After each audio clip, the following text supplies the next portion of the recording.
Used to be when people talked about the end of the world, we locked them up. Or laughed them off. Sometimes both. But we never took them seriously.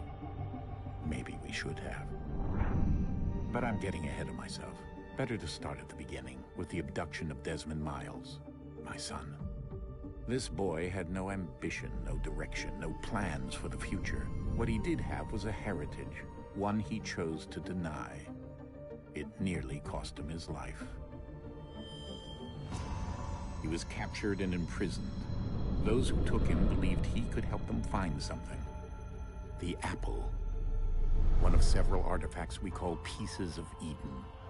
Bits of ancient technology scattered across the globe.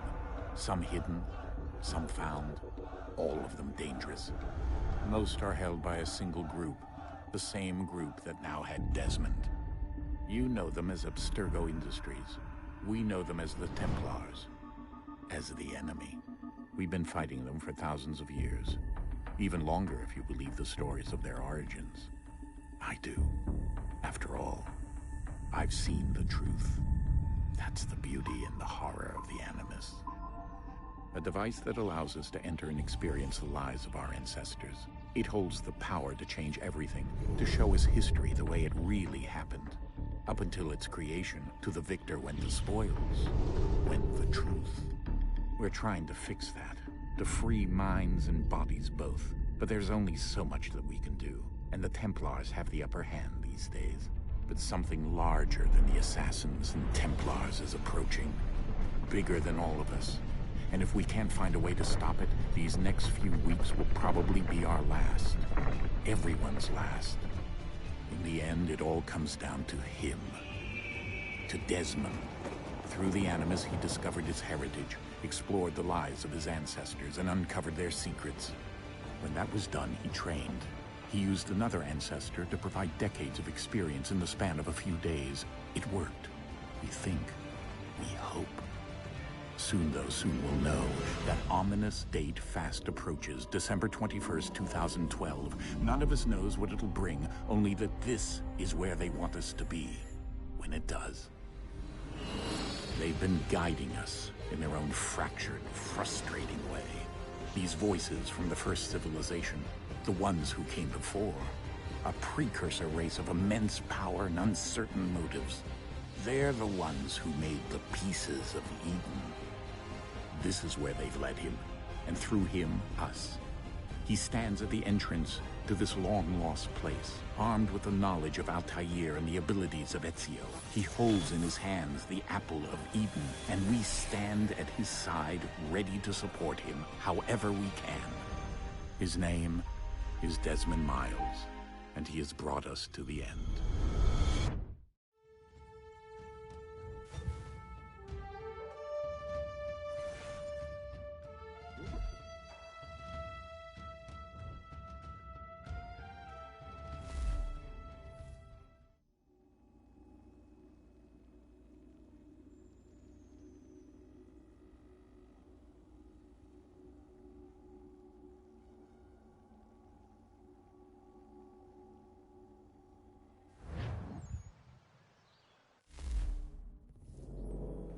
Hello, and welcome to another stream of Assassin's Creed 3 to do my annual playthrough, doing the Disarm challenge. Sona, thank you so very much for gifting the sub to Apostle Porter. Thank you for being so generous. Thank you very much for gifting that sub. And congratulations, Apostle, for getting the gift sub. That's awesome. Thank you so much, Sona. How's your day going today?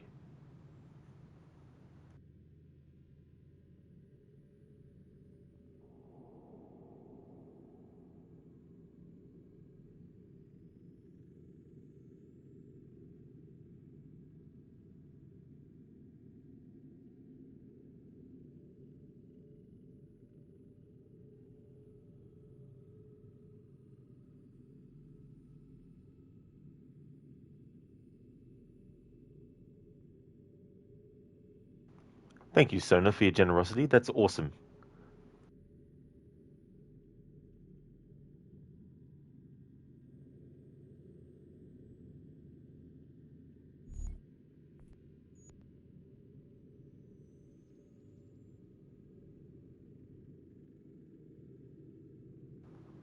Alright, so I think the command to see how many times I've failed is failed.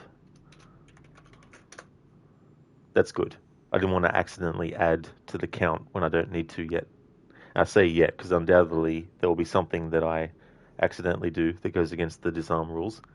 But yeah, so far we've had 14 times that I've accidentally disarmed. Well, I haven't disarmed someone.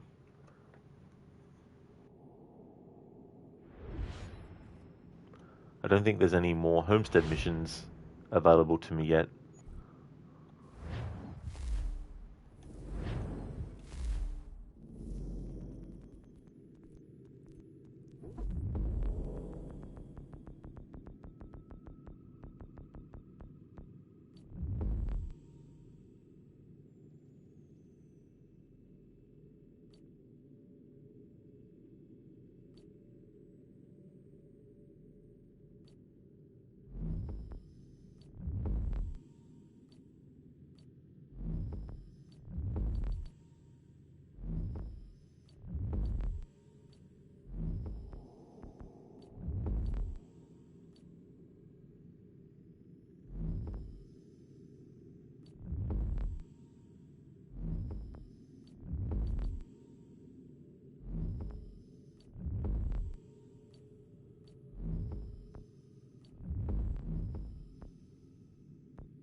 So in terms of the main story, we've gotten through sequence 7. We're now up to sequence 8 of the story. There's a few homestead missions that won't unlock until we do sequence 8, and then again when we do sequence 9, and then there's also 1 or 2 based on doing sequence 11. So I'll do at least sequence 8, and then 9, and then, or maybe do sequence 8 first and then check the homestead stuff. So no, the halibut was beautifully seared with butter, by the way. Oh, that's really good. That sounds delicious, Sona. I hope that you enjoyed it. Hey there, Shin. How's things going? Your MOTD reminds you of a song by Smashing Pumpkins. Sorry, Shin, what do you mean by MOTD?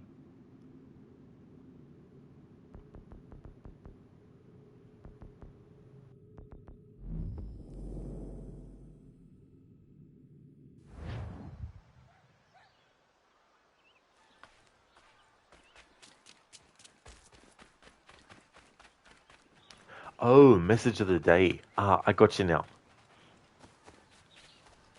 What song?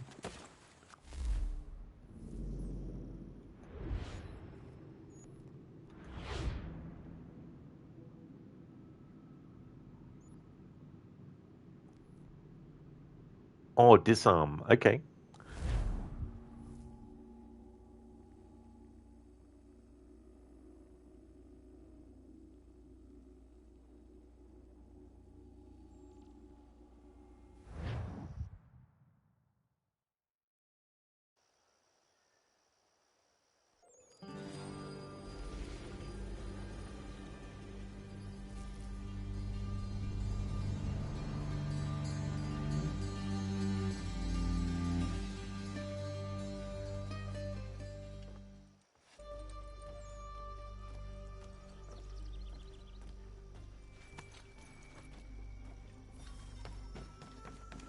So what is your stake in all this? Same as yours. Peace, stability. A land in which all might live side by side, free and equal. Why not join the Brotherhood, then? My father was an assassin. Quite good at his job, too, as I understand it. But I hope to have children someday. It's hard to live in two worlds at the same time. So, I chose to live in one. I understand. I still contribute as I can. That's why we're here now. The actor for this character plays Reeve Stowe in Assassin's Creed Valhalla. Can't remember the actor's name though, off the top of my head.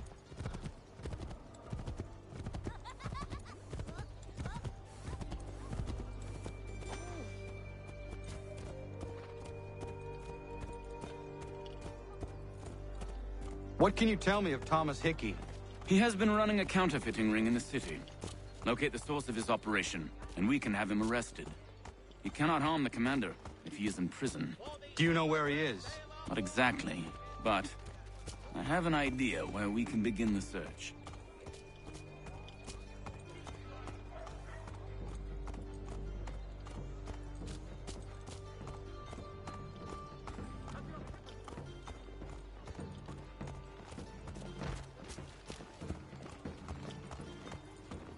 Hey, Mr. Goatee. How's it going, dude?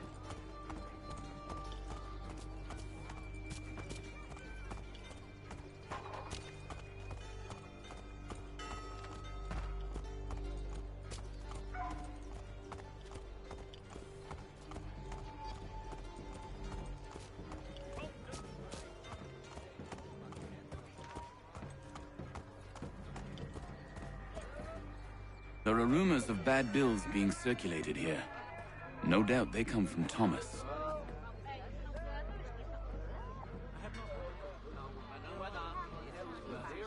What are you up to? This isn't money. It's colored paper. You've cheated me for the last time. Guards!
Oi, Daniel, let's put them bills away. The guard is onto us. How? What happened? Dad's shopkeep caught me out. Brought the guards when I gave him the slip. Boss is gonna be mad. Not so mad as if I'd got caught. Besides, you've got most everything we want.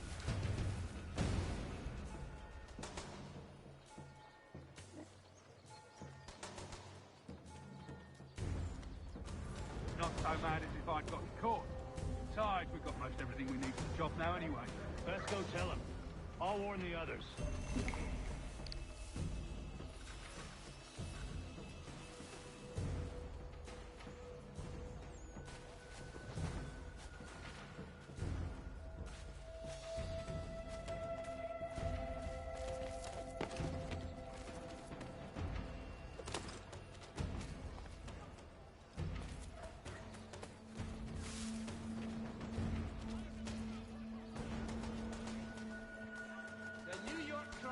Right here.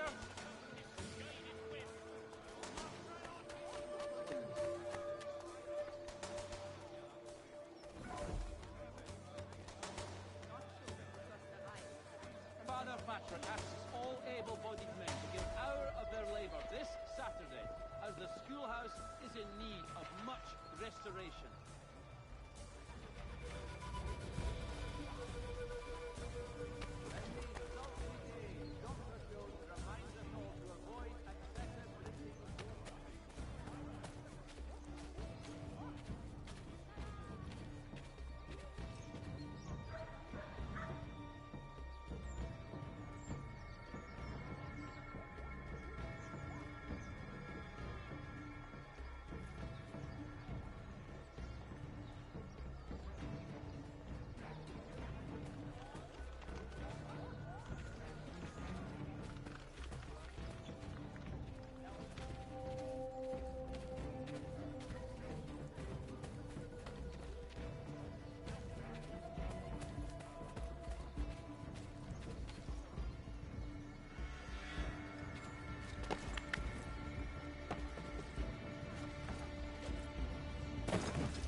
Place to go.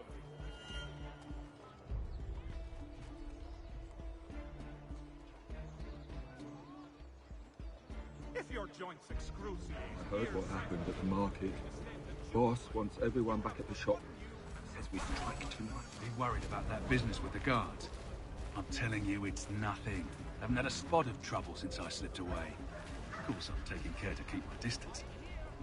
Can't believe we're really gonna do this. We'll be heroes. The ones who ended all this talk of revolution. They'll set us up like kings, they will. Nah, revolution.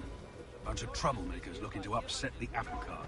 As some fool filled their heads with rubbish, ruining it for the rest of us good folk. Good folk? Really? Of course. You and... I like how those kids can just push full-grown adults out of the way.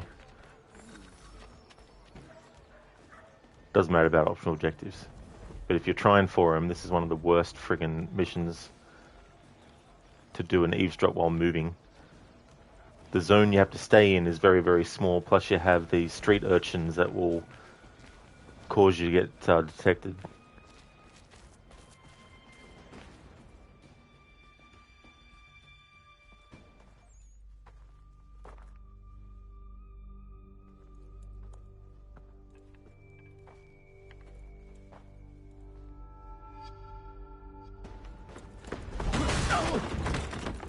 What's this?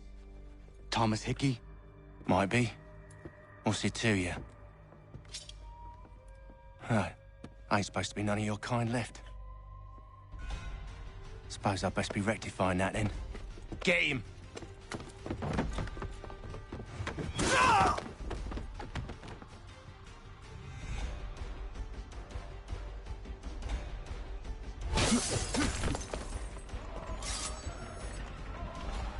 There's another one! Grab him!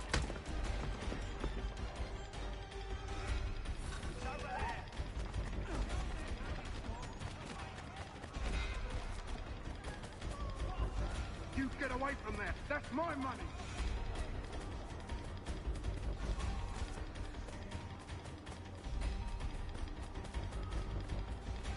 Touch those bills and I'll kill you!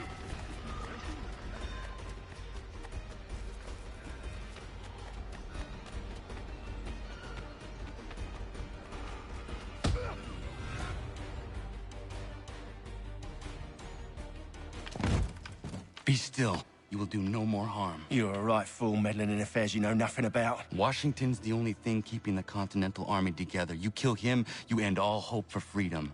Wrong, boyo. With him gone, they'll have no choice but to promote Lee, and then... You are both under arrest! Oh, but we were just having a scrap, officer. Ain't nothing wrong with two men settling their differences the old-fashioned way. Can't we come to a... Quiet! What are the charges? Counterfeiting! I had nothing to do with that. Course not! Listen, there are more important things at stake here. This man is planning to... The classic sort of thing. In Splinter Cell Blacklist, there's a moment where Sam is actually chasing one of the terrorists that he needs to actually track down, and a beat cop thinks that Sam is also an enemy combatant, and Sam wanted to interrogate the guy who was chasing, but the beat cop actually shot the guy dead, and then Sam gets arrested because they think he's involved as well. So in high school, you were not a fan of hiding your face under a hood. So why would you have to do that in high school for? Oh, you're making a joke. What happens when you teach a wolf to focus? It becomes a werewolf. Very nice, Dr. Darling. Thanks for redeeming that as a as an Arnie impression.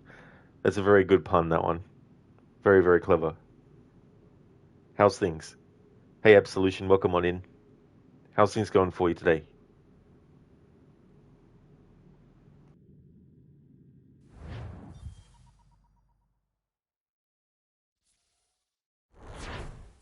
Dr. Darling, early stream today? Kinda. It's past 4:30. It was around 4:30 when I started.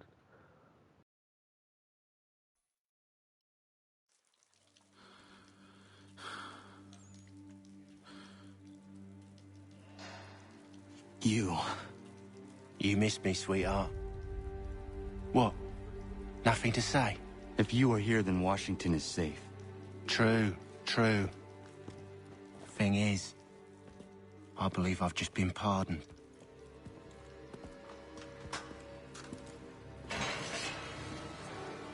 Thank you kindly for the rescue, gents.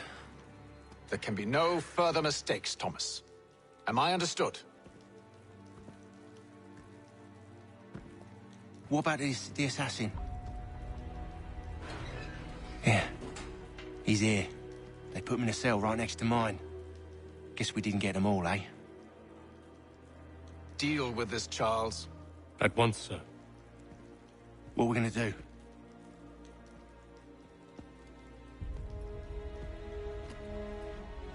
You're that boy from the Continental Congress. Adams's little lapdog. I think I have an idea. Yes. 2 birds with 1 stone. Do tell. All in good time. It's not like the assassin's going anywhere. For now, we should see about getting you better accommodations here. What are you on about? I thought I was getting out. I'm afraid you won't be leaving for a while, thanks to Benjamin Talmadge.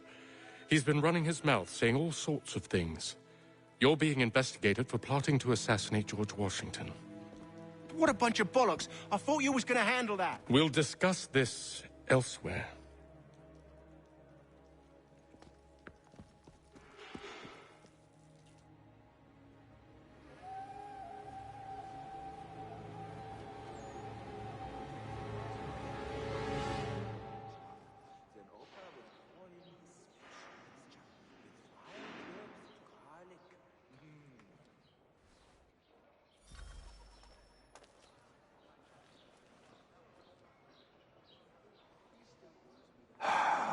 I hope that is not meant to be my meal.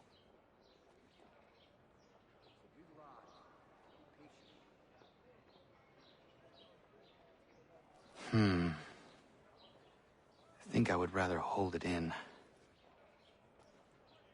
I'll be holding it for a while, Connor.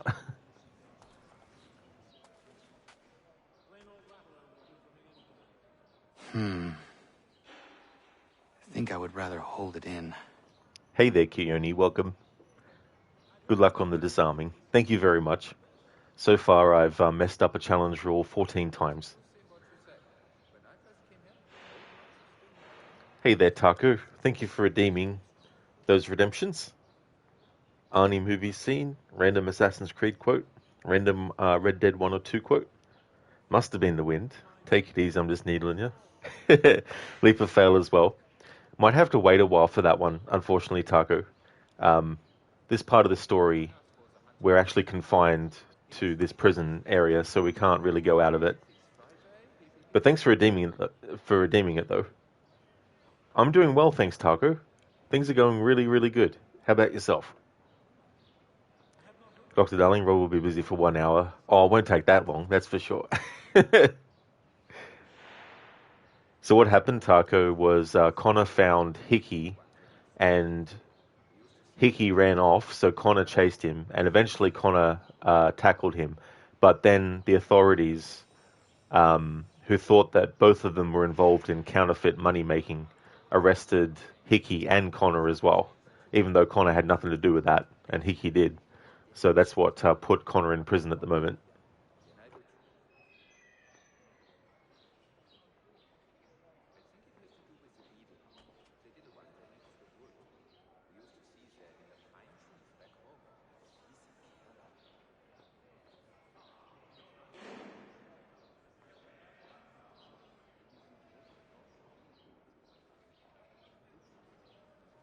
There's truth in what you say.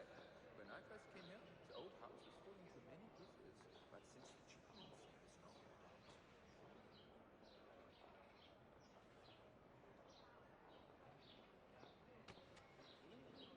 The lad was trying to recreate the peat smoke we used back home to flavour the malt, and this American variety caught fire with too much gumption.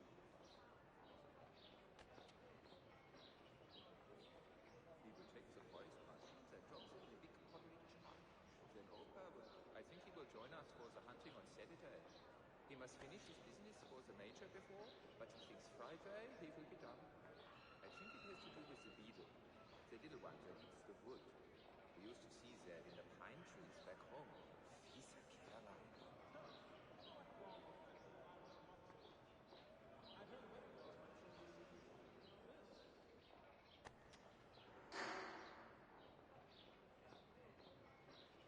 Never seen it done that way. I can't fathom how that worked to tell you the truth. But she's a bright lass, I don't doubt it. He will take the forest mushrooms and drop them in a big pottery jar. Then Opa will pour in his special mixture with wild herbs and garlic. That damn pot, eh? If I caught him anywhere near my horse, There's truth in what you say. When I first came here, the old house was falling to many pieces, but since the chickens, there is no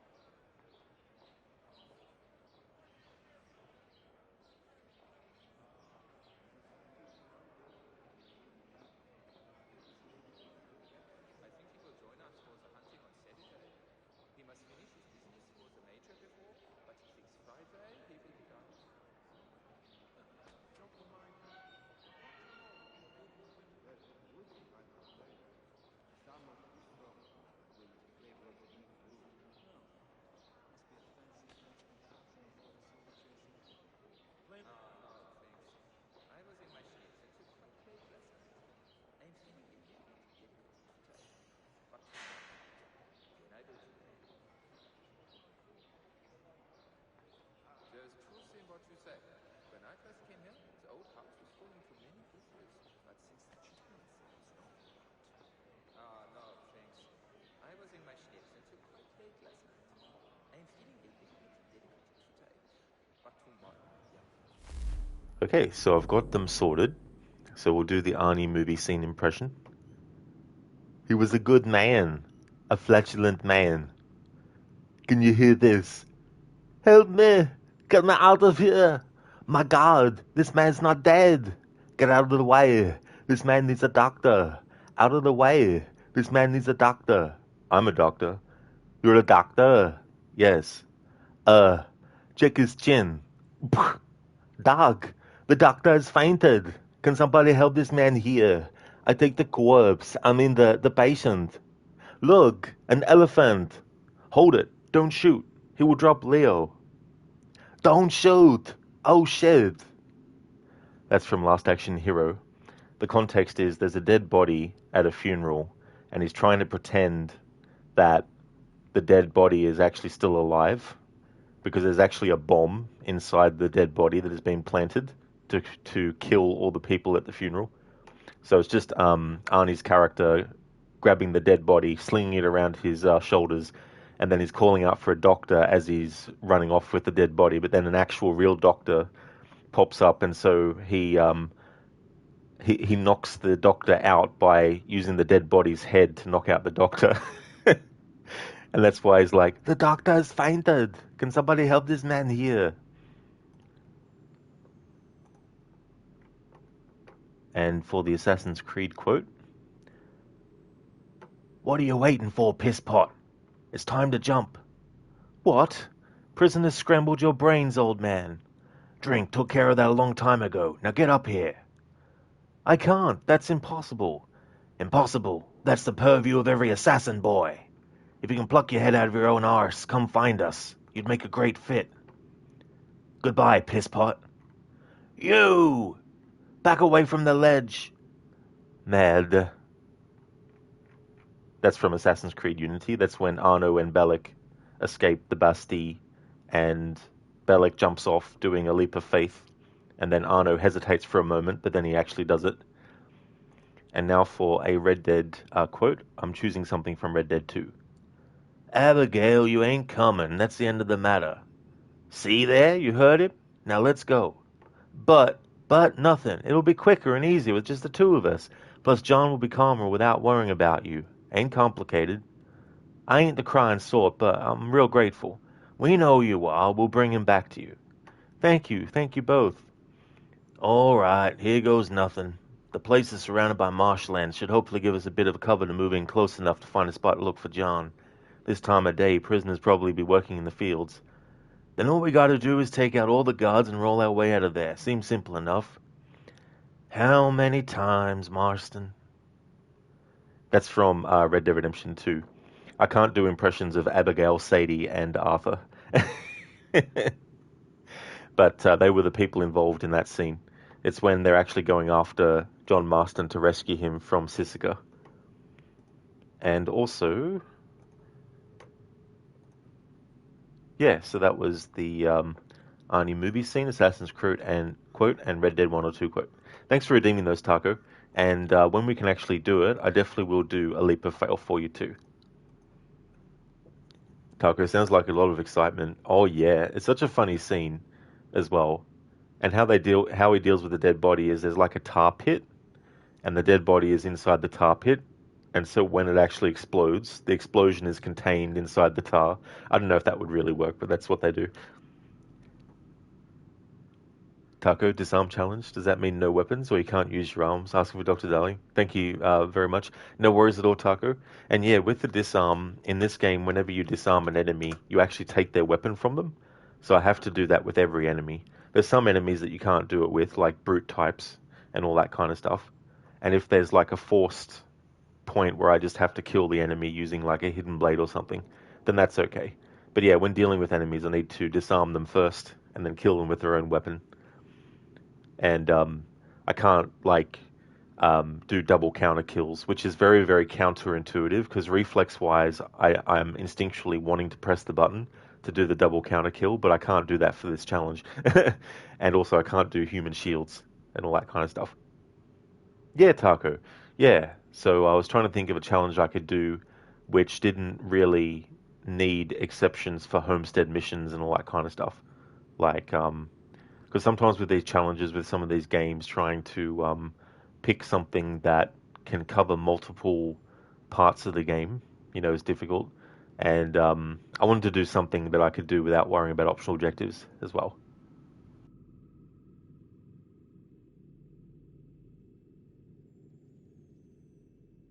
Which birthday only lasts for 1 minute?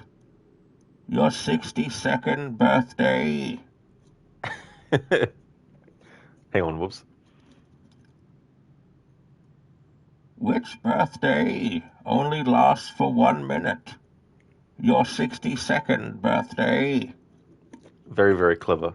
I like how you've done 62nd, as in, after 61st, but obviously 60... That's very clever, Dr. Darling. Thanks for redeeming that. Gliders, the force is strong with you, young Rod Walker. No, that doesn't sound cool. Young Rod Killer. No, that sucks even more. Let's see. There is Star Killer, Rod Star Killer. Yes. Hey there, Lighters. Welcome on in. Yeah, that's actually interesting too, because that's what the original name for Skywalker was Starkiller. And then I like how in Star Wars Force Unleashed they actually made the apprentice that Darth Vader had as a secret one and named him Starkiller. I thought that was really cool. Cool way to pay tribute and reference it. Doing well, thanks, Sliders. Things are going good. How about yourself, dude?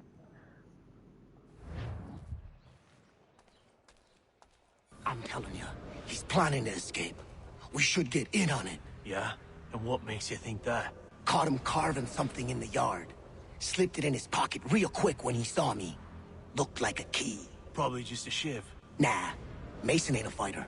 Always talking and tricking his way out of trouble. Weasel Weems, they call him. Sticky bastard. Come on, Finch. He's not so bad. Even taught me some letters once. Gonna write a note to my lady. Ha! What for? You think that whore's out there pining for you? Saving herself for when you get out? Huh? No doubt she's already moved on to the next fella, and the fella after him. You shut your mouth before I shut it for you. Easy now. Was just a joke. Yeah? Well, it wasn't very funny. Yeah, well, it wasn't very funny. Lidus, you wish Luke would be a Starkiller and become the new Darth Vader?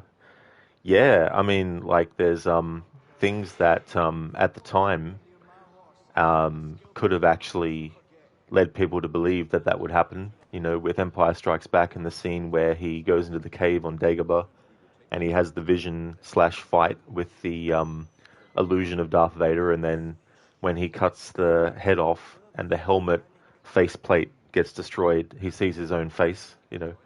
And then you've got, like, Return of the Jedi, of course, where Luke is very much wearing what you think someone who's actually a dark side user would actually wear and all that kind of stuff. And then the original name of the movie was actually Revenge of the Jedi, not Return of the Jedi, you know, and all that kind of stuff. So there's definitely things in the earlier movies that could, at the time, of course, now we know that didn't happen, but at the time could have led some audiences to sort of like speculate. I'm glad to hear that you're going well, Lidus. That's really good, dude. You know who is the only Dark One who wasn't completely consumed by the Dark Force? Probably not. Like, I'm not too knowledgeable about the wider expanded universe of Star Wars. Like, I might know some names, but I don't really know too much about them and stuff. Because my sort of interest in Star Wars was more like the movies and also the video games as well. Darth Tyrannus, aka Count Dooku. Ah, played by Christopher Lee. I gotcha. That's interesting. But that's something that they played a lot with.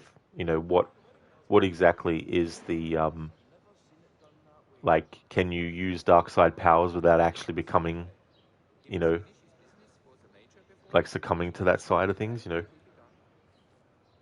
Yeah, that one that you sent was really good, Lidus, with the Terminator one. It was quite unexpected how that ended. That was really funny.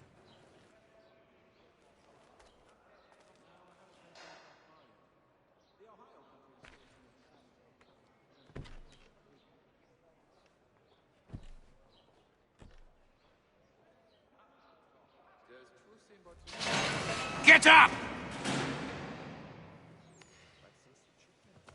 Where are we going? Stay out of trouble or you'll wind up in the pit.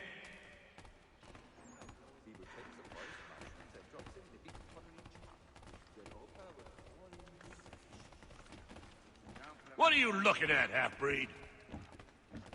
You not understand English? That it?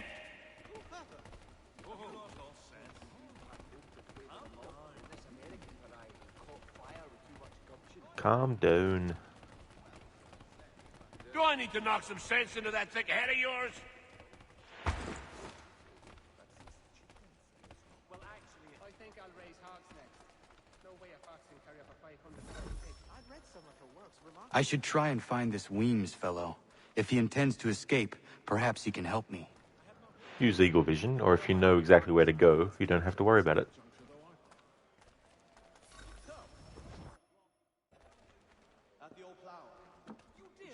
Mason Weems? Could be. I need your help. Oh? They say you know a way out of here. They say a lot of things. I do not have time for games. A shame, as I was hoping you might play one with me.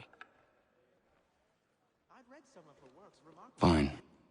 Are you familiar with the rules?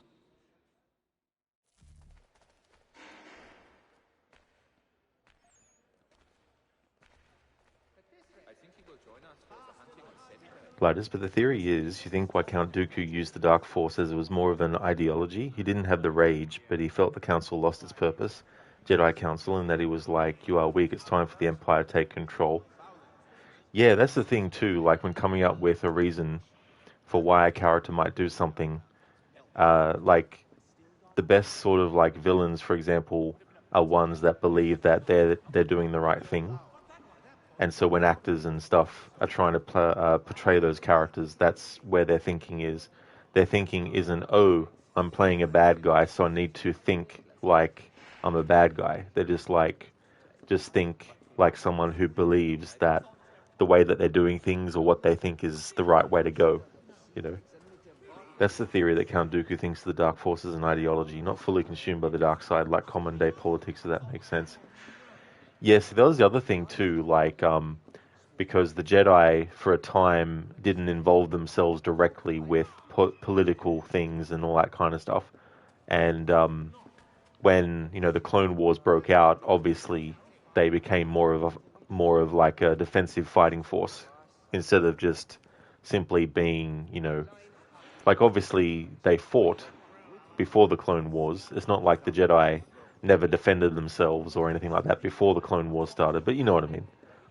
Bad times don't last, but bad guys do. Say hello to the bad guy. Man, you love that speech. What's that from?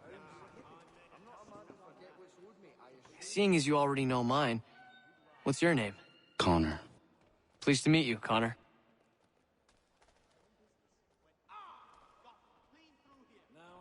Well played.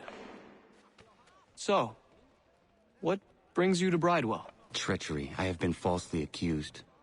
Of course you have. You do not believe me? Why should I? You've the look of a brute. You misjudge. I'm an honest man. Latest, it's a Razor Raymond Scott Hall WWEF Hall of Fame speech. I'll send you the one on Discord later for you to watch. Oh yeah, no trouble at all, Latest. Because yeah, I didn't recognize where that was from. But I mean, I've heard of that wrestler, I think. In this part of the game too, you don't have to actually win or anything like that. Pretty much what you're doing is just placing down the pieces to activate each bit of dialogue in this interaction until the next cutscene plays. And yet, also a man imprisoned. Tell me how you found yourself in this place. It is a private matter. As is what you ask of me.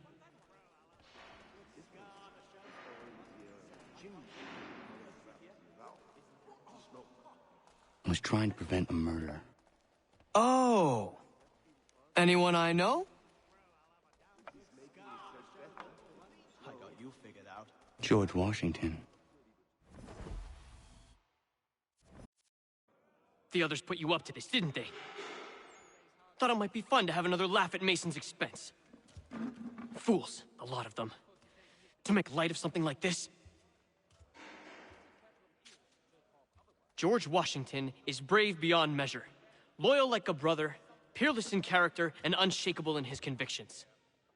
That man is our Jupiter Conservator, destined to lead us not just to freedom, but greatness.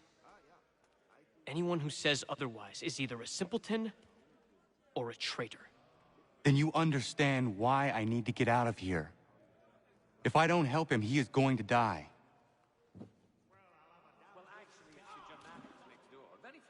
You're serious, aren't you?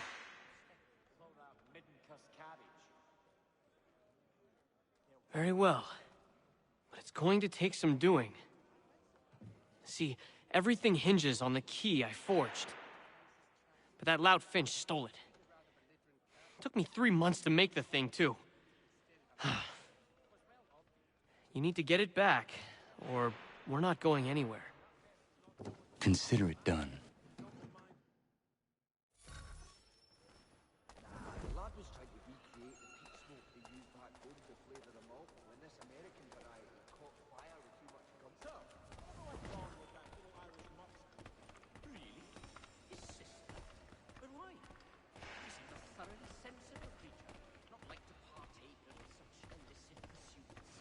You right there, mate?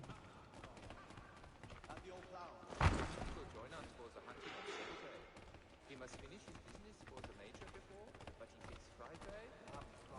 There was a period such blandishments with more. That men of greater resolve and clarity who stepped forth to make lucid.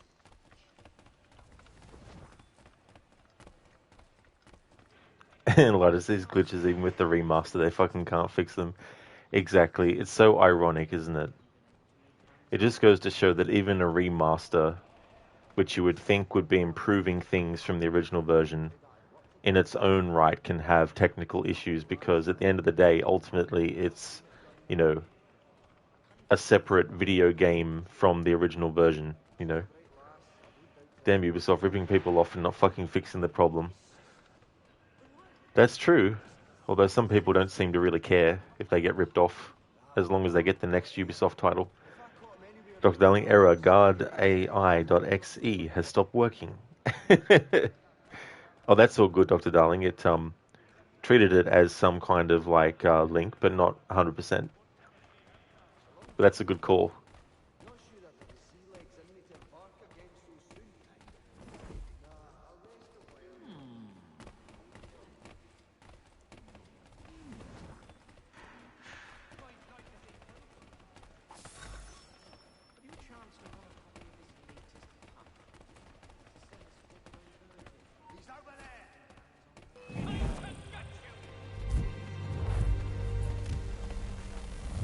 Gladys, you should do it like the bot from yesterday.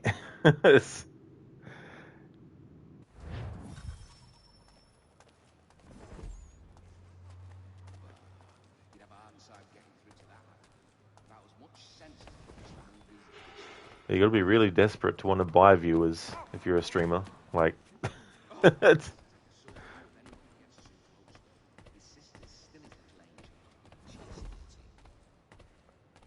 There's truth in what you say. When I first came here, the old house was full into many visitors, but since the treatment, there is no plot.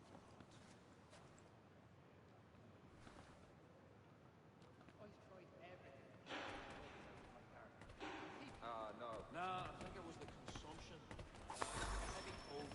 Consumption. That's also another name for tuberculosis, I think. Lattice, you'd rather stream to one viewer than buying fucking bots or shit like that. Exactly, Lattice, you know. Because there's some people who don't even get any viewers, but they still stream because they have fun with it, you know. But if you're lucky enough to have even one person watching, then you need to appreciate that.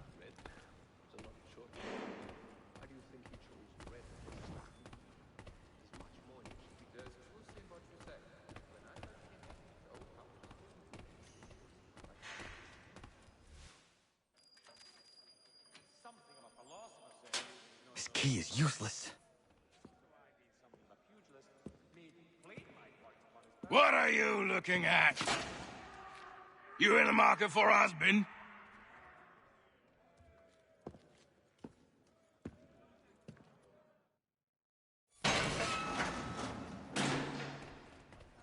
Ladders, you were lucky to have 10 to 20 viewers streaming some retro stuff. Yeah, that's it. You know, things fluctuate, and you've got to sort of like just be grateful for even getting one viewer as well. It's the same with follows and stuff like that.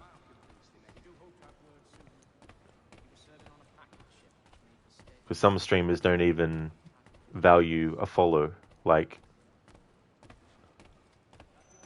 now granted, not everyone can instantly respond, but if 10, 15, 20 minutes has gone by, then you well and truly know that the streamer doesn't actually really care about the follows that they're getting, you know, and it would be understandable if someone followed someone and then after a while of not being acknowledged, unfollowing, then, you know.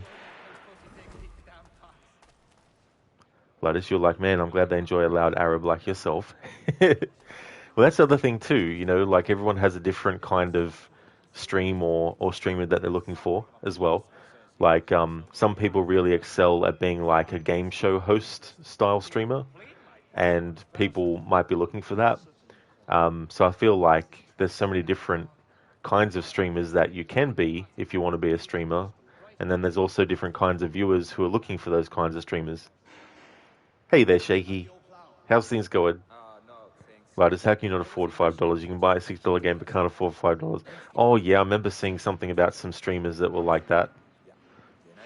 It's like, I mean, for some people, there's so many other priorities first, like rent and bills, you know, so for someone to be like, oh, why didn't you spend, it's like,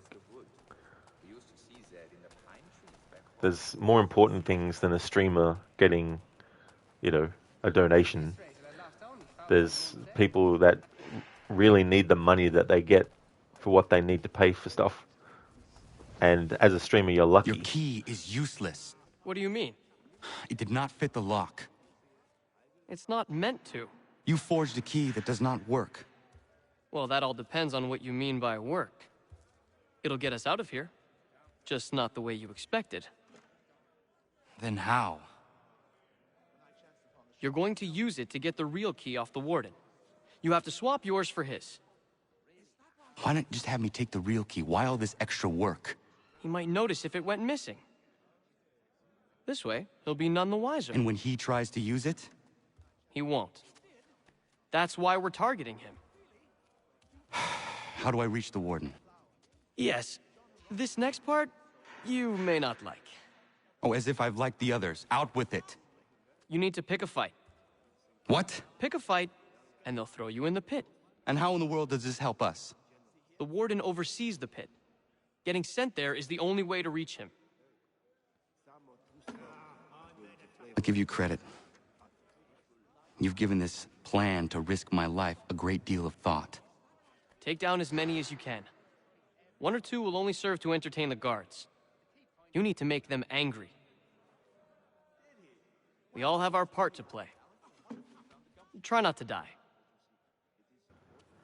It's the classic prison movie trope where it's like the main character needs to get to a certain location, so to do that they need to stage a fight or get into a fight. But it's survival. Yes, we would love donations, but never necessary. Well, that's the thing. Before that cutscene started, I was going to say that, you know, streamers who even get, you know, $1, you know, should be extremely grateful that they're getting that, you know. Because $1, in terms of like the person spending it, sure, on its own, it might not be something that can buy a lot of stuff for the person, but all counted together with all the other money that they might have, that $1 can still go towards stuff, you know. So for someone to be willing to donate to someone, even $1, is showing that the person doing the donating sees value in what they're donating the money for, you know. But yeah, like there's also, you know, ways to be, you know, ungrateful as well, which it's sort of like I've seen stories about streamers who complain about a donation that they get because they complain that the full amount of what's being donated isn't going towards them. Like, I've seen people in videos get donated like $300 to $400, and then instead of saying thank you, they're breaking down all the reasons why that's not going to go far. It's like, what the fuck? Like, if I was the person doing that, I'd be like, what the fuck? You know, that's a really, really ungrateful thing to do, you know. Yeah, Linus, exactly. It's just pick a fight to get thrown into the pit. Hey there, Raid. Welcome on in. Kill them all. If only. Sometimes this can glitch too, I think. Yeah, Linus, exactly. You know.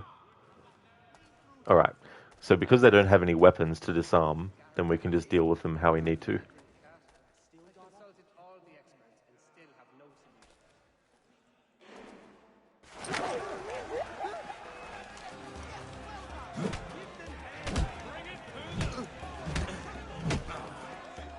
I hate in this game when you press the counter button and nothing happens. It's really intuitive.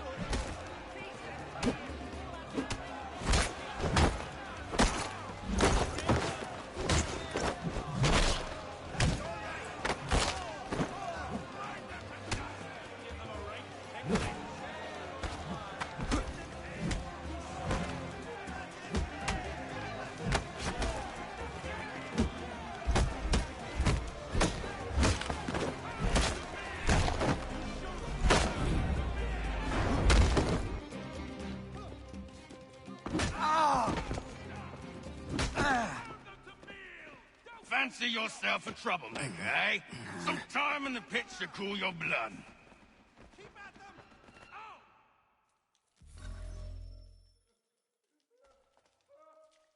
Look at all of you, pathetic, dirty wretches. You're not but swine, suckling at the teats of civilization. Thieves and scoundrels all. And do you acknowledge this? Do you repent and beg forgiveness? No. You elect instead to commit new and more terrible crimes inside what should be a place of rehabilitation. You bide your time, awaiting the day of release, that you might corrupt anew.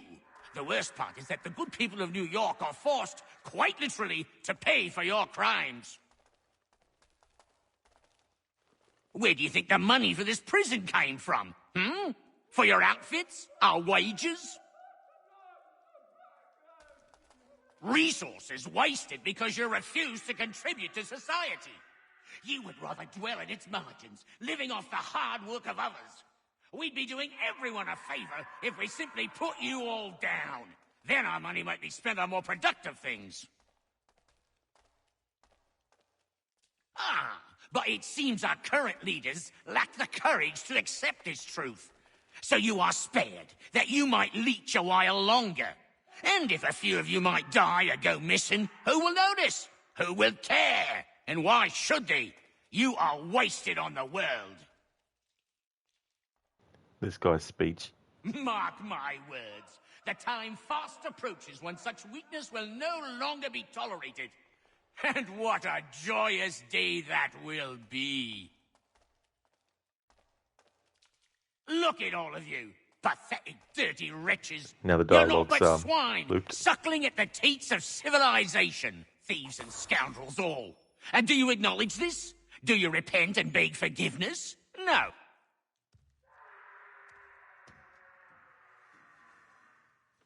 That scream you can hear.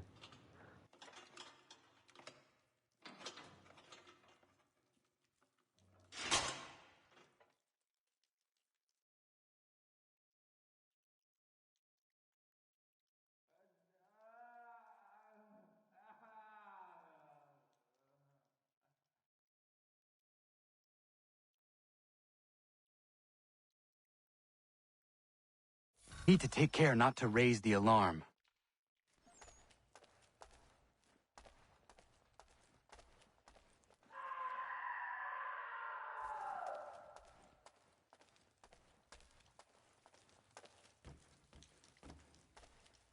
You won't lose us that easily. No, you don't. You'll find Hickey through that door. It's where they keep the important prisoners. Nicer rooms, more space, those sorts of things. It seems even in prison, who you know makes all the difference. Thank you, Mason, for everything. I will find a way to repay the favor when my work here is finished.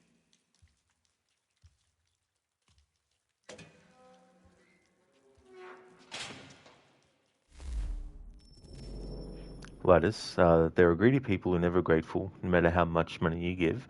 There is a saying in Arabic, nothing that will satisfy the eye more than dirt, more or less, lost in translation due to difference in grammar from Arabic to English. That's totally fair to Gladys as well. And that's a key thing to remember when there's like translations. You know, sometimes it's easy for the actual original meaning of something to be lost through the translation as well. But you're right, though. You know, there's definitely people who aren't grateful no matter how much, you know, they receive as well. Raid, damn, sounds like they got SCP-96 locked up down here. Who's that? Or what's that, Raid? Hey there, Spectrum. It's going really well, thank you. How about yourself? I hope things are going well. Like, you once jumped into a hot tub stream, you're like, huh, maybe they're installing a hot tub, and thank God your kids weren't around for this. You're like, what the fuck? Why is she... Okay, dear God, this is okay, Twitch. It's gone to hell. So you're like, TOS changed and hit hard. Yeah, that's the thing too as well. Like all these sorts of fads, I guess, that pop up as well. But could you imagine though if there was like someone that was doing streams of installing various things like hot tubs and all these other kinds of installation kind of thing?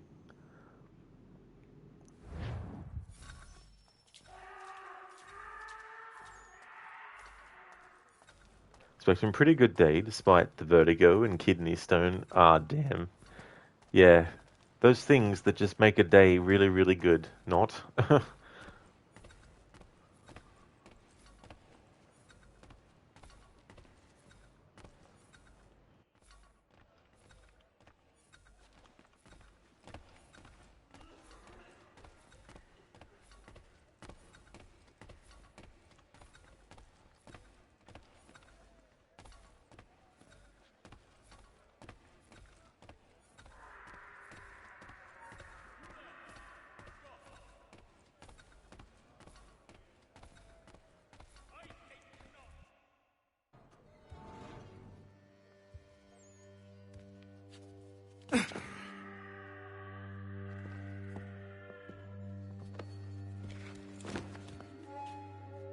Not who you was expecting, am I right? What have we here?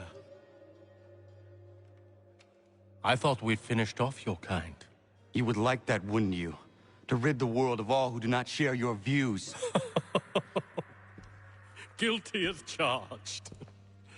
Your meddling in the revolution has caused us no small measure of grief. It cannot continue. Our work is too important. But what would you know beyond all the lies Achilles feeds you and the tales you tell yourself? I know that the people wish to be free, and that men like Washington fight to make it so. Please, the man is weak. He stumbles and stammers through each engagement, making it all up as he goes along. His pedigree is pathetic, his military record even more so. I could go on and on, but we'd be here for days, so manifold are his faults, so deficient are his merits. He must be dealt with. You as well. I will abide no more flies in the ointment. Here's how it's gonna work. First we bind you and bring you to your cell. Then tomorrow, you go before the court, accused of plotting to kill good old Georgie. Maybe we could pin the murder of the warden on you too. You did kill him after all. And who wouldn't take the word of Charlie over here? Once that's all squared away, well then.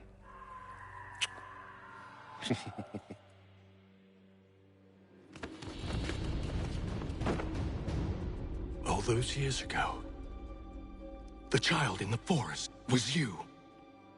I said I would find you. And so you have.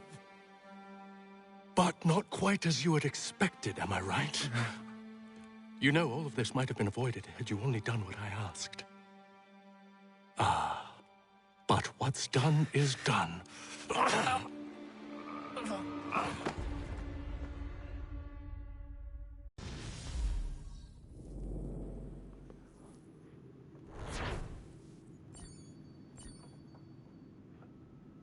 Midas, you would be interested in seeing some of those installations. You mean, it sure is fun. Someone made a PS1 hot tub, and once it opens, like the disc tray slides or opens like a PS1, it plays the PlayStation loading screen. That's really inventive. It makes me think of when I saw the NES toaster the first time in an Angry Video Game Nerd episode.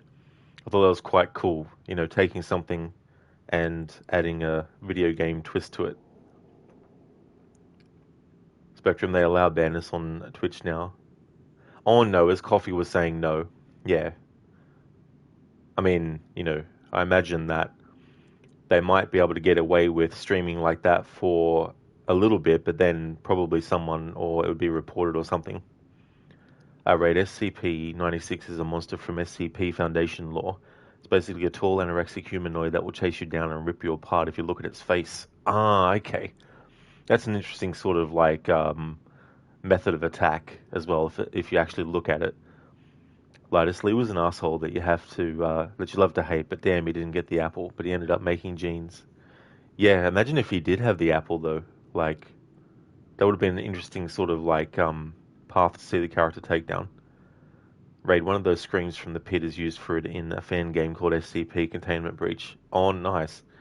Yeah, it's interesting where different sound effects can be heard, in multiple different things. Yeah, Spectrum, that's really cool too, to hear the Wilhelm scream in a movie. Yeah, I mean, it'd be very difficult to count now, ever since the first time it was used, how many things it's been used in, because as we speak right now, someone's probably using it in something.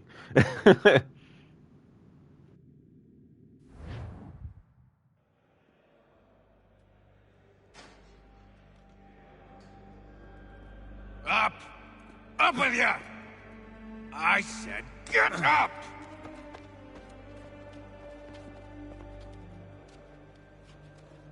Walk!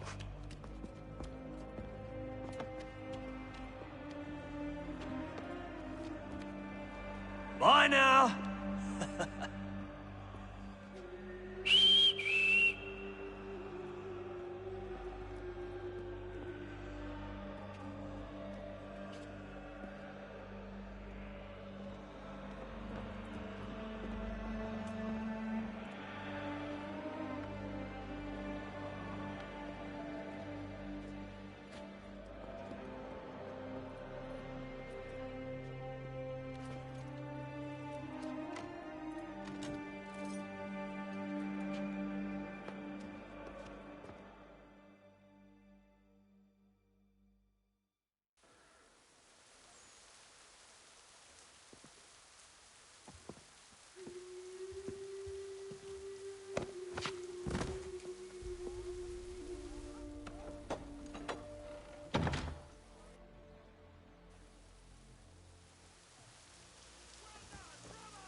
Oi! You, yes, you like to swing your mitts, eh? Down to the warehouse, the place men of your kind be meeting. Hello, Connor. Didn't think I'd miss your going away party, did ya? I hear Washington himself is going to be in attendance. Hope nothing bad happens to him. You said there'd be a trial. Oh, no trial for traitors, I'm afraid. Lee and Haytham sorted that. It's straight to the gallows for you. I will not die today. The same cannot be said for you. That's enough! Keep moving!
You are not alone.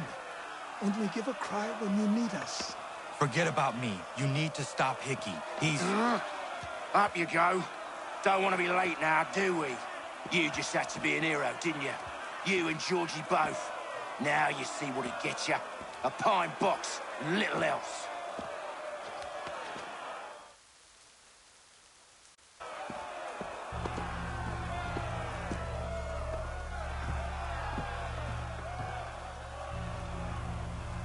Brothers, sisters, fellow patriots, Several days ago, we learned of a scheme so vile, so dastardly, that even repeating it now disturbs my being. The man before you plotted to murder our much-beloved general. Indeed, what darkness or madness moved him, none can say, and he himself offers no defense, shows no remorse. And though we have begged and pleaded with him to share what he knows, he maintains a deadly silence. If the man will not explain himself, if he will not confess and atone, what other option do we have but this? He sought to send us into the arms of the enemy. And thus we are compelled by justice to send him from this world. May God have mercy on your soul.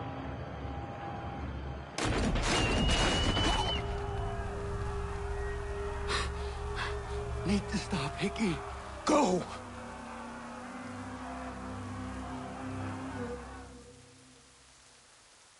Alright, so this is going to be tricky.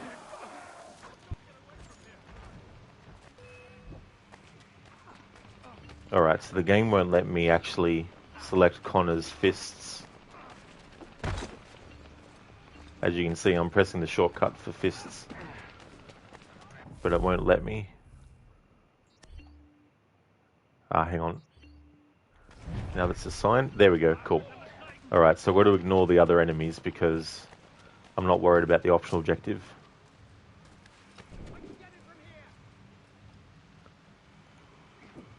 Block, disarm, and then shoot him.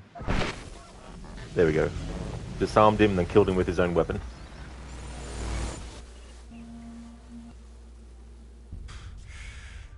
Damn it. I thought I'd at least live to see another day. Shame. I want answers. Why did Johnson try and buy my people's land? Why was Pitcairn targeting Adams and Hancock? What purpose would Washington's murder have served? Why does your order support the British?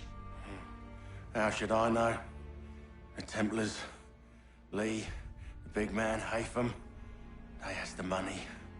They has the power. That's the reason I threw him with them. That's the only reason. Sure, they have some sort of vision for the future, too. I didn't give a damn about any of that. They can sing their songs about mankind and its troubles. They can make their plans and spring their traps. Don't bother me none. They paid me, so I said yes. Didn't bother to ask who, or how, or why. Didn't care. You chose to side with men who would rob us of our humanity simply because it was more profitable? What else is there? I'm not some blind fool who give up all I've got on principle. What is principle anyway? Can you bring it to the bank? Don't look at me like that. We're different, you and I. You're just some blind fool who's always chasing butterflies. Whereas I'm the type of guy who likes to have a beer in one hand and a tea in the other. Thing is, boy, I can have what I seek. Had it even. Your hands will always be empty.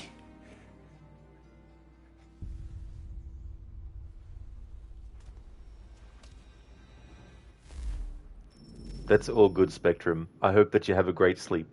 Thank you so much for dropping in for a little bit. Hope you have a good one. And thank you, I definitely will have fun. Keone, rest in peace, bozo.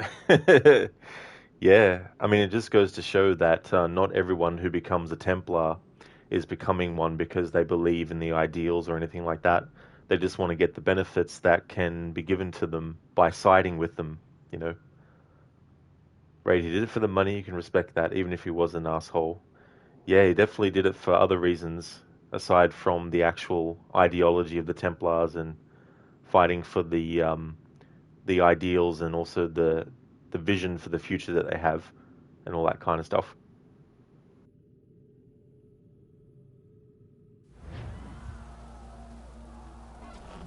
At ease, man! At peace! I said, lower your goddamn guns! This man's a hero! Oh, the General can be so stubborn sometimes. Piffle, he said, when we warned him something like this would happen. Piffle! Stop. He wanted to kill the commander. Nearly killed you as well. He was a scoundrel. But still a man. You're nothing if not consistent. Where is Washington? I need to speak with him. Bundled off as soon as your execution went sideways. He's likely on his way back to Philadelphia by now. And so am I. Something wrong? He is still in danger. Hickey did not act alone.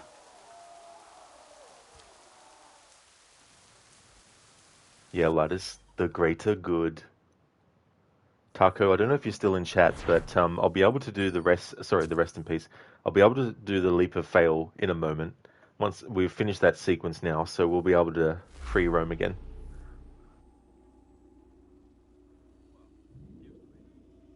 It's quite impressive what you've accomplished. Is that a compliment? Now, don't misconstrue. I'm sure the whole endeavor will end tragically. But to have come this far, well, it's more than I ever expected. The people yearned for freedom but feared to grab hold of it. That fear is gone now. Thanks to you? No. This they did on their own. You diminish your role. But you have always been of humble heart. I do what is right. No more, no less. You cannot tell him. I have to. Otherwise, he will never be safe. He is safer not knowing. By planting the seeds of doubt, you threaten to topple his entire endeavor. If Washington is paralyzed, Charles Lee will strike. You'll cause the very thing you aim to prevent. Hunt the Templars, as is your duty. But do not drag these men into it. And for the support of this declaration, with a Hey there, Carbon. I'm doing really well, thanks, dude. Things are going good. How about yourself? mutually pledge to each other our lives, our fortunes, and... We must now all hang together. Yes, we must indeed all hang together. Or most assuredly, we shall all hang separately. You are once more our savior. I must speak with the commander. He's gone to try and hold New York. The British intend to take it. I fear we'll need to recall our men from Quebec as well. It's one thing to declare our independence. Now, my friend, we must make it so.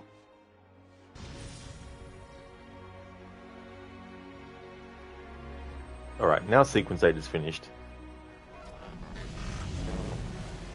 So we can do the leap of fail soon.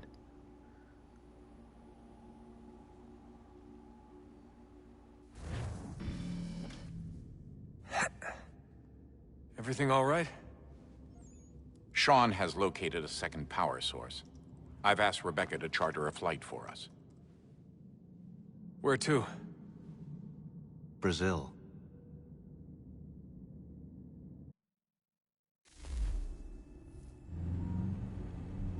Sorry, Taco. I won't be able to do it yet. I forgot about this present day section afterwards.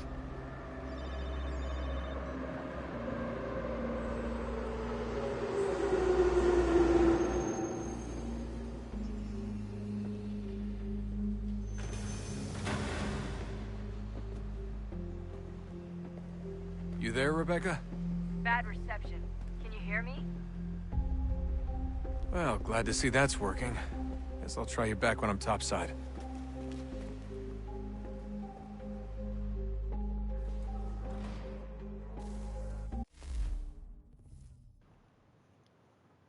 Mr. Gote, where is Arnold Schwarzenegger? He's at the alliance map with Charles Lee. I will find them and end them. We must make it so.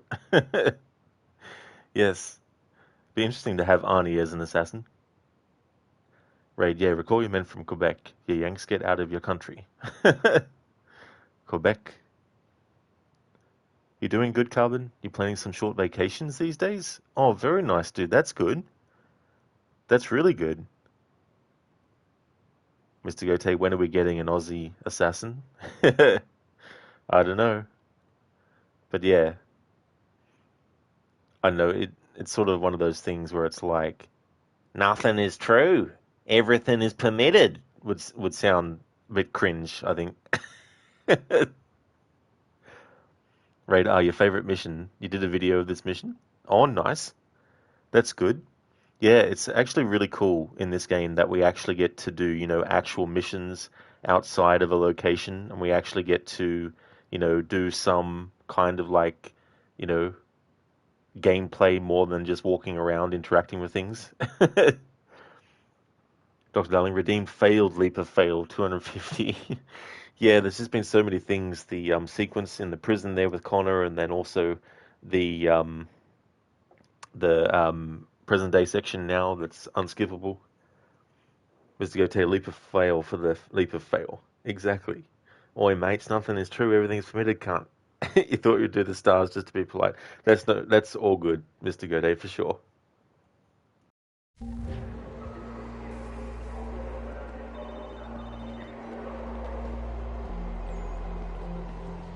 Estou com fome.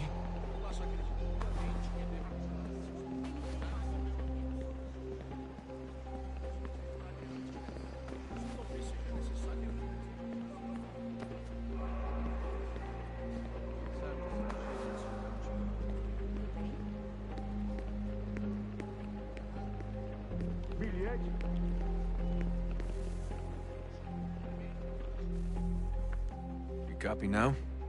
Loud and clear. What's the plan?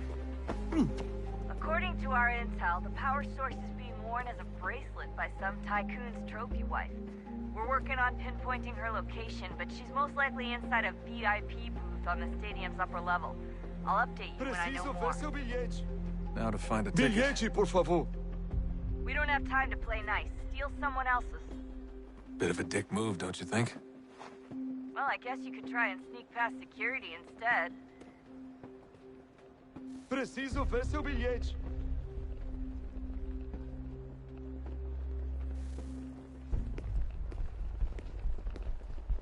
Even though there's no indicator above Desmond's head, if you get close enough to at least 2 or 3 people, he will actually blend in with them.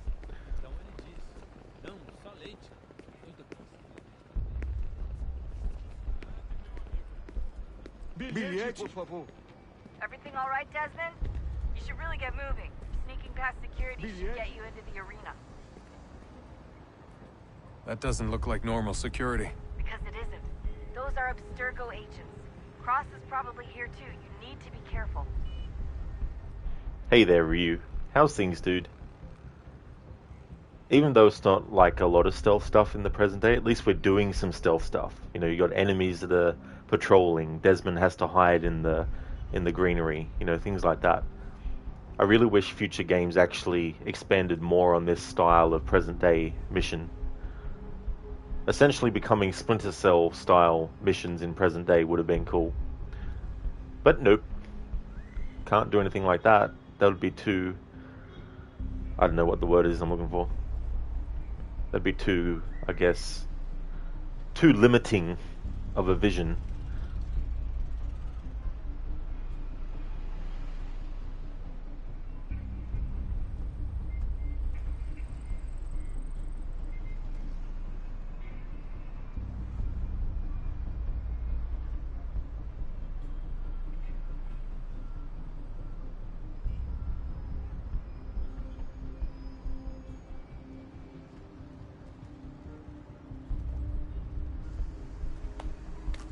Look out!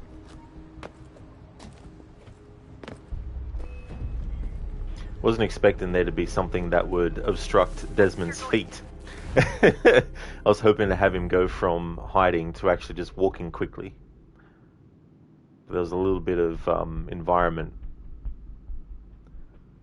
that made him put his foot up on it and put him into the state that he gets put into, or the characters get put into when you get them standing on a beam or something like that. So he got stuck for a split second. Rage, you don't know if an Aussie assassin would work because Australia has one of the lowest murder rates in the world. Imagine that's because it's quite hard to kill someone with a boomerang. Well, I think it also depends on the time period as well. Like, if you chose the colonial era for Australia, just like with America and also England, like you could do an Australian game set back then.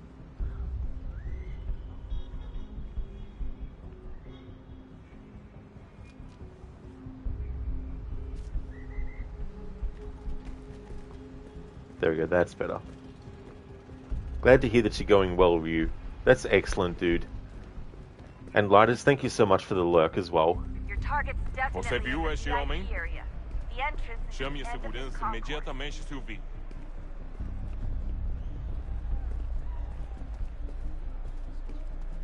Great. They've set up a checkpoint. Segurança! O que é isso?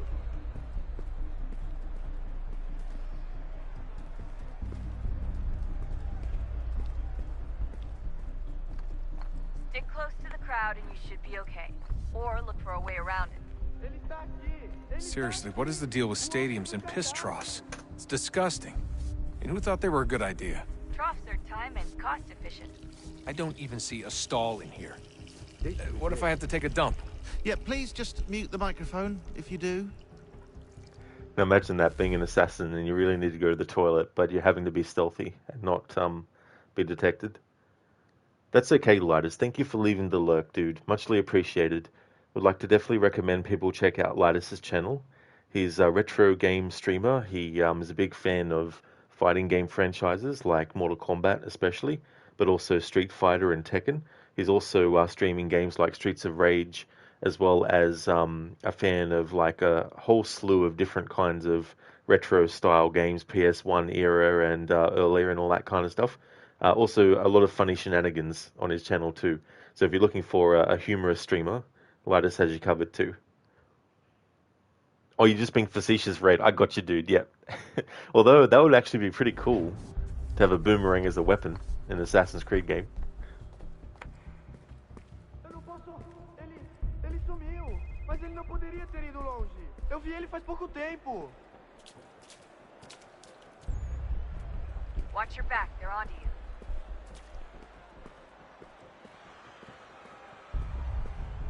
Looks like I'm close. Shit! Another checkpoint. You're gonna have to find another way around. Security's too tight. Se não me deixar entrar, vou perder o emprego. Temos que verificar sua identidade.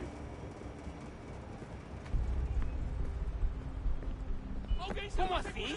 Trabalho aqui há 15 anos e nunca vi nada como isso. Olha, aconteceu, só isso.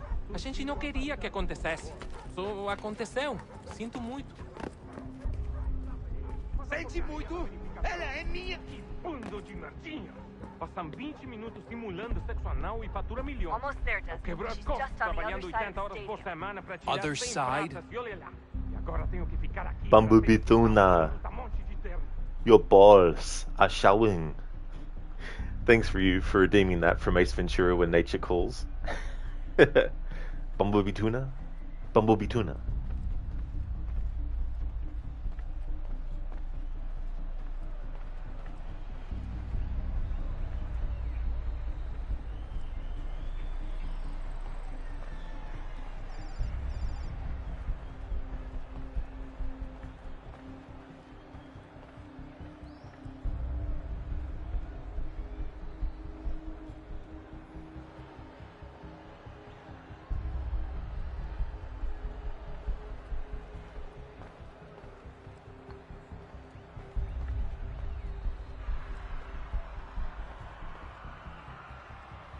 Look out!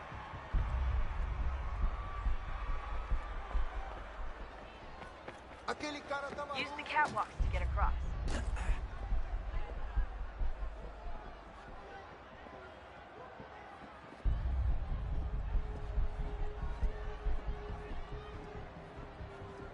Hey there, Hipsuit. G'day from Lunchland. Hope you're having a great lunch. You're really close now. The power source should be in one of the rooms up here.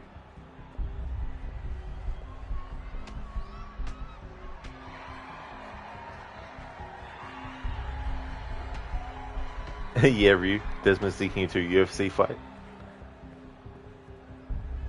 Hipsit, oh, this is not Lara Croft. It definitely isn't. You got that right.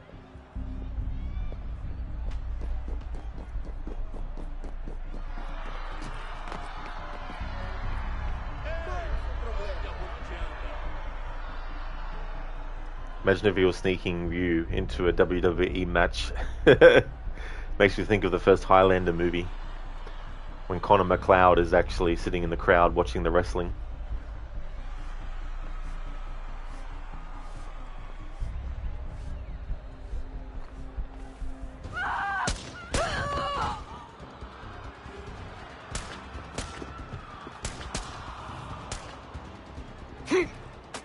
Hey!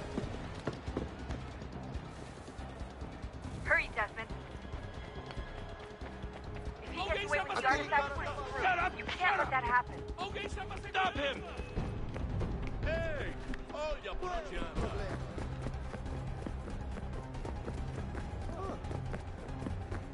Qual é o seu problema? Hey! Olha por onde anda! I fucked up, Warren. I fucked up. Ran out of bullets. Can you believe that shit? Out of fucking bullets. They almost had me. Jesus.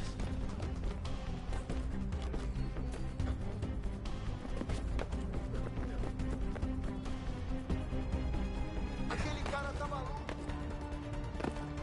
Alguém chama a segurança! Qual é o seu problema? Aquele cara tá maluco. Ei! Olha por onde anda!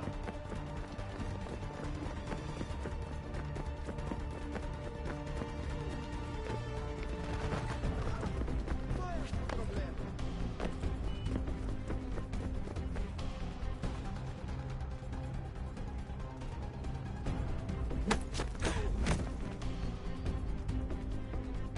Alright, so they don't have any weapons to disarm, so I'm allowed to deal with these enemies how I see fit.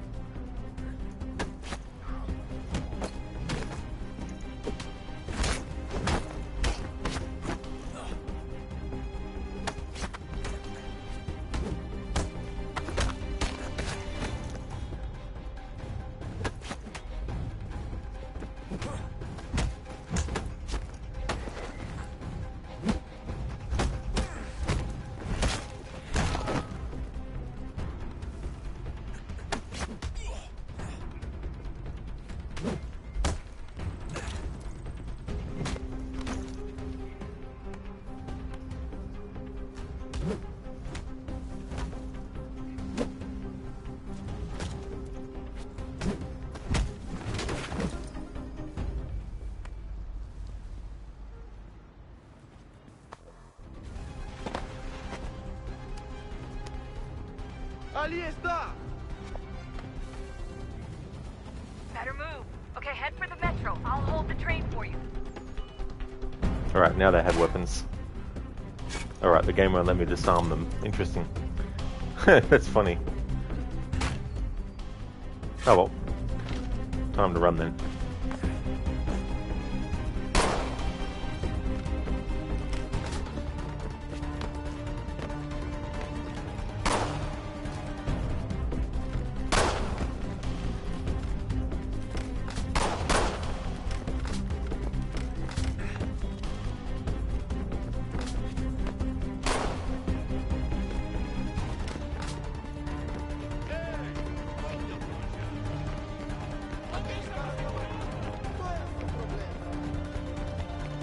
favor, senhor.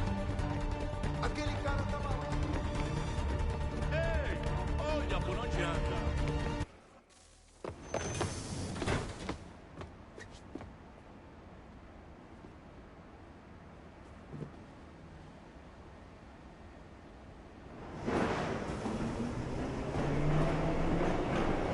Weak ass gunshot sounds, they almost sound like slaps instead. It makes you wonder. I mean, this is a remaster too.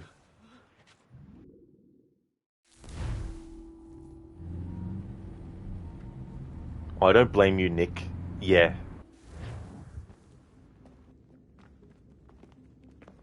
We can get back to Connor whenever you're ready, Desmond. Unless you want to plug in the power source first. Up to you.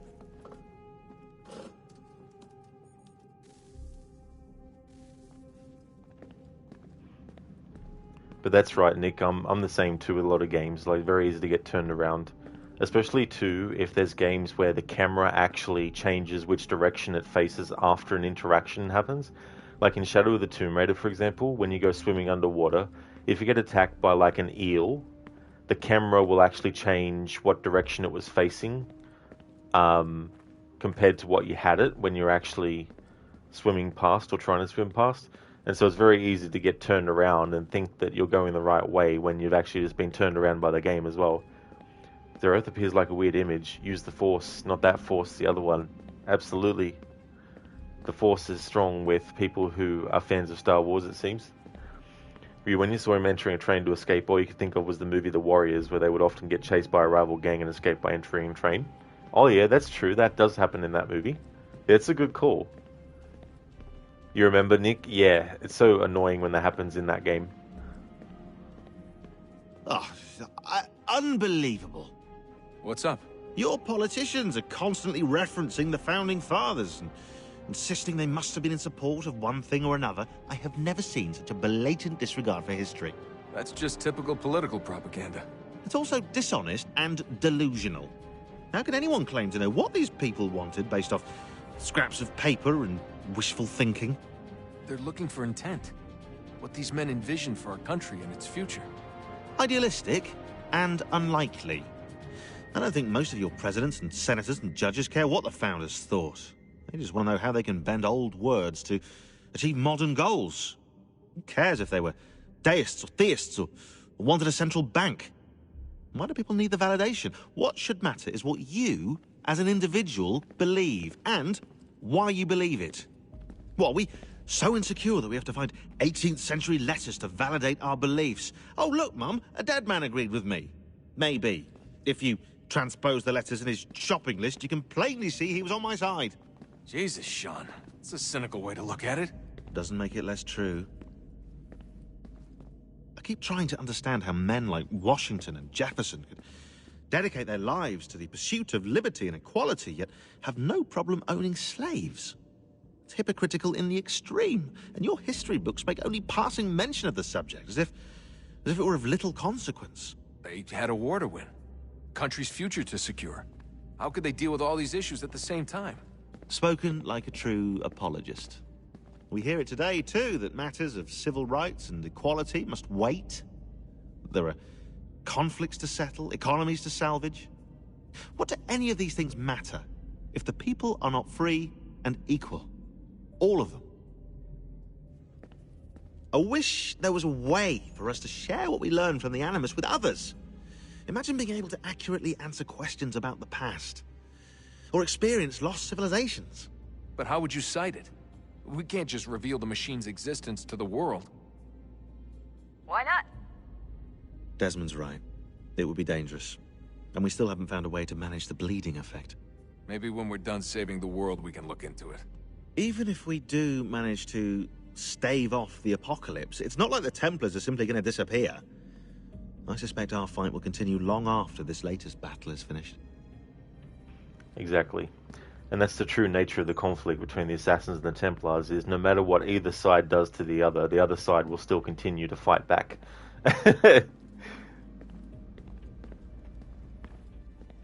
Oh, look at the time. Oh, doesn't time fly? Look, I think it's best we get you back in the Animus, Come on, chop chop. We need to find that key, Desmond. It's not going to happen with you out here, is it?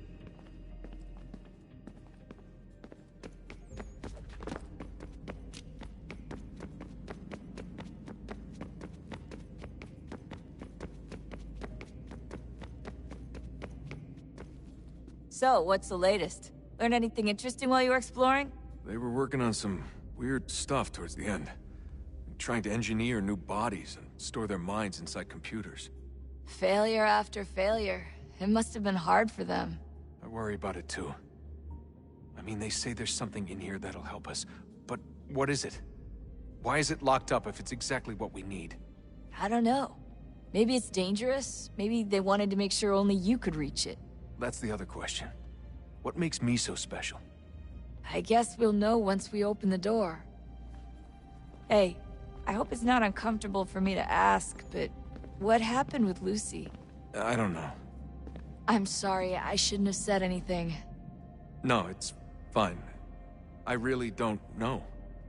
I was talking to my dad about it. It's hard to say. I mean, Juno definitely took control, but I think I agreed to it on some level. I think I let her in. No. That's not right. It wasn't her. Not exactly. It was more like a program. Does that sound weird? It showed me things. What'd you see? That if I didn't stop Lucy, Abstergo would get the apple, and we'd all be dead. I still don't understand why she turned on us. I'm sure she thought she was doing the right thing. It's called manipulation, psychological manipulation. The Templars manipulated her enough to make her see them as the ones who are in the right and the saviors. That's what they always do. The Templars can never organically recruit. They always have to manipulate to get someone to become a Templar. Whereas the Assassins, it's all based on a choice that the person who wants to become an assassin has to make. I gotta get back to work. You might want to do the same. Sorry, Desmond. A little busy right now.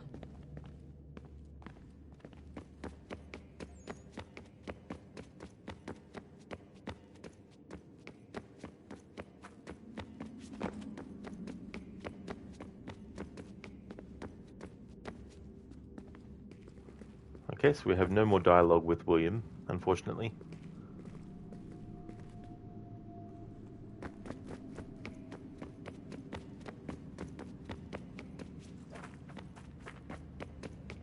So what I'm going to do, Taco, is because you've had to wait a while for me to do the leap of fail, when I actually do it, I'm going to refund your points that you spent on it so you can get those back.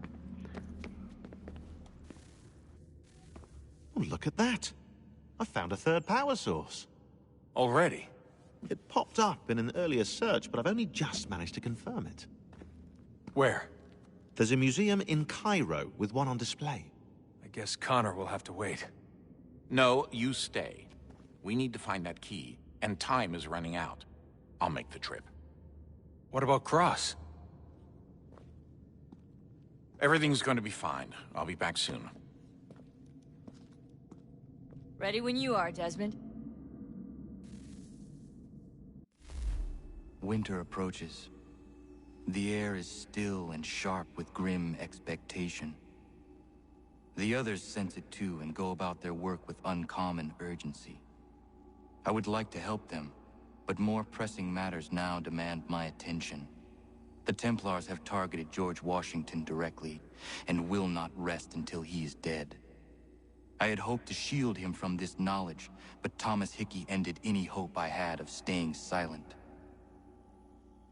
And so I have resolved to share everything I know of the Templars and their plots, of who I really am. Achilles finds fault in this, and we argue every day, but there is simply too much now at stake to maintain restraint.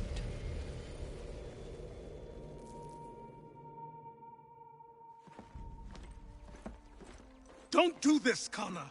Then what would you propose we do? Sit and watch while the Templars take control? We are sworn to stop them, or have you forgotten? Assassins are meant to be quiet, precise. We do not go announcing conspiracies from the rooftops to all who pass by.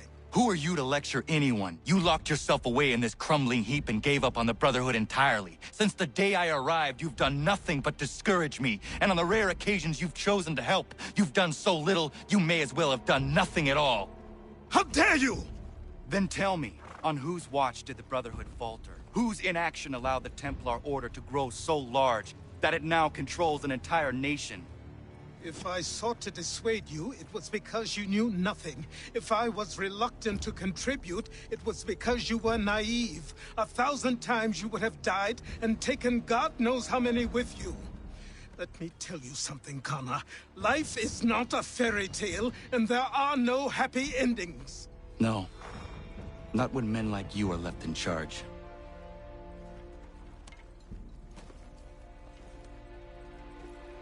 In your haste to save the world, boy, take care you don't destroy it. Ha! Sorry, Chad. I'll catch up in a moment. I need to do that leap of fail redeem. That was redeemed over an hour ago now. I've refunded your points as well, Taco. So the I think it's 1,000 channel points it costs for that redeem. Yeah, so I've refunded your 1,000 points that you spent, so that should appear back in your channel point bank, so to speak, soon.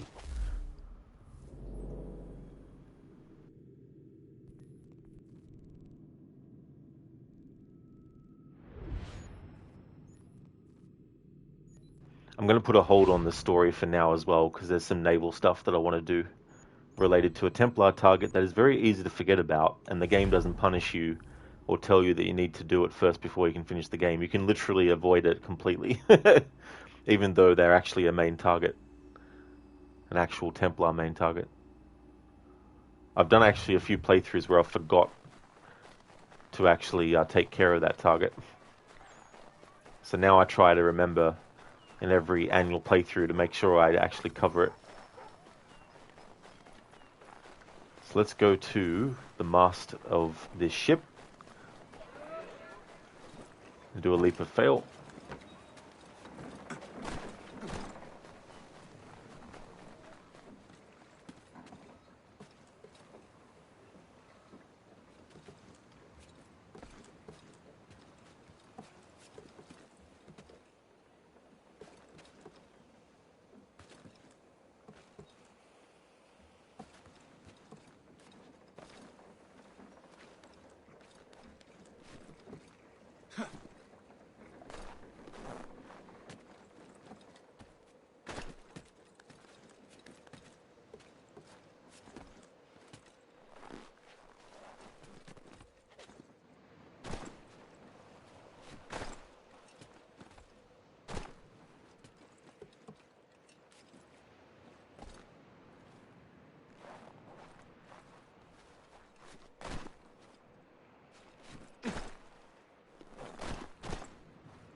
There we go, Taco. Thank you very much for redeeming that leap of fail. Sorry it took so long to honor it for you.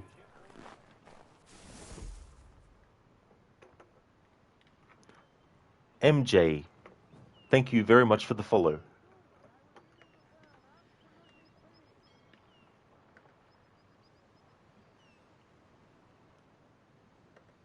Hipsuit, sorry, there was a message I missed from you.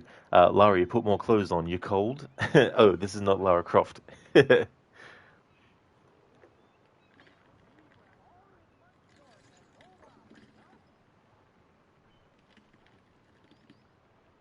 Zereth or Doom? Doom, spelled backwards, is mood. There could be like a parody version of Doom you could do called Mood. Raid, Devil May Cry 1 is often like that because the camera is fixed. Ah, okay. Yeah. Well, that's a good point, actually. That's the only one I've played, to be honest, is the first one. I kind of felt it was a bit, I don't know, too repetitious, which is something I very rarely criticize a game for being, because I think by its very nature, almost all games are repetitious, but I don't know, like, after I finished it, I didn't really feel anything for it, so I've never played any of the other ones afterwards. You can't stress this enough, but if you took the Warriors and you combine it with Double Impact and the 1990 TMNT movie, you would get the definitive Double Dragon movie. Exactly, Ryu, yeah. There's definitely a lot of movies that no doubt inspired the games themselves, so taking inspiration from those movies for templates for adapting those games would definitely make sense. Raid imperfect people doing what they can in imperfect time, Sean. Yeah, I mean, there's definitely things that unfortunately do need to be prioritized in a way where they're not the first priority. But then there's also things where it's like excuses get put in place of actual, true reasoning. Assassins versus Templars is about as generational as Earthrealm versus Outworld, huh? Oh yeah, Yeah, it just goes on for centuries as well. And even if the two sides work together temporarily, eventually, the conflict continues. Nick, you still can't forget your excitement when you realize that Sean and that Portal 2 robot have the same VA. Oh, yeah, I haven't actually played Portal 2. Oh, okay, Raid. So, yeah. So, voiced by Stephen Merchant. Nick, to the point where they get manipulated to manipulate other potential recruits. Oh, exactly. Yeah, yeah. It's sort of like, let's say you come up with a really cool piece of technology. The Templars will be like, hey, if you actually join us, we'll give you more money to be able to make even more with this, but we take ownership of your technology. And if the person's like, I don't want to do that, then the Templars will find another way to force them to actually give over. You know what I mean? Just to use it as an example. Right, Desmond didn't choose, though. He was born into it. That's definitely fair too, Raid, as well. Yeah. Yeah, I mean, I'm sure, too, that if you were born into the Assassin Brotherhood, if you genuinely didn't want to actually be an assassin in the sense of going around assassinating, killing people, I'm sure that they would understand. They wouldn't prevent you from stopping doing that, you know what I mean? Like, so they'd be sort of like, they'd let you leave if you wanted to, whereas the Templars wouldn't. If you said to the Templars, oh, I don't want to be a Templar anymore, then they might on the surface be like, okay, that's fair enough, fine, but behind the scenes they'll be like, right, we need to off this person somehow or something. You know what I mean?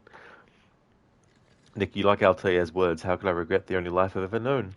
That's actually a good quote, for sure, from Altair in Revelations, when he says that to Al-Mulim. Yeah. But there's definitely something to be said, about the assassins and those who are actually born into it as well, where from a certain age they don't necessarily have 100% free will, to decide if they want to actually join the assassins or stay with them and stuff. But I'm sure as they get older, they're not forced to remain as one. Yeah, Raid, that conversation with Connor and Achilles, yeah, it's almost like, when a child might have an argument with their parent, and they both say things that they don't really 100% mean, but in the heat of the argument, they say certain things that, get at the other person. Thank you, Zereth, for redeeming a leap of fail. Okay, let's see, since we're in New York now, let's see if there's any building that we can jump from. Because I've done the whole jumping from the mast of a ship a lot of times in this game for a leap of fail. Nick, right, we had auto crouch in this one.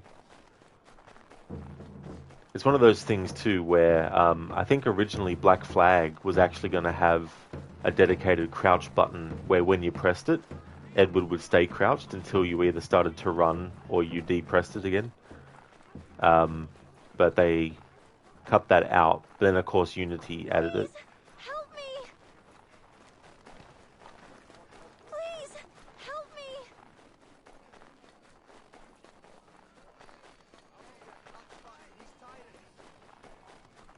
Nick, you remember the main reason Desmond was held in by assassins is because they didn't want him to be caught by Templars, do you think?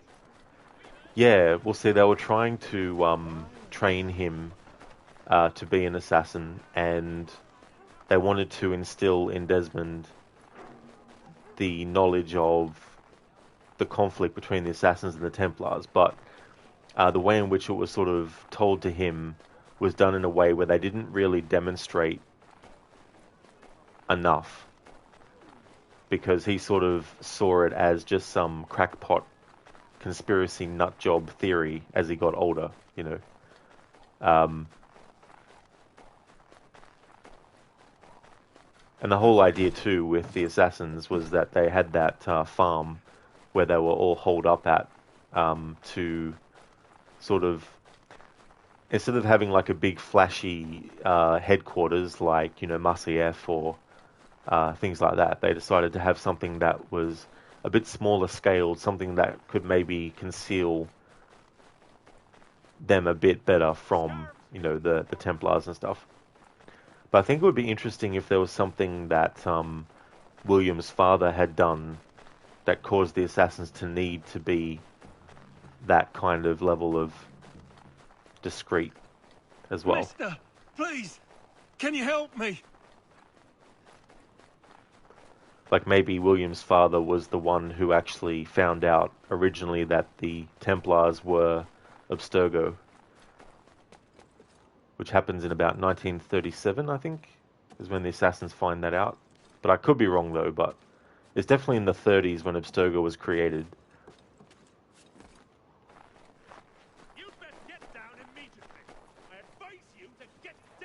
Like maybe William's father infiltrated the Templars and reached almost one of the highest ranks within the company. But because the Templars found out about it before he could, be officially recognized at that high level, had to go on the run. And then maybe that's why the assassins in present day have that farm area to be on. Okay, hopefully there's no haystack this way. Let's jump. The game won't let me. Okay.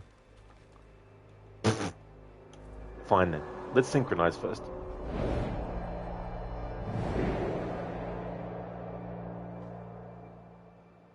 Then let's see if it lets me jump off. Now it does. There we go, Zero. Thanks for redeeming the leap of fail. Nick, damn, you love when you learn more of AC lore. Yeah, I mean, the part where I was talking about Desmond's father is all just something that I've, just come up with. But the actual fact that Abstergo was created in the 1930s is definitely true.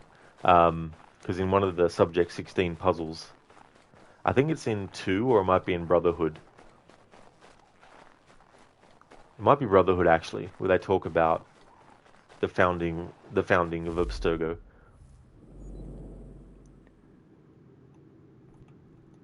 Okay, let's zoom out and let us go to the Aquila. And you love the standing synchronization. You wonder why they didn't keep it. Yeah, that's kind of cool, and showing the balance that the assassin has to be that high up and not fall down. You should play those more. Yeah, oh, absolutely. Yeah, I mean, it's understandable if the puzzles themselves are very, very annoying. So if someone used a guide to just get the story-related stuff with those puzzles, I definitely wouldn't be thinking any less, because I do that myself too. Like, I've tried in the past to do them without looking up stuff, and it was hard. So it's definitely one of those things where after a while you just get sick of trying to remember, because I don't do them all the time. Maybe if I did them over and over again, 24 hours a day, 7 days a week for 6 months, maybe it'd be a different story. But when I stopped doing that, I probably would forget about it. Because I remember Silent Hill Origins, I had to finish the game in under 2 hours, and I got so good at it that I didn't need to look at a guide or anything to remember where to go.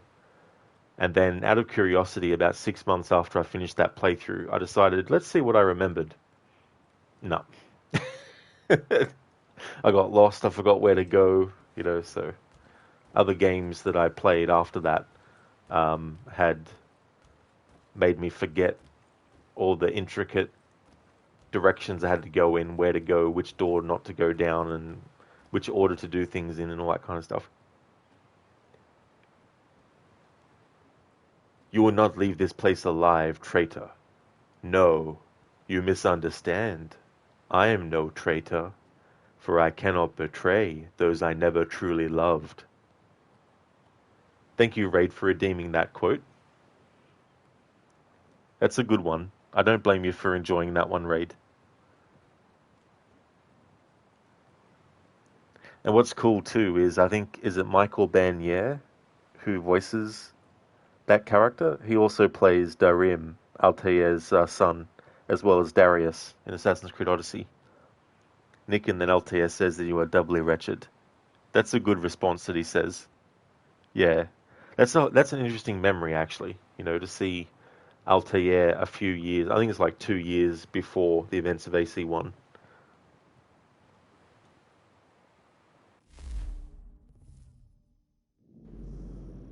Okay, how much money does Connor have? Okay, so he's got 5,479.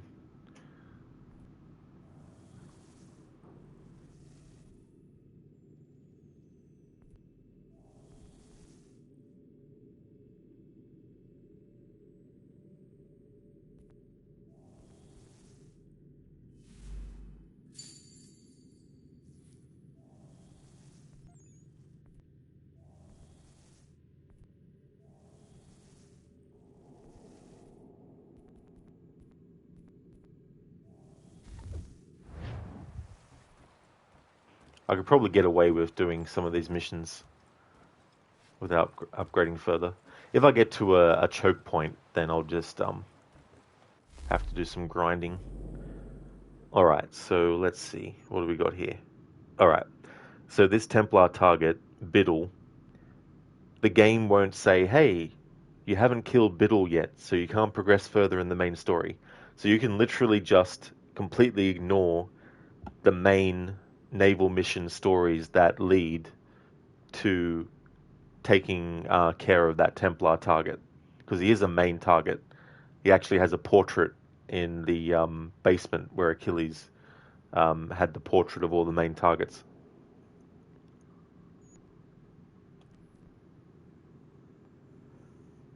Nick, yeah, those games and the memories made you think back on the in-depth meaning of their words and actions. And that's the good thing too, being able to, if you have a real interest in dialogue and stuff and what happened in certain things, it's always cool to be able to find out more and to delve deeper and maybe look into things that you might not have thought before, because there's so much information in these games, especially too in the database entries, that it's understandable that not all of it is easily digestible, especially like on a first playthrough as well.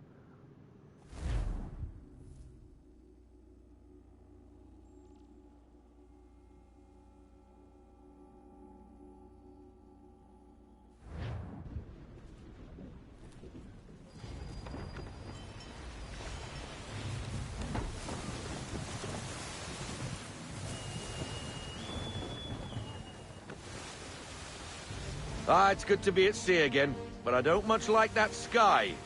Even a pretty sunrise is a bad omen to you, Mr. Faulkner. Where are these raiders? By guess and by God, an easterly course toward the coast. Miss Mandy reports of some British boats gathering somewhere in these rocks, threatening the vineyard.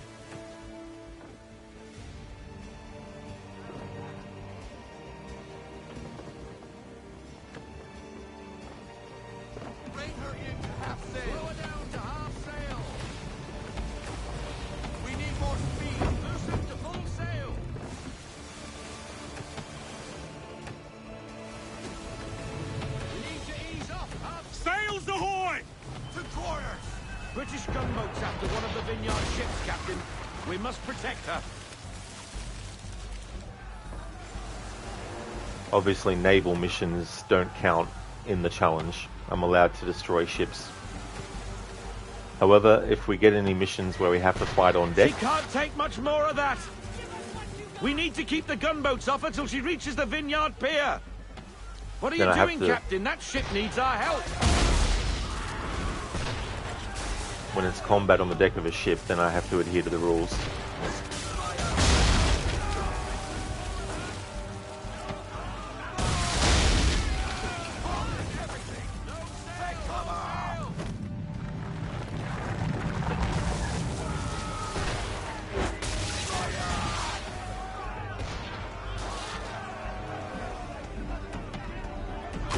Draw them! We need to protect the civilian ship!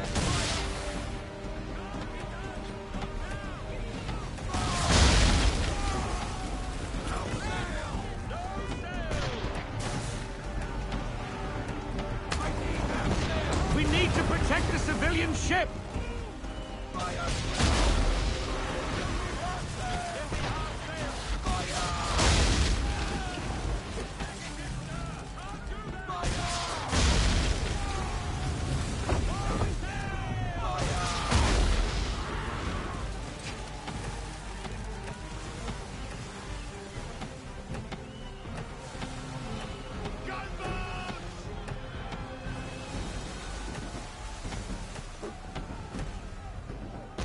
We need to protect the civilians. He can't take much more of that.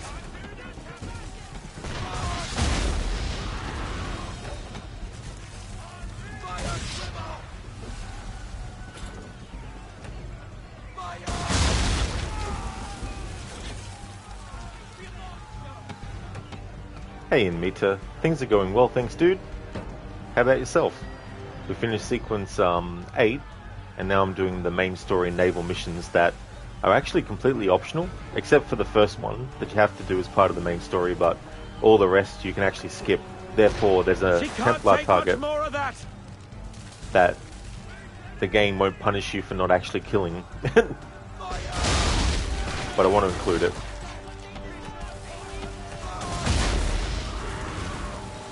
Draw their fire, Captain!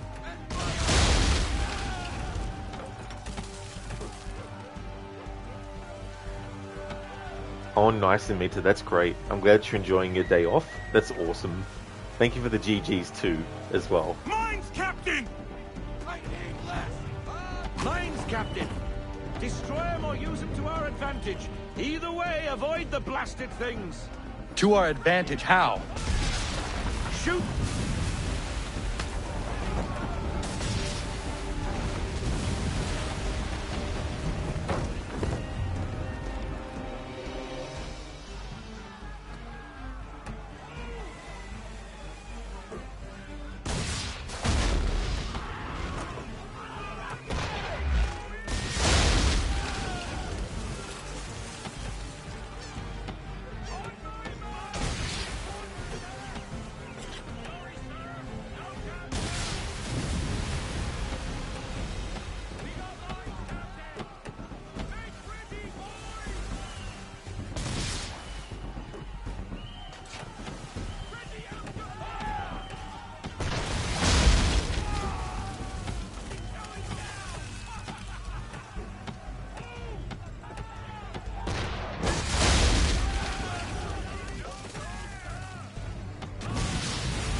She should be safe now, but it's a hot chase.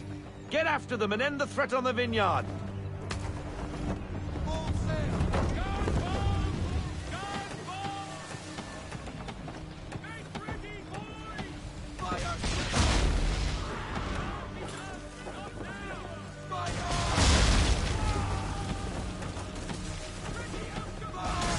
They veered north. Not there, but an abandoned fort.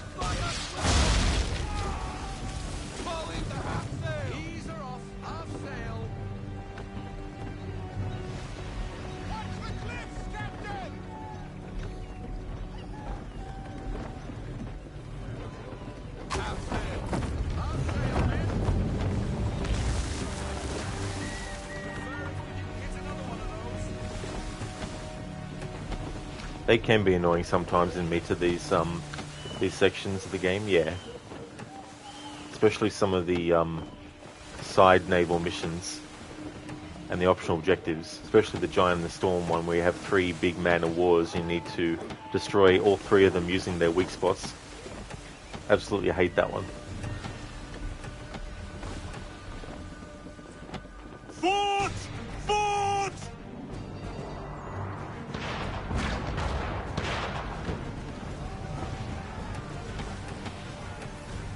That lobcock shouldn't be there. Well, it is there, Mr. Faulkner. And it's too close to the vineyard. Time and tide waits for no man. Take out her towers. Locate us with you at the helm, sir! We need to dodge those boarders! Head clear of their splashdown!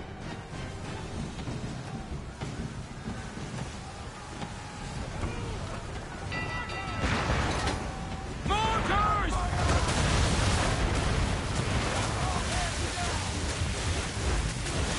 Locate us with you and I'll avoid the mortars, sir!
Nice driving, Captain!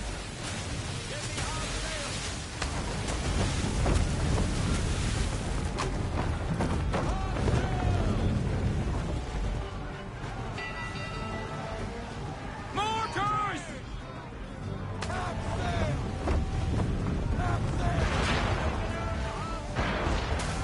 Won't hit us with you at the helm, sir! Got our point of mortars, sir! I need the damage report double time!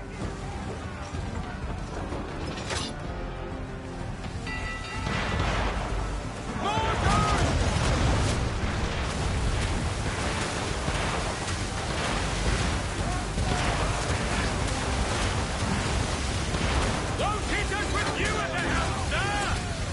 Got our point of mortars, sir!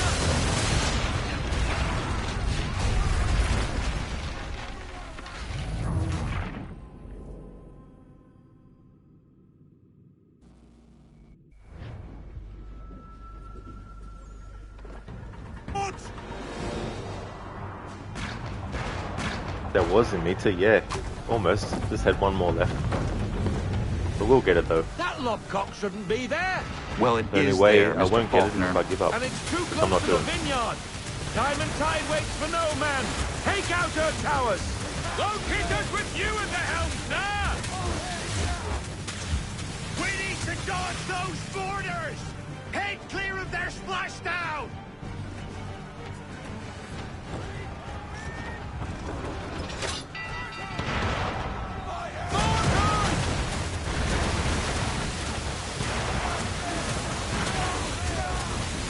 Nice driving, Captain! We can't take another hit like that, Captain! Steer away from them!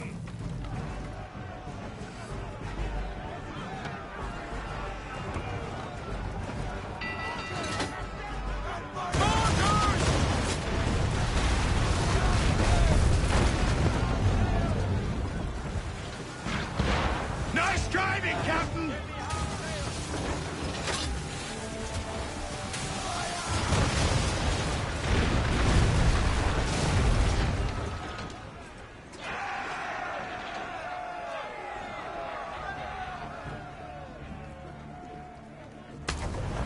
That fort won't be troubling anybody no more.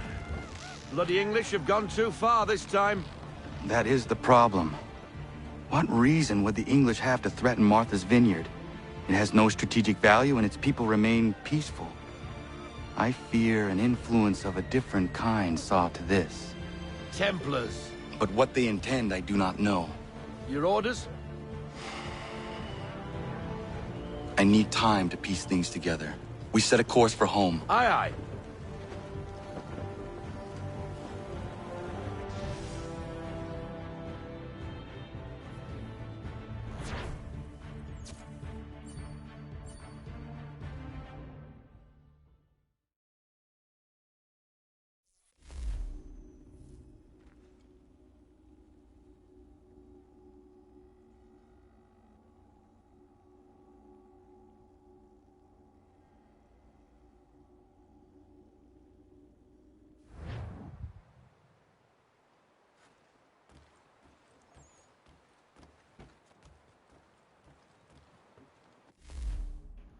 Thanks, Inmita.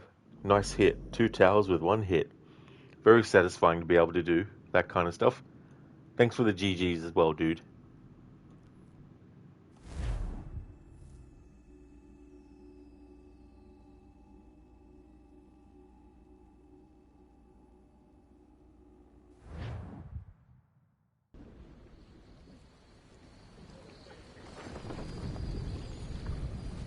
Ahoy, Bobby! Do you trust her? With my life, Captain.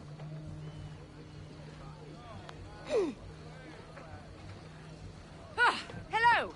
Name's Amanda. You must be the captain. Now, what's all this about then?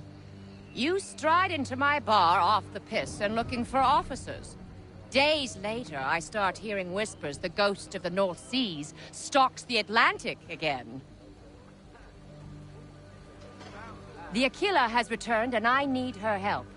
Nicholas Biddle now sails for the Patriots, captaining the Randolph. But the man is raiding up and down the coast round Nantucket, claiming it's a loyalist post. Where is he now?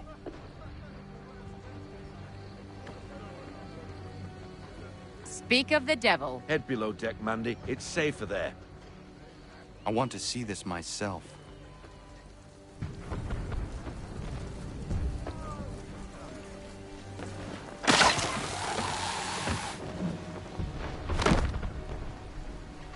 Just like his grandfather.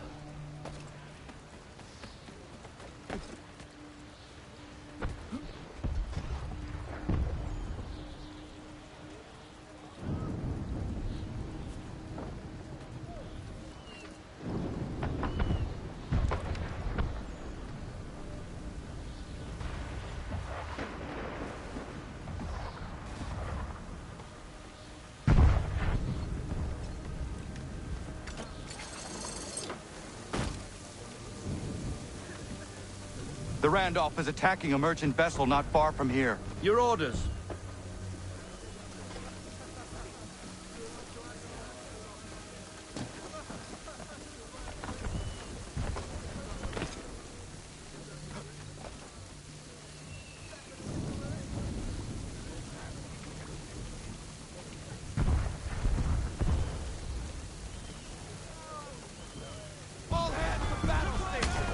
We need to find out what Biddle intends, but we must hurry. What else do you know of Biddle?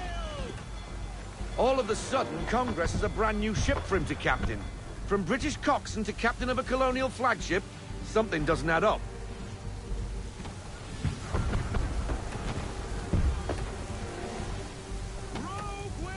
Heavy gust, Captain! Hard counter!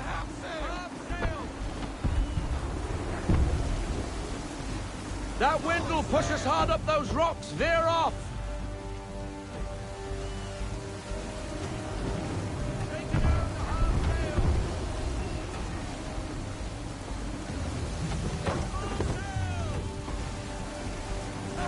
There's a storm coming, Captain. Feels like a big one.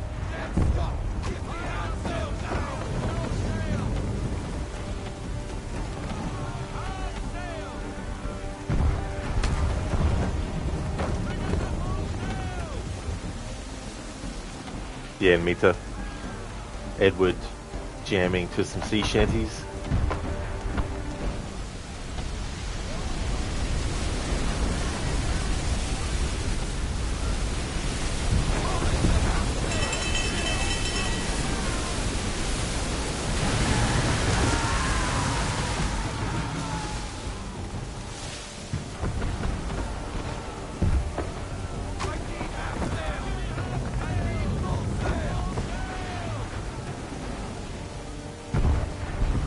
Hey there, Afro. Welcome. You thank the stars every time for how much they improved and perfected the ship in Black Flag after this? Absolutely. Yeah. That would have been the good thing too with this game coming out first is Another it would have given them all yours. Would have given them some feedback to implement.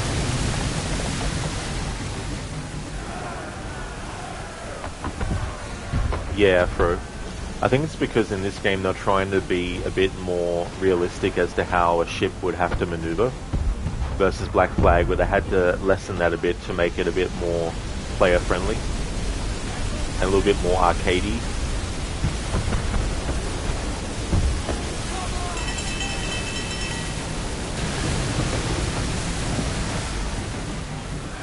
But I don't feel it ruins anything for them doing that.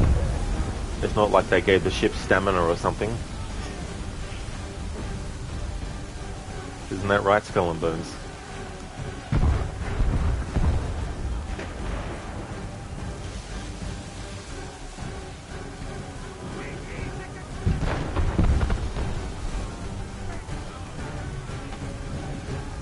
The Randolph has turned sail. Do we chase him? We cannot leave this merchant vessel to the mercy of the English. Why is Biddle doing this? Nantucket is for the Patriots! The company he keeps tells me his true allegiance lies elsewhere.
salute to us, sir. They're safe. What now? Pursue the Randolph.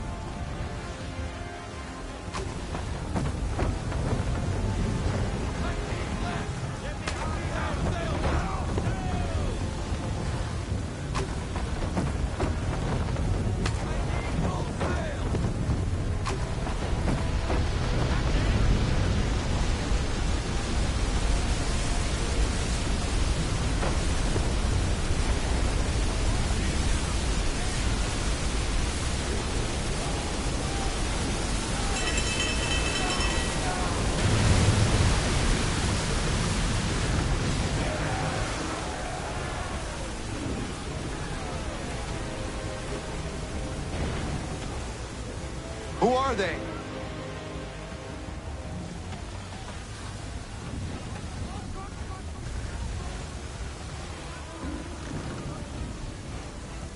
More English by the cut of their jibs. Where's the Randolph? He's gone, sir. Cut and run.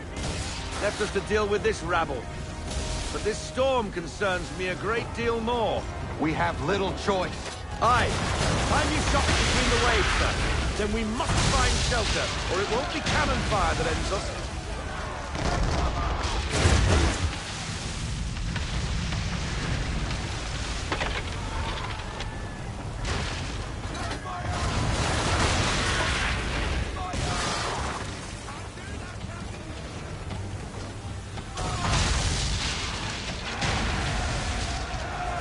I wasn't even trying for that, but if I was, wouldn't be getting it. I'd say it's high time we find some cover from this storm, Captain. I agree, Mr. Faulkner. We make for the vineyard.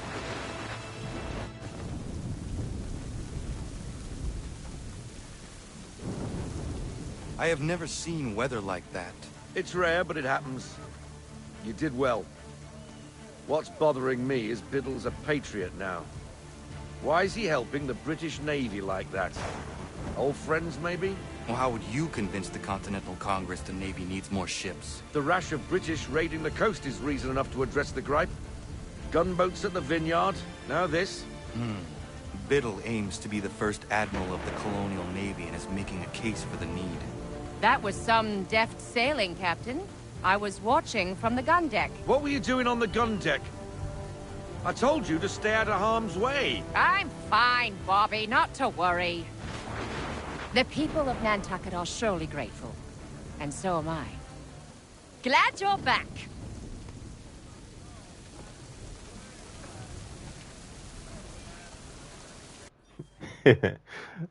I love Connor's look there.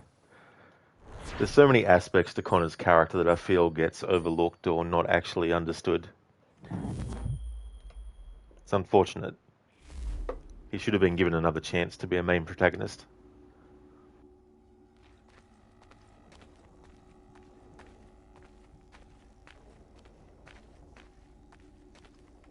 I like to joke that the genetics for being a captain skipped Haytham and went to Connor instead.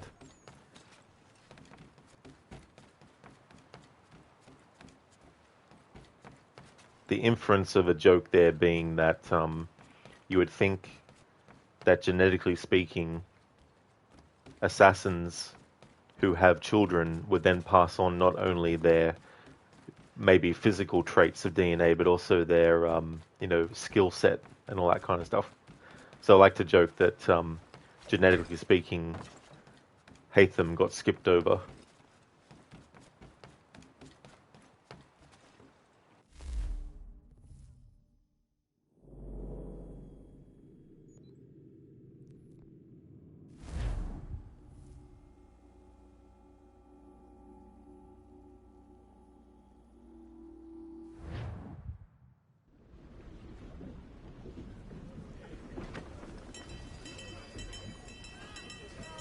Our charge, Captain. The Belladonna, under Rodriguez Hortalis and Company. She appears Spanish for all intents and purposes, but rest assured she's a French vessel. French are bringing in a boatload of powder and guns for old Georgie and his patriots. Some colonial boats were supposed to escort her up the coast, but they left her behind. She's been waiting ever since. We will make sure Washington gets what he is expecting. Where is is le capitaine? I am the captain.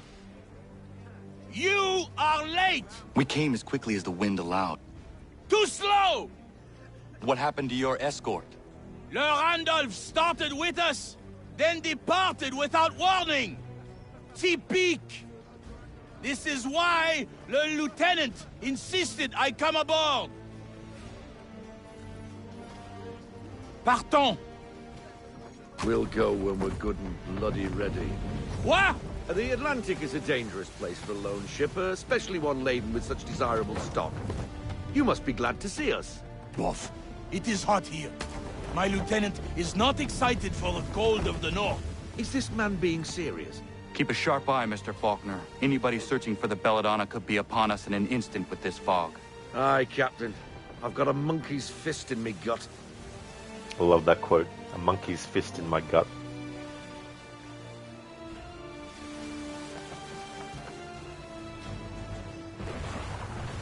English are on us, Captain!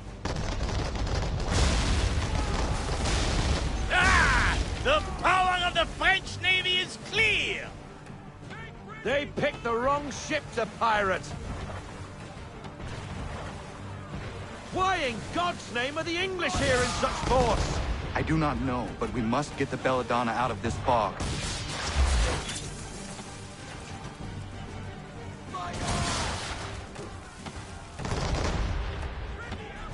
We do not even need your resistance, it seems.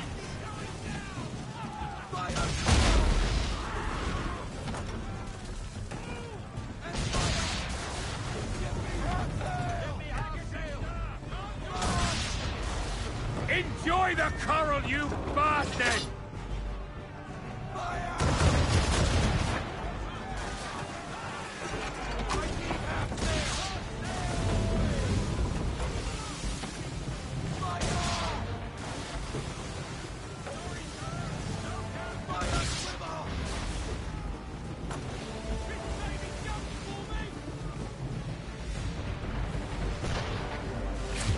English frigates!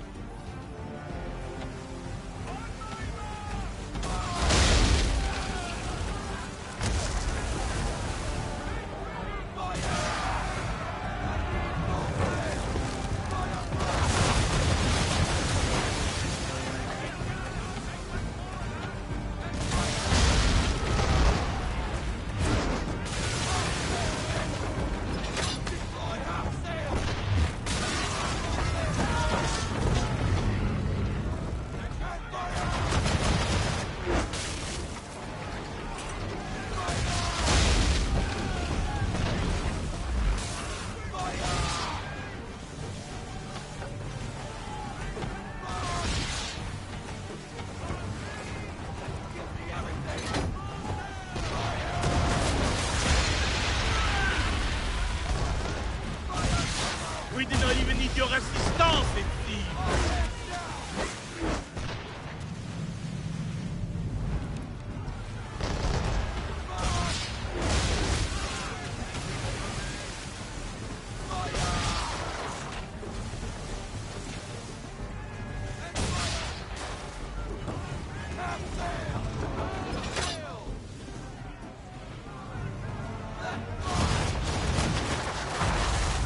Come one, come all! We're waiting for it!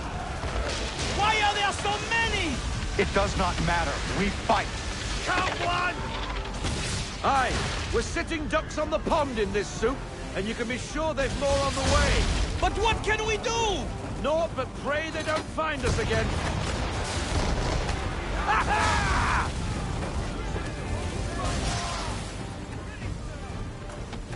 The Belladonna does all the work.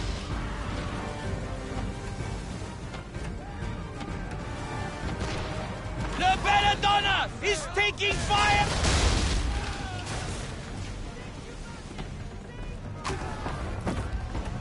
Man of war!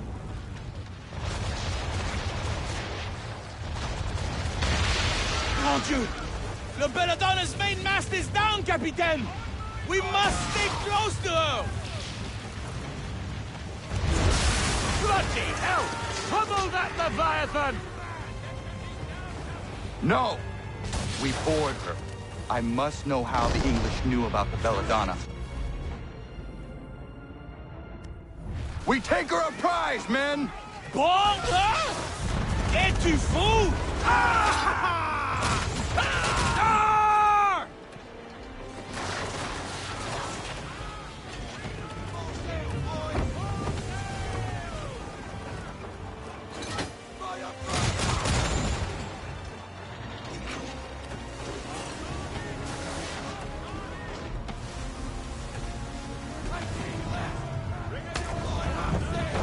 Alright, so when we board the ship, unless the game doesn't let me, I have to disarm the enemies before killing them with their own weapon. However, the actual naval combat, ship to ship, doesn't count towards anything in the challenge. But boarding the ship on foot and then fighting. Job, Capitaine! Defend la Belladonna!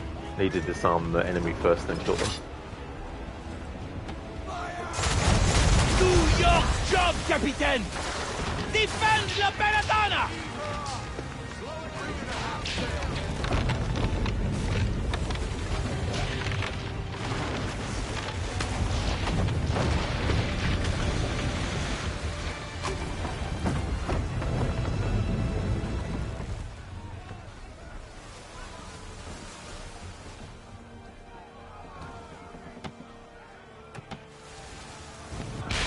Hook us in! Bring her close! To arms! To arms!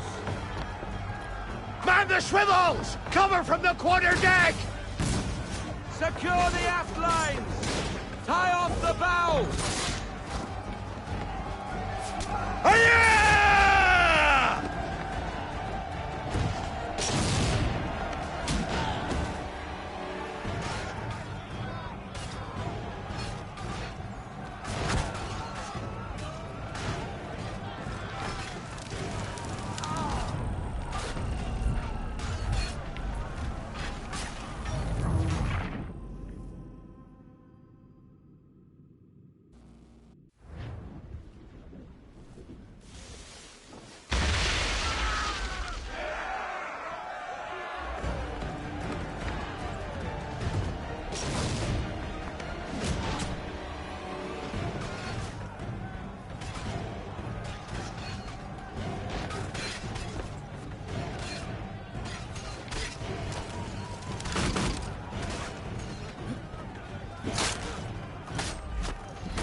How does the British command know about the Belladonna?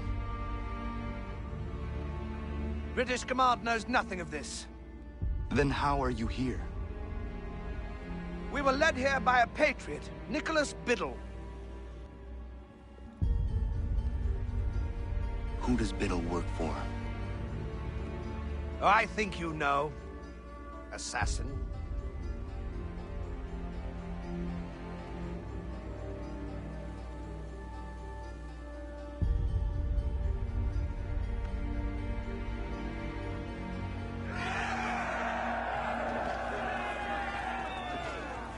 What did the captain tell you? Nicholas Biddle led them here.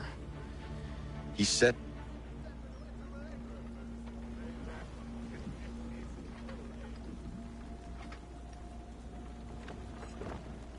The Randolph. The Randolph? Beat to quarters! Belay that order! He is putting us to his rudder. We cannot leave the Belladonna undefended. But sir! She is incapacitated and vulnerable. Let him go. We will see each other again soon.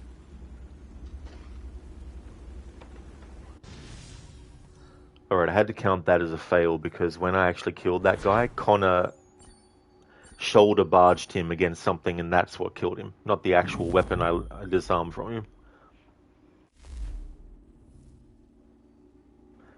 The literal weapon that Connor disarms from the enemy has to be used against them in full and kills them.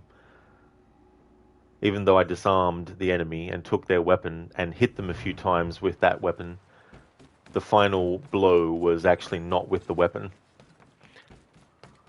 So now that brings the times that I've failed the challenge rules to 15 now.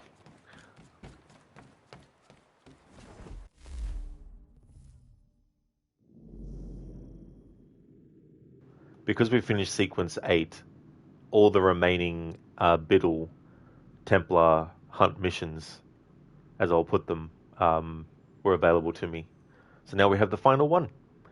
And as I was saying before, the only one of these that the game forces you to do is the first one.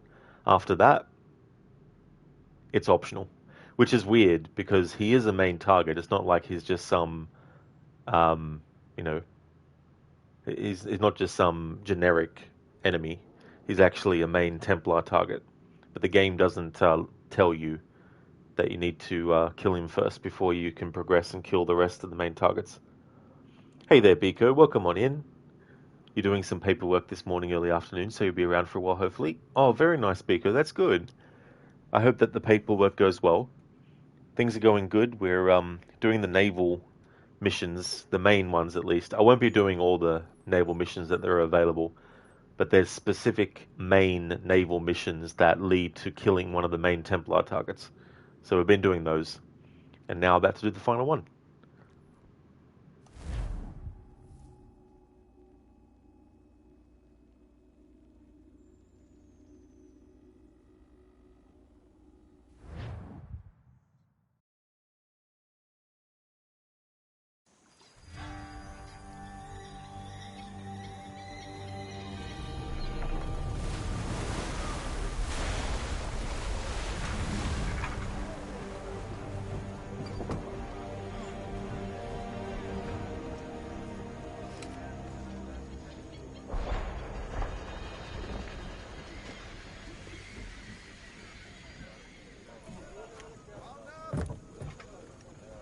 You see the catch fire, Captain?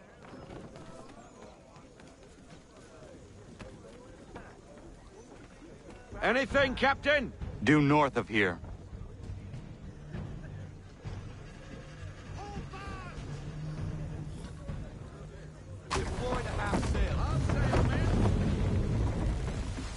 Hey Crooked, thanks for leaving the lurk, dude. AC3 is going really well. We're going to deal with Biddle. So I made sure to include these in the playthrough. There were some playthroughs in the past where I completely forgot to do these ones. Because the game doesn't force you to do all of them. The Randolph!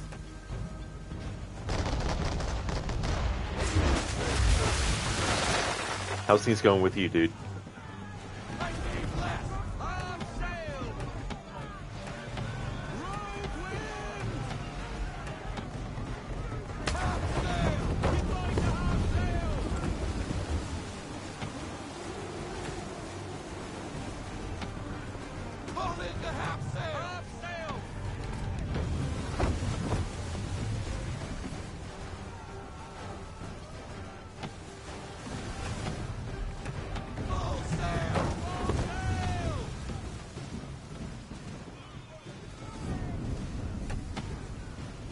What's that weasel up to?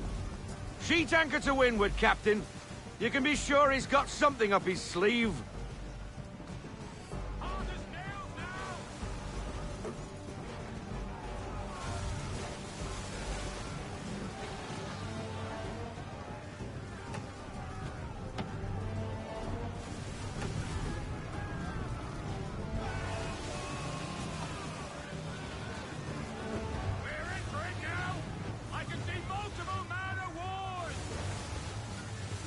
It's a bloody armada. I knew he was up to something. And he's turned to fight us. We're in it now, Captain. So we fight, Mr. Faulkner. Board the Randolph. Sink the rest.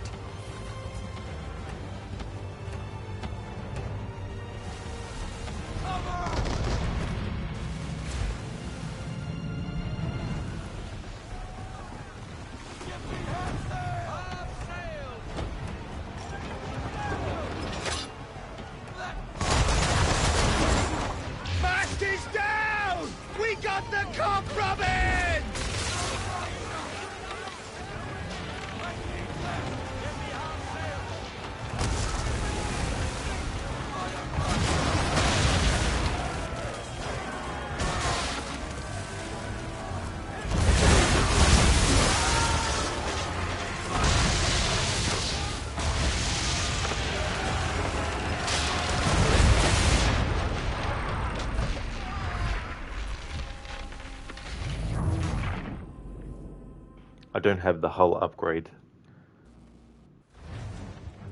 so it won't take as many hits to kill me.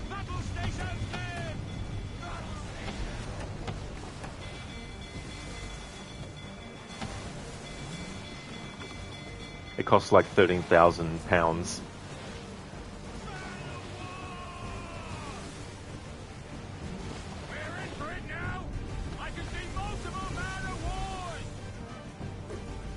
It's a bloody armada. I knew he was up to something. And he's turned to fight us. We're in it now, Captain.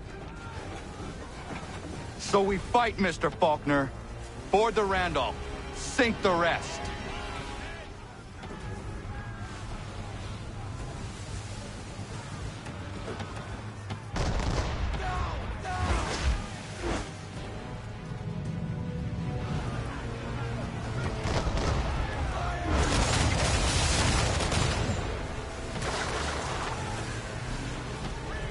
Bring down our mainmast!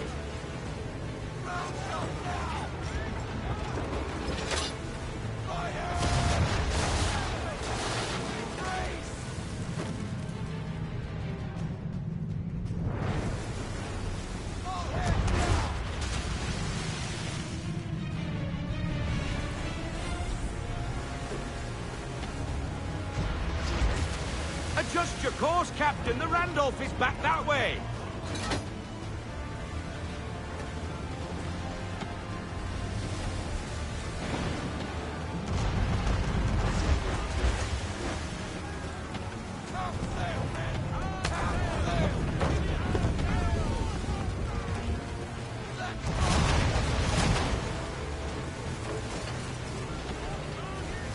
Adjust your course, Captain. The Randolph is back that way.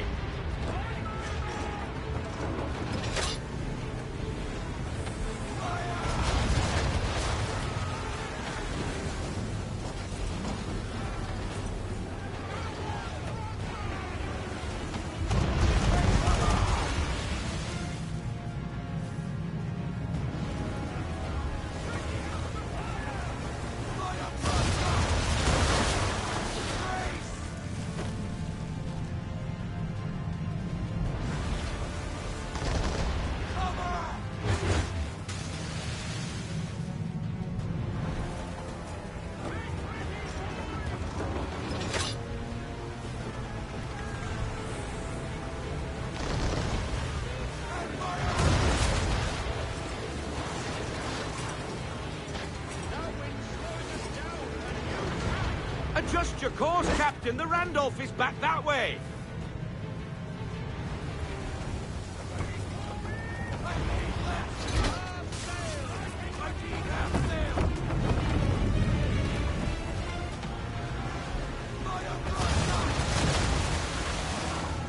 It's really annoying because not only do you have waves that get in the way of your shot, but there's waves that can mask the enemy ship from getting hit, even if you don't have any waves in front of your firing line.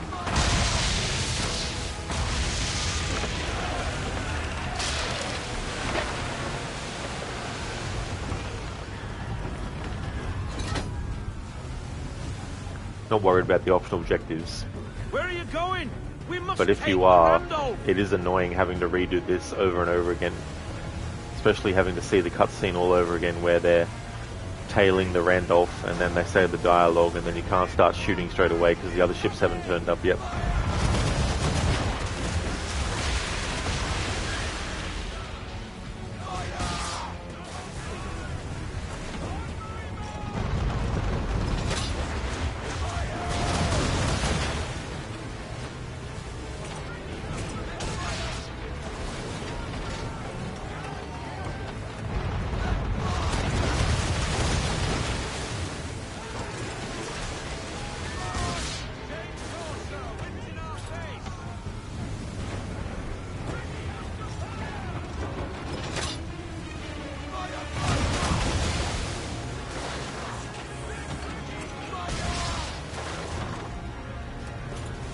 Funnily enough, the swivel gun shot actually can pass through water and still hit the ship you're aiming at.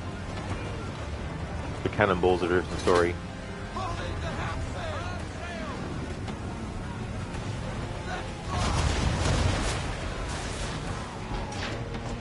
Plus in this game too, your shot can actually be interrupted, or rather your charging up to do your shot can be interrupted if the enemy uses a grape shot against you. That can be annoying too. And the recharge time before you can shoot again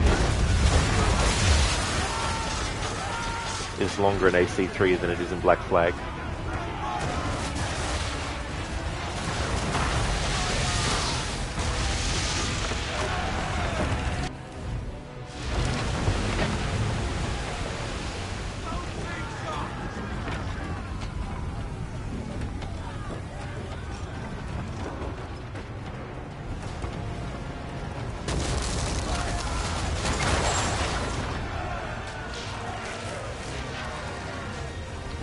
Her mainmast is down. We have that bottleberry over a barrel. She's ours, men. Prepare to board. Biddle is mine.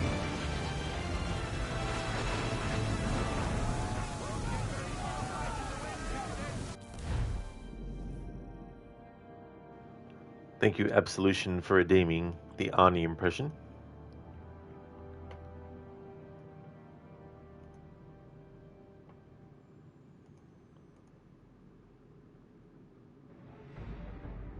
Though surrounded by sinfulness and terror, we must not become so embittered that we take Satan's methods as our own.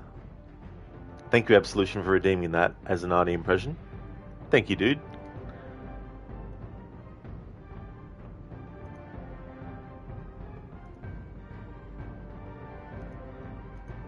What's that from?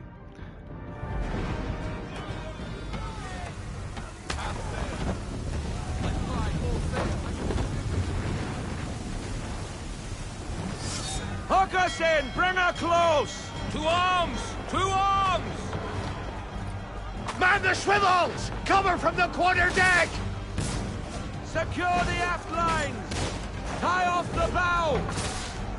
Board the Randall! Yeah! Ah, the Dark Knight Returns. Oh, cool.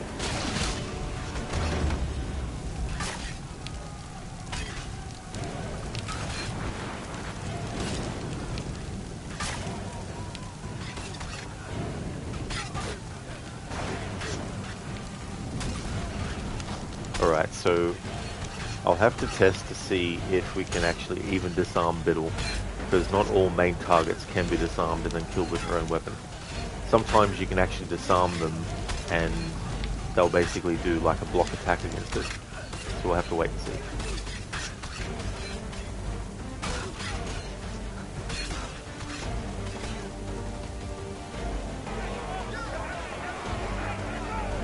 Mr. Kenway will reward me greatly for ridding him of you.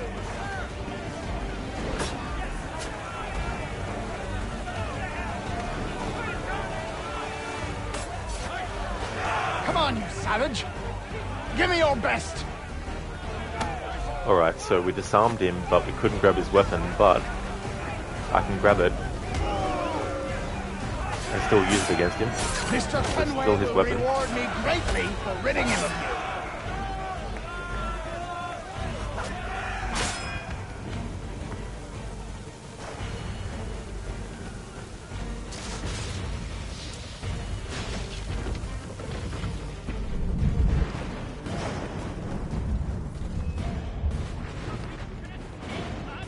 Mr. Kenway will reward me greatly for ridding him of you.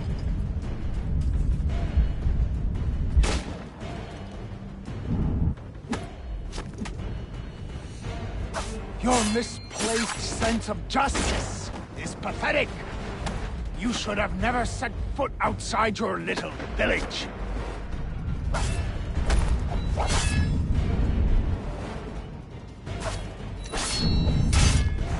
Your misplaced sense of justice is pathetic.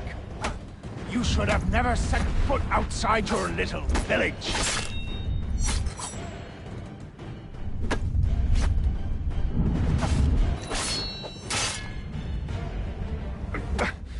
Ambitious! Smart! Pity I have to kill you.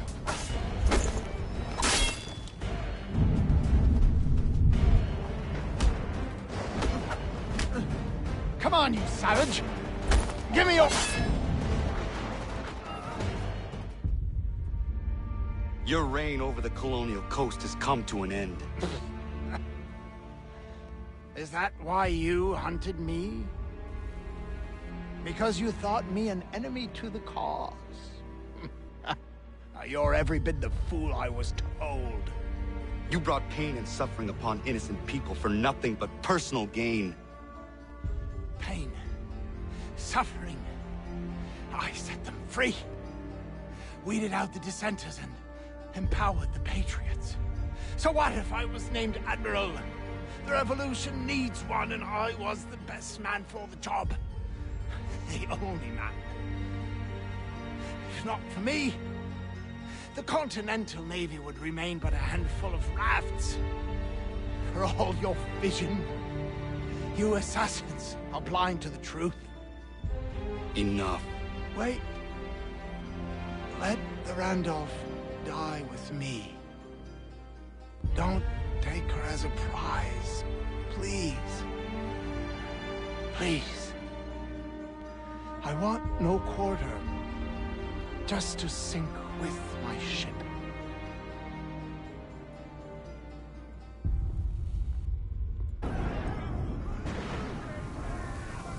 I can't believe you mean to leave the Randolph.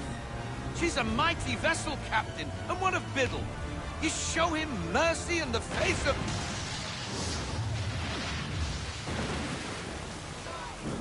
I guess that's that, then. A tad over-dramatic, if you ask me. Still, a waste of a formidable ship.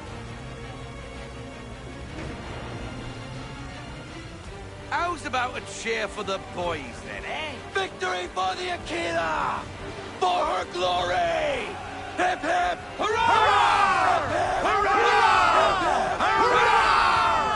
I've been a wild rover for many a year, and I've spent all my money on whiskey and beer.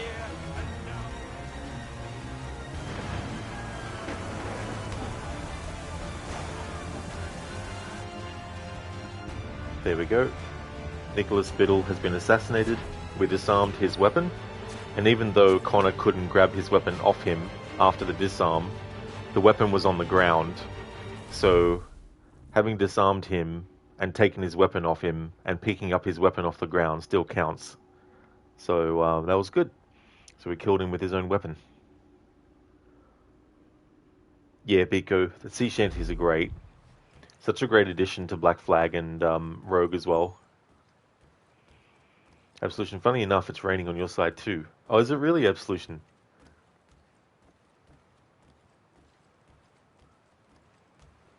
That's all the naval missions I was going to do.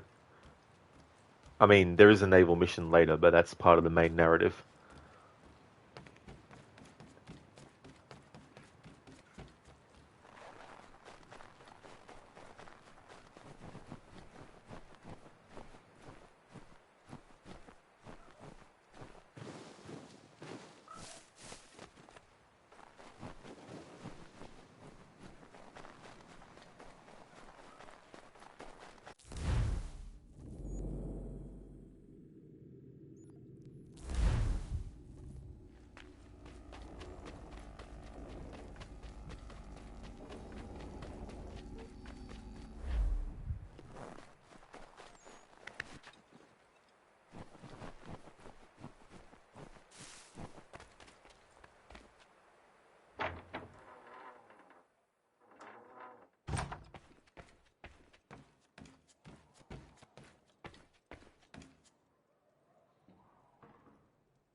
Nick, those robes look so badass, no matter how many times you see them.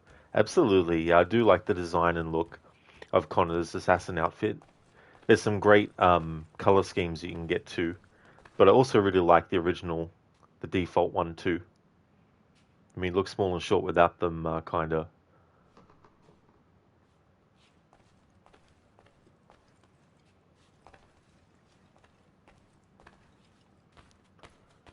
Here's the Templar wall. Alright, so we assassinated William Johnson, Pitcairn, Hickey, and Nicholas Biddle. So out of all these targets, even though we've actually killed him, literally, it hasn't marked him off yet. But as I said before, you can clearly just go all the way through the game without actually killing Biddle, even though he's the main target.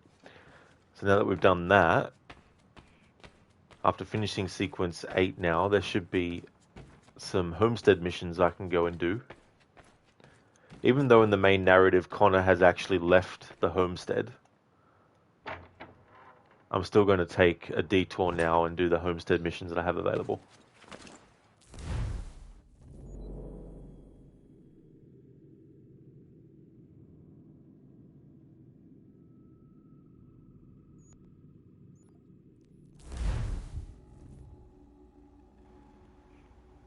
Nick, maybe a personal opinion, but when you equip his tribal outfit after collecting all feathers, he doesn't look the same level as strong. Oh, I've never really actually noticed, to be honest, like... But some things too, I need to see a direct side-by-side comparison as well to recognize certain differences or things like that.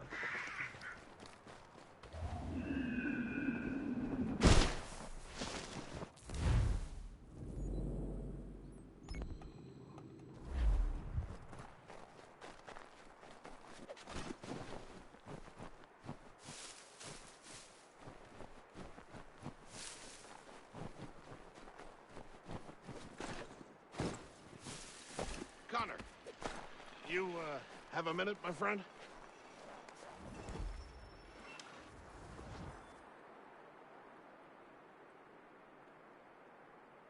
Is it coming, Big Dave? You make any progress on the knife? I would like to give it to Miriam soon. The steel Norris smelted is something else. I've rarely seen such fine metal. The trouble is my old tools aren't hard enough to work it. The ones I need aren't hard to find. A shop or two in New York sell them at a good price. I'd do it myself, but with the regulars after my head, I'll stay here safe and sound if I can. I have matters to attend to in New York. I will see to it the next time I journey there. Sounds good.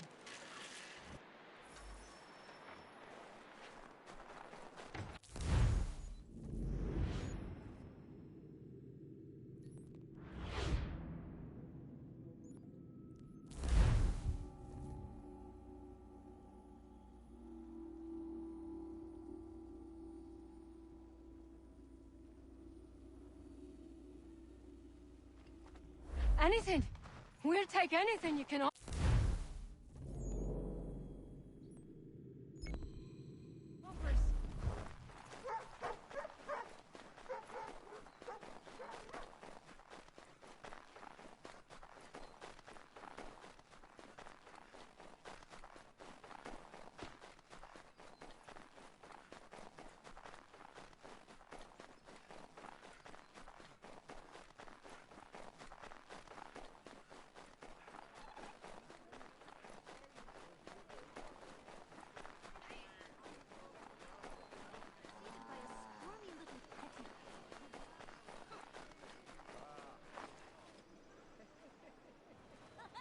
That's right, Absolution. JB Blank. Or Blanc. Plays Big Dave. He was also Tarek Barletti, the Vendor and the Ottoman Guard in AC Revelations. In AC3 he also voices some Redcoats. In Liberation he was Rosilion, and in Black Flag they've got him credited on IMDb as additional voices. I should actually try and keep an ear out for characters in Black Flag that might sound like him, to update my command to reflect that, because I've gotten the majority of the character names for certain actors in the AC series off of their IMDb, but not all characters that they play in every single game is actually listed under that game. Sometimes they just say additional voices or whatnot, but there has been some actors that I've actually heard in an Assassin's Creed game that on their IMDb the character wasn't listed, but in my command I've added their character. Like Andreas Sabergus, I think it was. There's a character in Assassin's Creed Origins, actually Odyssey, that he plays, and I think Okitos the Great, yeah. And Polymestor and that. I think those aren't names that he's credited as, but that's his voice. Nick, yeah, you noticed how good this outfit is when you saw Arno with these on. He looked a different level of badass then. Oh yeah, that's right. That's definitely one of the outfits you can wear in AC Unity.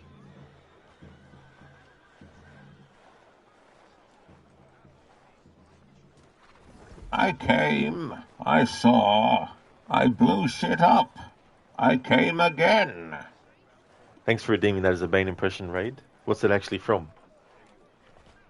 JB Blanc was in Shadow of Mordor, Shadow of War. He voiced some of the Orc captains. You've killed him many times. I think there was a character he voiced in Star Wars Jedi Fallen Order as well. I think it was that game. Or maybe it was Jedi Survivor. I can't remember.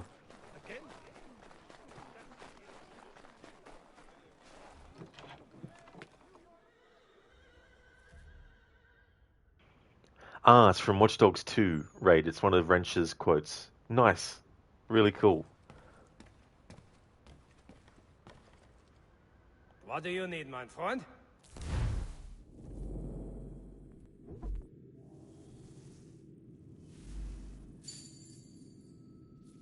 He voiced Cal's alien friend who gets killed right at the beginning. That's right. Yeah.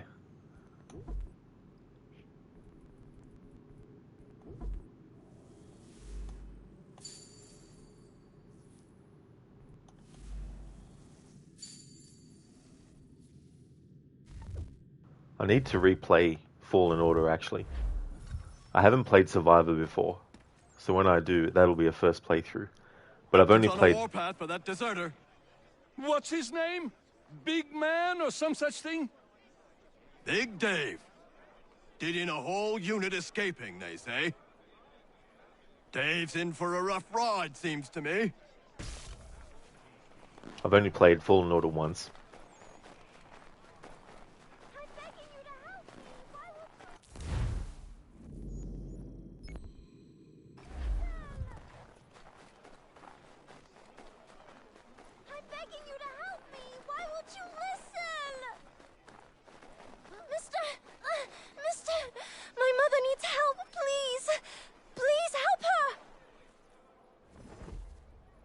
Where is your mother? Follow me.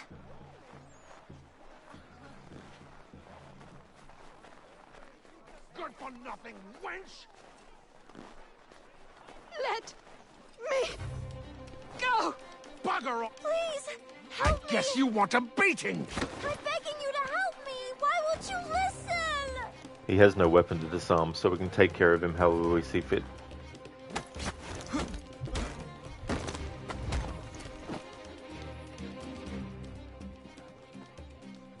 Leave. That wasn't necessary. I can handle myself. When he returns, he'll try and give me twice the thrashing. Why would you stay with such a man? This is my house and business. It's my tailoring that paid for this place. I'll take his drunken buffoonery over leaving behind what I built. If I told you there was another place where you could live and work, free of him, would you consider it? The catch? No catch. Our village is growing and in need of all forms of trade. Just business and a new life. I'll come and see if what you say is true.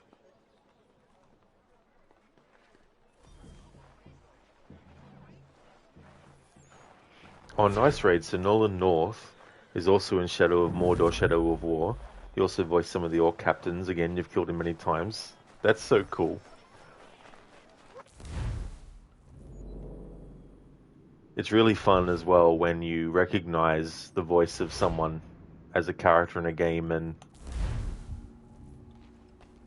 some actors, even when they're doing an accent, there's something about their natural speaking voice that you can pick up even in the accent.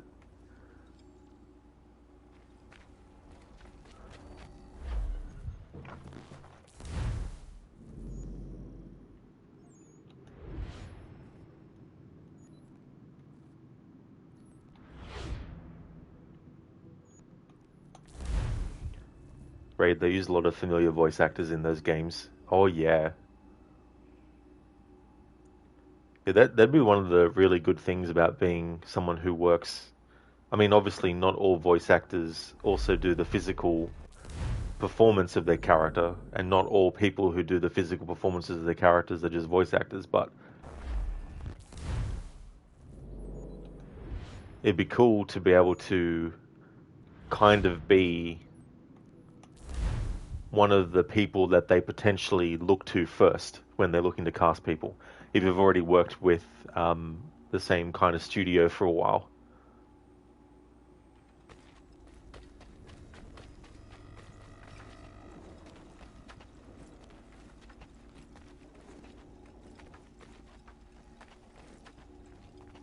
Nah, bro, where is Charles Lee? Give me Lee. How's things now, bro? Nick, Homestead missions are a healing grace. They're really, really good. And they show a different side to Connor because he's not obviously with the same concerns he has in the main narrative. It's good to see a different side to him.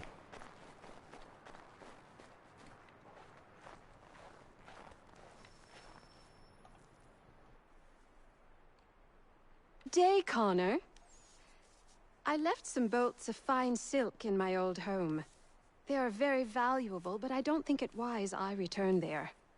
Someone might wind up dead. I was hoping you could retrieve them for me if you had time.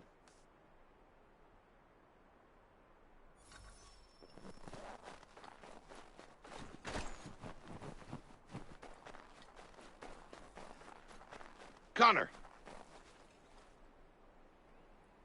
I have the tools you requested. Ah, excellent. I'll get right to work. Norris has been hanging around pestering me about his knife. I thought you should know I overheard some regulars talking. They are looking for you. I imagine they are. I'll have to face them sometime or another.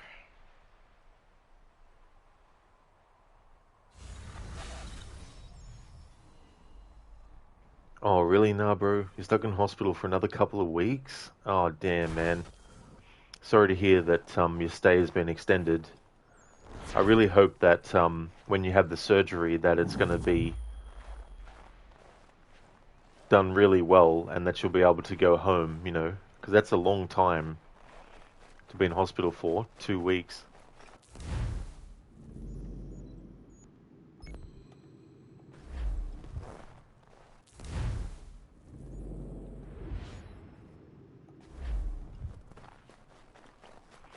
Right, as if Connor doesn't have anything better to do.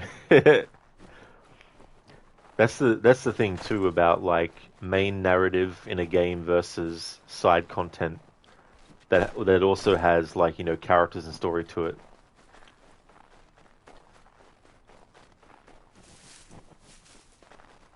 I think Black Flag could have had those kinds of missions in that base. That's the thing too, like, because once you upgrade everything at Great Inagua Hideout, there's nothing that you can really do with it. Like, it'd be cool if there was some, like, missions that unlocked.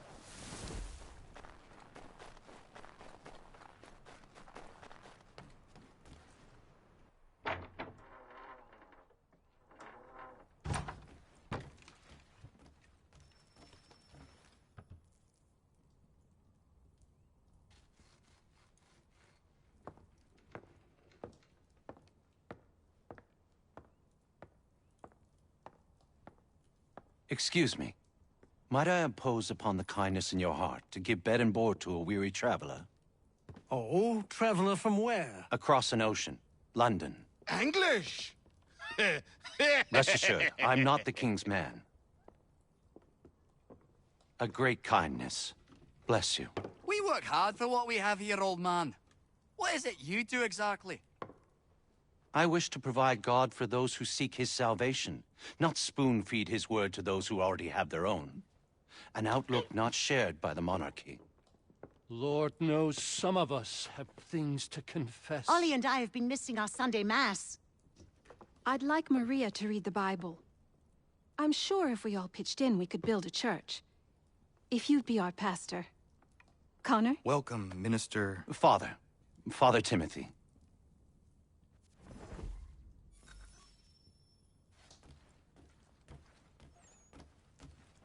No, bro, it'll be 3 to 5 days after surgery they'll send you home, and then it's 3 to 6 weeks till you're cleared for training again. That's a really long time now, bro. I hope that, I mean, you never know, like, you might end up having less time to wait afterwards. But if you do, like, hopefully you'll be able to come back stronger, you know? We are smiled upon. Bless you. This will build a fine place of worship. I am most grateful. The stars are coming out.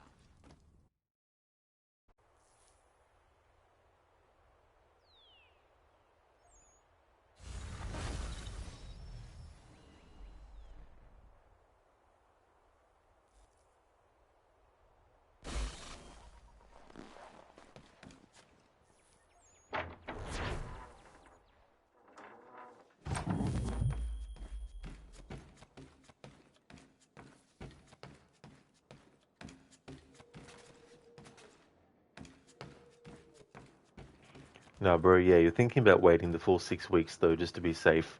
Oh, absolutely, that's the thing, too. Because I imagine, too, sometimes we can deceive ourselves into thinking that we might be at a level where we can, you know, do certain things after, like, something that's taken us out for a while. But it's definitely good to just err on the safe side.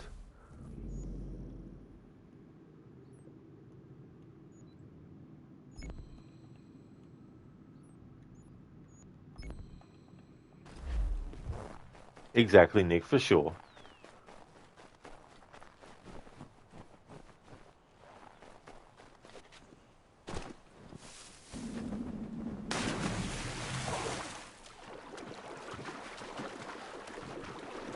Well, that's good now, bro, that the actual surgery won't take too long, so that about 1 or 2 hours.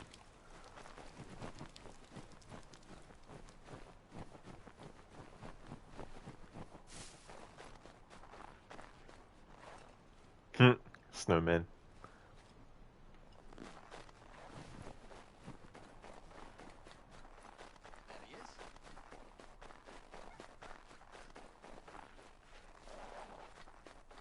Got a moment, Connor? Yeah, Nick, a smug snowman.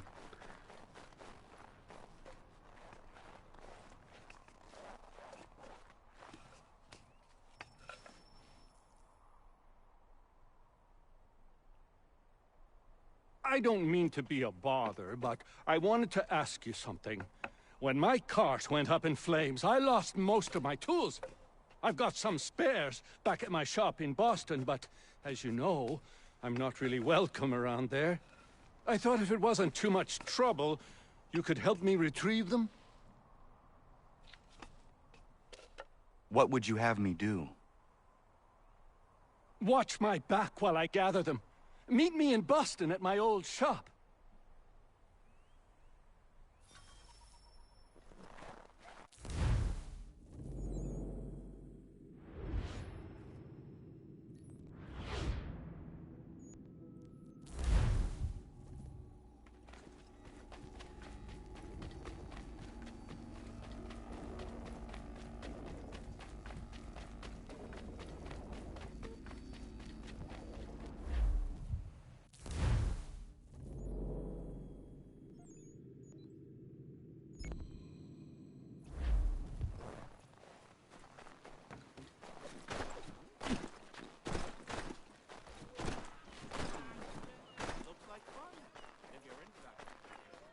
Like the NPC's like, looks like fun, if you're into that kind of thing.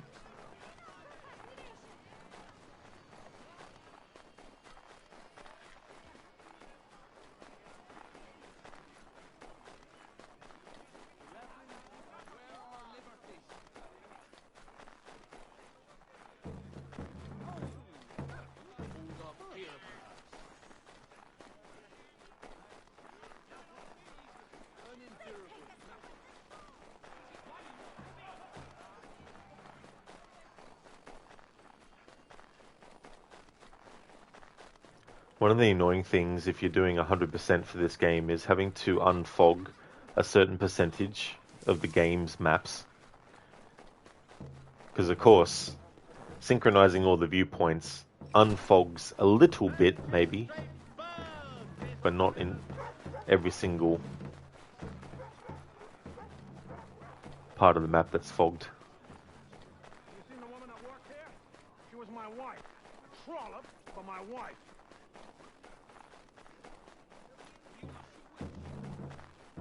A woman and her little girl. Have you seen them?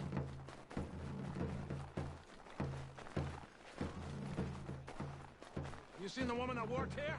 She was my wife. A trollop for my wife. Oh, no. Not you.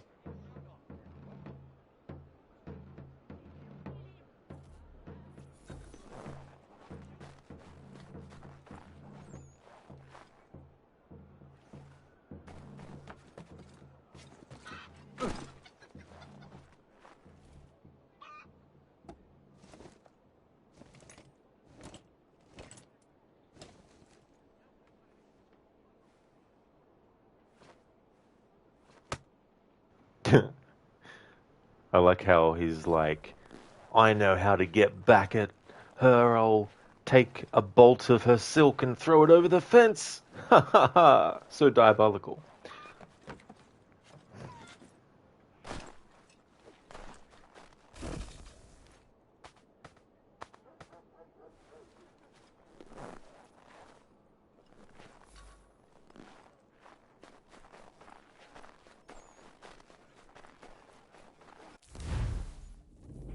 Before we do that, though, before we return the silk to Ellen, let's go to Boston to do that mission with Lance.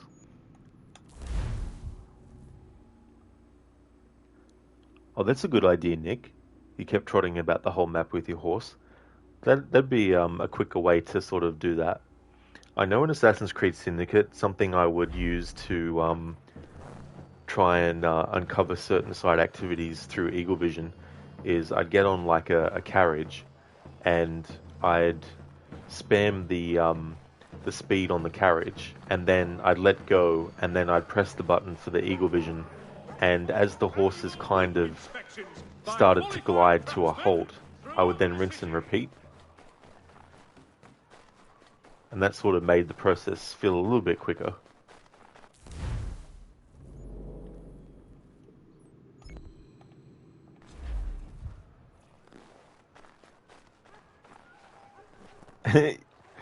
Yeah, Mr. Goethe, a trollop, but my wife.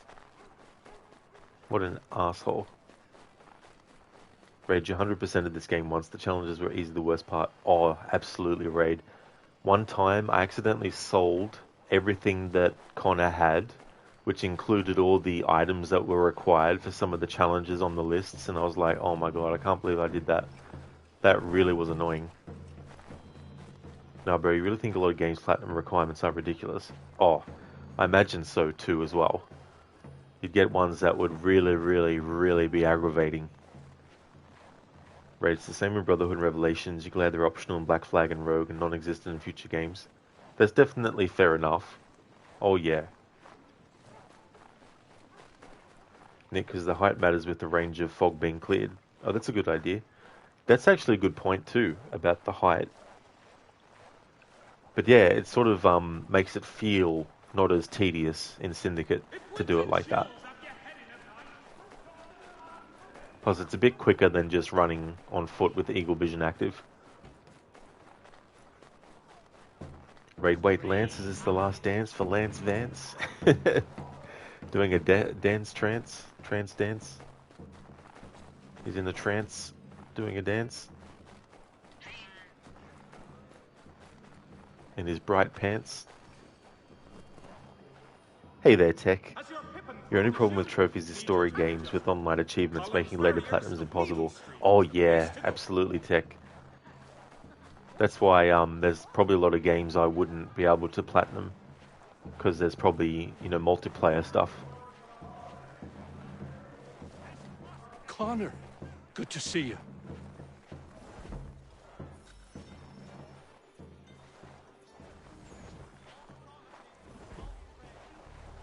Been trying to avoid eye contact with my old neighbors. So far, so good. Not so worried now you're here.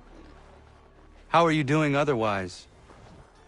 Oh, all right, I suppose. Things never really go as planned. But that's life. Really? How do you mean?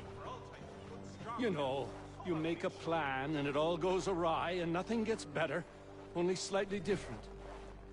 Sounds like you have had a string of misfortune. It will pass.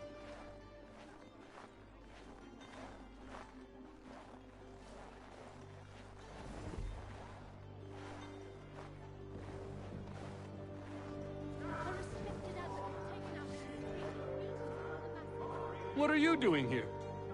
Sweeping my steps, if it please you. Since when are these your steps? Since I bought them 3 weeks ago. From who? The owner, via his apprentice. Owner shipped off out of town. What's it to you? I am the owner? Not anymore, mate. Sorry. Better sort things out with your apprentice. He's often at the pub over there, but I'm sure you already knew that. Patrick.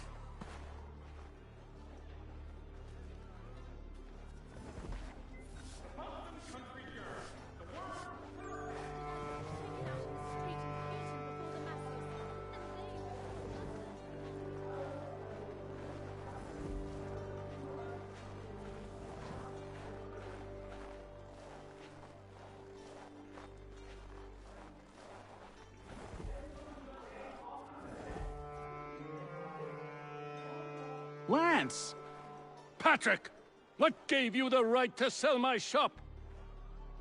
Well, you were run out of town.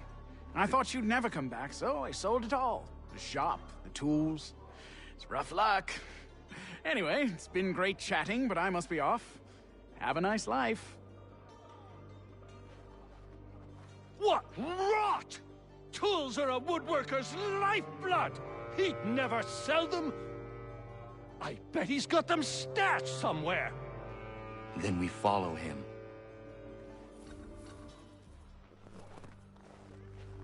Hang on.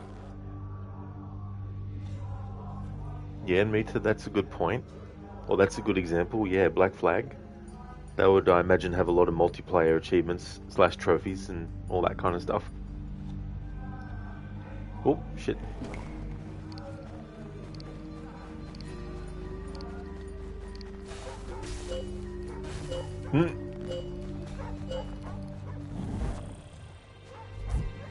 No, bro, I think they should reserve platinums for completing the story and side missions, not all that extra stuff. Absolutely, you know, there should be like a separate platinum that you get for doing all the multiplayer stuff. So if you either don't care for multiplayer, if you care for multiplayer achievements, trophies, then at least you can still get the sense of satisfaction of getting not only the platinum for all the single player trophies, but also all the multiplayer ones. But if you don't care for multiplayer stuff, at least you know you're still getting a platinum for the main story stuff. Right, when they took online features out of Shadow of Mordor, they changed it so that the one achievement that required online features could be earned another similar way. That is good. It's good when they do stuff like that. That's something you think that they would, you know, that all should do.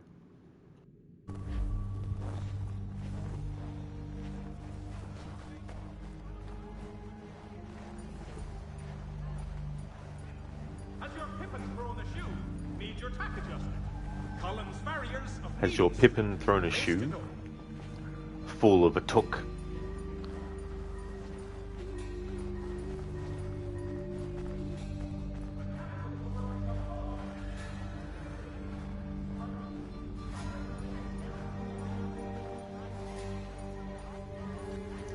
I think it was really good that when we got to Assassin's Creed 3, they completely redid... Oh, for fuck's sake. It's stupid how the rioters weren't classified as a blend spot. That's stupid. But yeah, I like in this game how they redid all the walking and other movement animations for Connor So it wasn't just a copy and paste from Altair and Ezio. Same with the combat as well.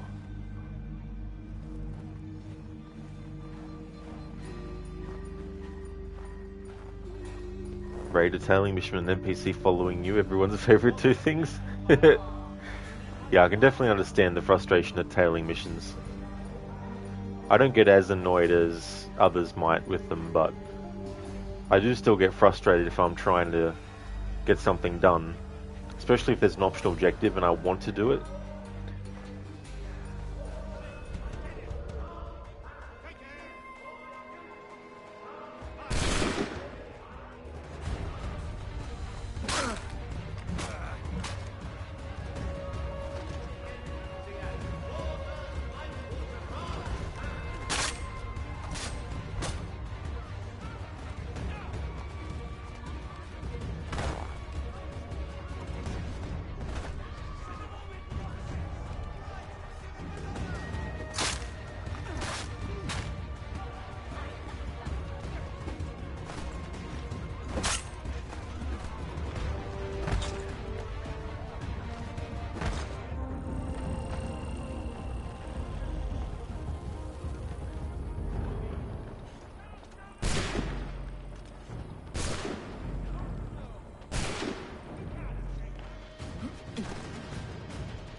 We're here now, anyway, so hopefully it'll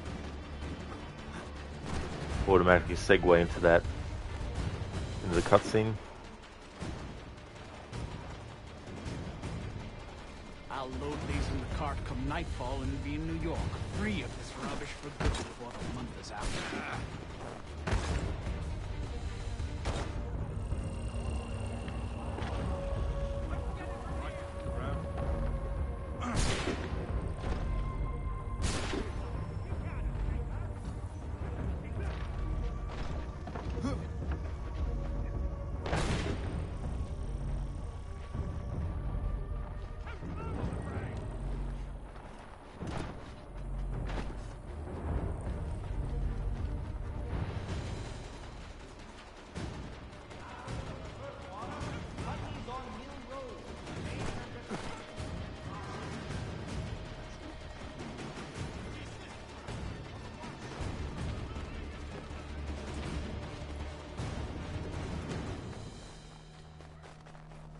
I'm glad that going through those little sections will automatically make the enemies completely lose track of where you are.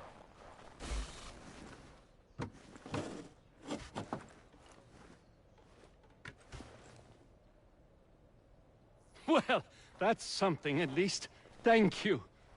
I still can't believe he sold my shop. I'll see you back at the homestead.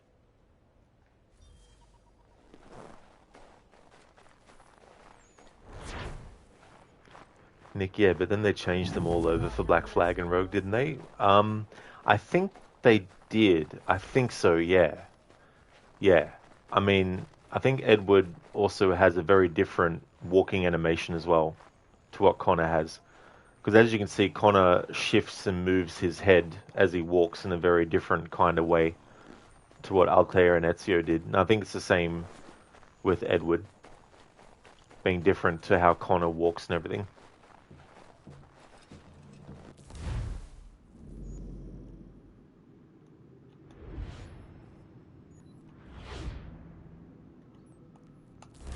Yeah, Nick, wonderful aim of those guards. It's so annoying when that shit happens, though. I don't think I was even actually in the red zone. I was just close to it, and they're like, "Oi!" and start shooting. Nah, bro, yeah, I feel like multiplayer... Oh, Nick, is there some sort of challenge or condition for this playthrough? Absolutely, yeah. When it comes to dealing with enemies, I have to actually disarm them first, and then kill them with their own weapon. But at the same time, I don't actually have to kill every enemy. So if I can avoid enemies' detection, I'll try to if I can. But if I go into combat and it's forced, then obviously I have to be careful with the disarm. But I'd like to keep the number of challenge fails to a minimum. So that's why I didn't attack them, just in case I accidentally kicked them off the roof or barged into them and then they got killed by being hit against the wall and stuff like that.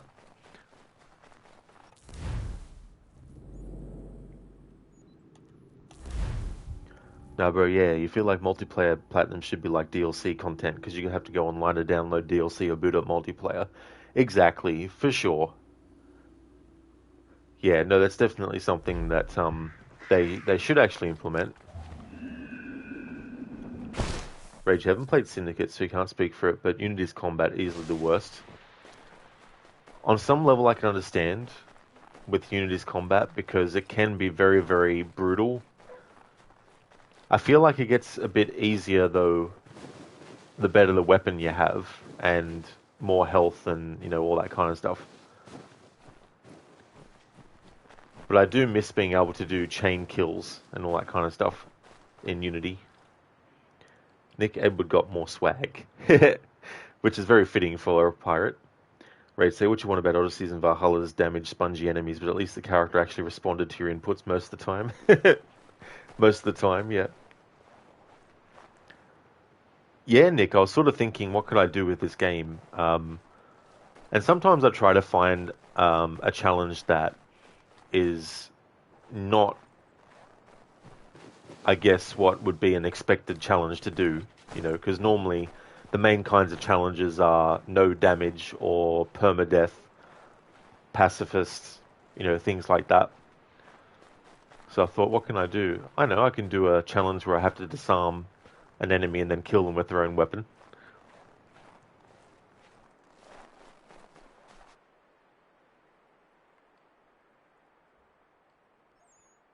I found your bolts.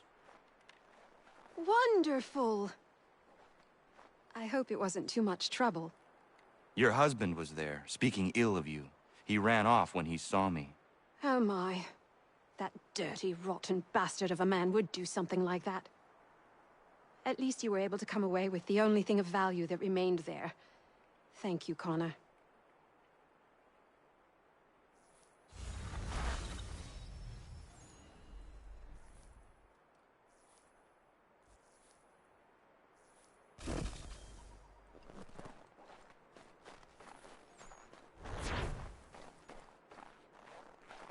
Hello there, Adrian. How's things been going? Alan Wake 1 is currently £4 on PlayStation 5. Oh, very nice. That's cool. Is that the original version or is that the remaster? Oh, well, sorry, I've answered my own question because you said the PlayStation 5 version. Alan Wake 1, the original, was only an Xbox and PC exclusive. But yeah, that's good that the remaster is only that much of Alan Wake 1. That's cool. Now, bro, you think what holds Unity back is not giving you double blades and limited you to a blade and sword. Oh, yeah. Yeah, because you don't even have the ability to dual wield like you can in Black Flag. And, yeah. But no, you can definitely do, like, double kills still. It's just that Arno doesn't. He's only got one hidden blade, of course, but... Adrian, you like Connor taking his hood off, but you wish we had actual control over that. You think that taking the hood off animation is only used once when you first start controlling Connor after he's got the robes, after you could have used a tree cutscene. Yeah. Yeah, I mean, it's one of those things too where it's like the character having the hood off at certain points in things, I don't mind. But when in main story stuff, they were like, oh no, we're going to take off the hood automatically every single damn time. Looking at you, Syndicate. Nick, but it doesn't feel as good as doing it with two blades, though. Oh yeah, I mean, there's a certain style as well, to a certain stylishness to how the double hidden blade kills are.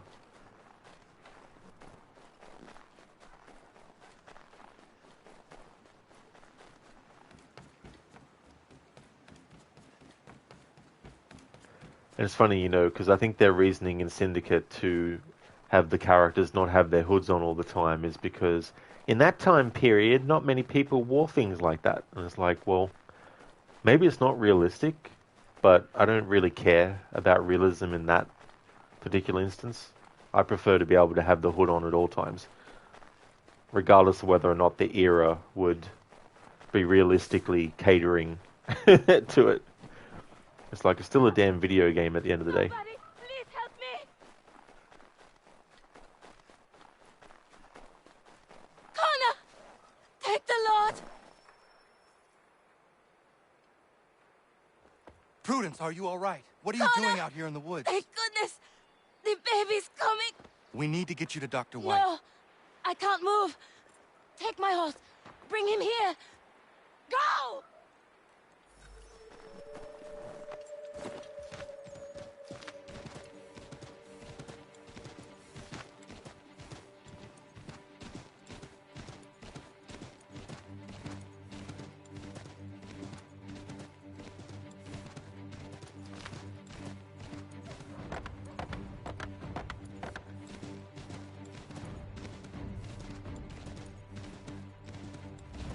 Dr. White, come with me now.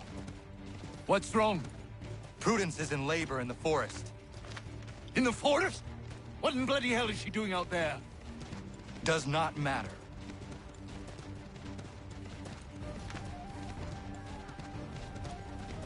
We need to get Warren. Now? Yes!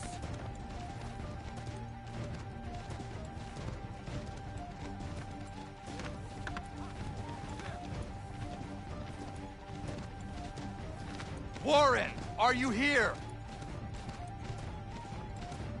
Over here. What's the trouble? Where is she? Tell me how she seemed to you. In great pain. She could not move herself. Was she pale? Was there blood?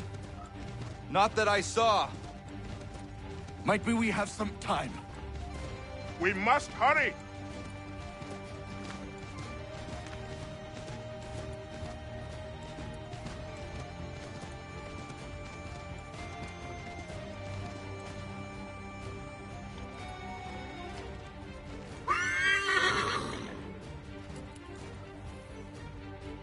Hello, Doctor.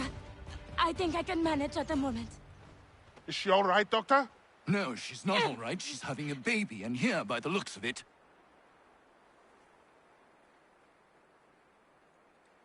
Yes. Looks to be in fine health as well. Has a good set of lungs on him. No, I don't mean to rush you, but we need to get both you and... Does he have a name yet? Hunter.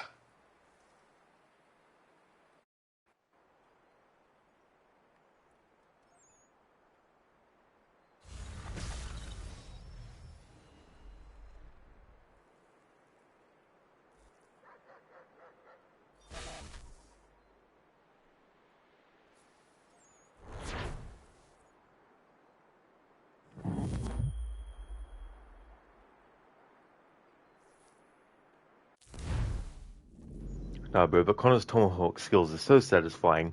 They really, really are. What I love too is just running around and just spamming the attack button when enemies aren't even near so that Connor spins it around as he runs.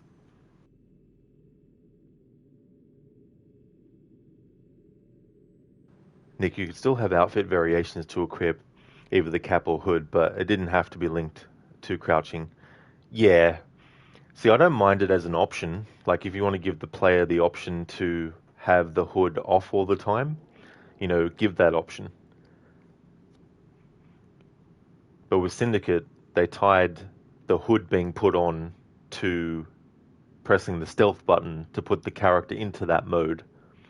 Whereas I felt like they could have given you the option to just have the hood on all the time. Like, in Assassin's Creed Unity, to crouch, Arno didn't have to keep taking his hood off all the time, and he didn't have to put it on when crouching. He could still crouch with the hood on and all that kind of stuff. So I don't know why they didn't do that in Syndicate as well.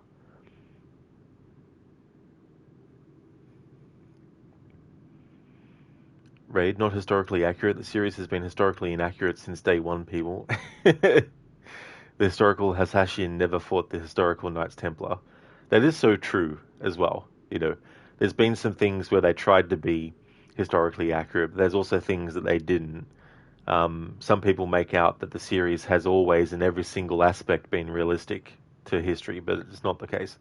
But yeah, I never sort of agreed with, because it's in Victorian era London, that you can't have a character running around wearing a hood. I mean, the thing is, right, when it comes to video games, I like realism, but not at the expense of some video game logic. Like, there has to be a good balance. And I feel like trying to be quote-unquote realistic in that way and not giving the gameplay or the player the ability in gameplay to have that option is just stupid. No, bro, it's like Batman taking off the cowl after every stealth section. Exactly. Yeah, imagine that. They'd know who he was straight away. Adrian, man, they should have made the subtitles huge. Even the smallest option is big. Yeah, I think I just kept it as the normal size, so... Nick Connor is so innocent even until the end of the game. Maybe the word you're searching for is not yet mature. Yeah, I mean, there is definitely a high level of maturity, I would say, that Connor has. Especially because he's burdened himself with this task at such a sort of young age. Like, the searching for Charles Lee has been something that he wanted to pursue even before he became aware of the assassin logo and all that kind of stuff and sought out Achilles and etc. Adrian, it's kind of funny how these games never count guards as innocents. Yeah, just slice them up. Yeah, that's the thing too. I mean, there's some players of these games who strictly never kill anyone except for the main targets, which I can understand. Sometimes though, I'm just like, fuck it. I'm sick of the enemies that are in my way.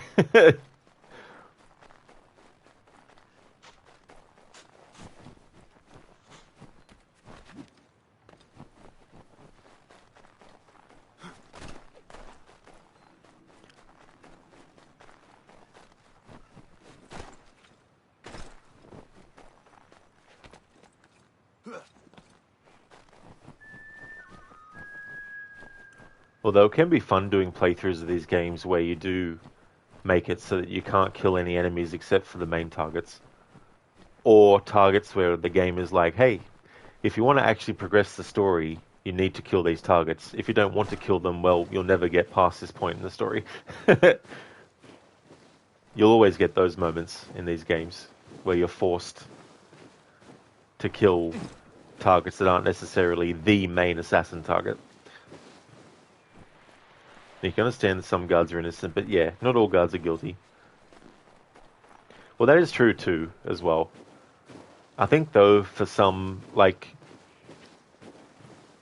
I don't know, you'd have to take a lot of time for each individual guard to give them all an individual backstory that we as the player actually have to hear to ascertain whether or not they're actually, you know, just innocent in it all or not.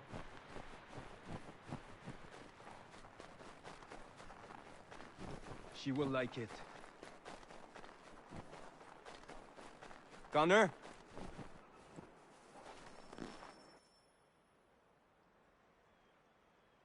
Horace, what are you doing out here? I want to give Miriam her knife. Maybe you come with me? Of course. What is keeping you? I am nervous. I am certain she will love the blade you made for her. What am I doing? Giving a woman a knife as a gift? It's so stupid. This is something she will appreciate and use. Ugh. I made the stupid thing. I might as well give it to her.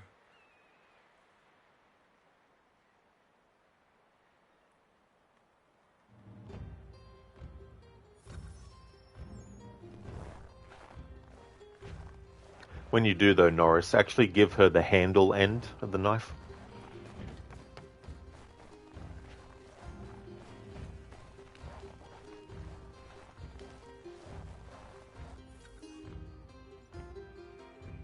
Hello, Miriam. Hello, Norris. Hello, Connor. I'd love to stay and chat, but I promised Ellen a bale of furs this week, and I'm not even close to making good. I need to get out into the bush right away. 2 hunters are better than 1. I can help if you like. Would you? I'd be much obliged. I bring something for you. Maybe it will help? I really must get moving. I will thank you properly when I get back. Until then...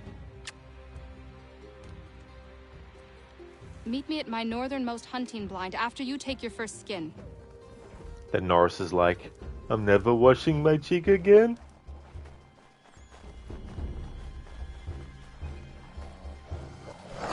Can't disarm wolves and kill them with their own weapons, so they're okay to kill like this.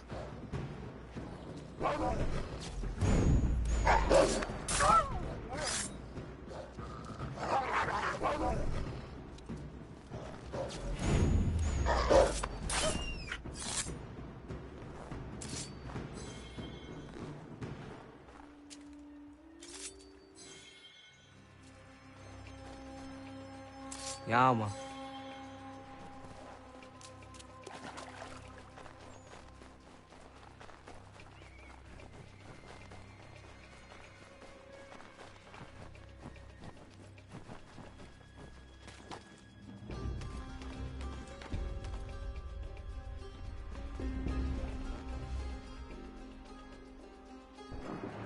Connor, you out there?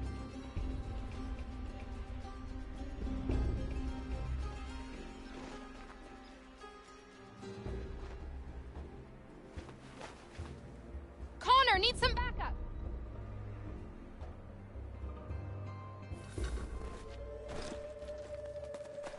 Connor, you out there?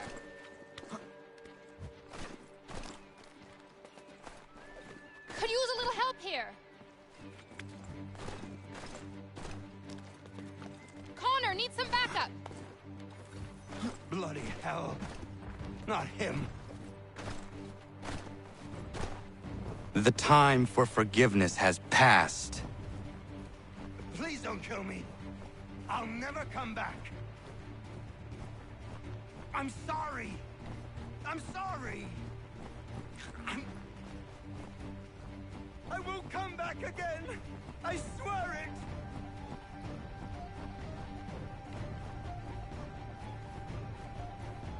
Please don't kill me. I'll never come back. I'm sorry. Please, mister. Please. It wasn't right for me to come back. I see that now.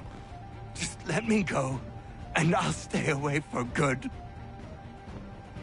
Alright, so he has no weapon, and we can't disarm an enemy that doesn't have a weapon, so I can kill him however I please.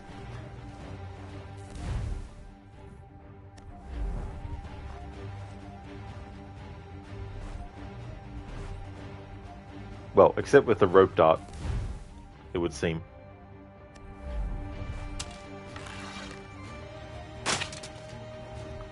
Or not the bow either. Okay, fair enough. Please.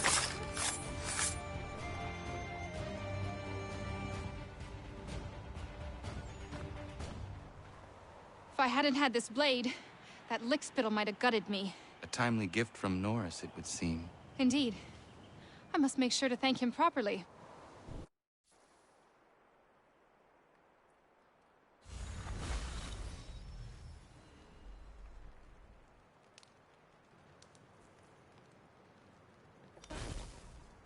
Ray, do you like to keep the body count low in games like this? Oh, that's fair too as well. I mean, it can be very challenging because there's so many ways, like you could accidentally hit a character near a wall, like in Assassin's Creed 3 in this game, and a few other ones like Black Flag and Rogue, where if the enemy is close to a wall, sometimes the combo or the attack will end with you barging them against the wall, you know. Adrian, in the Hitman games, you get a penalty for killing any non-targets, so the Canon Agent 47 won't go around killing innocents, not because it's immoral, but because it's unprofessional. That's a fair way to do it, too, as well. Yeah, it definitely makes sense.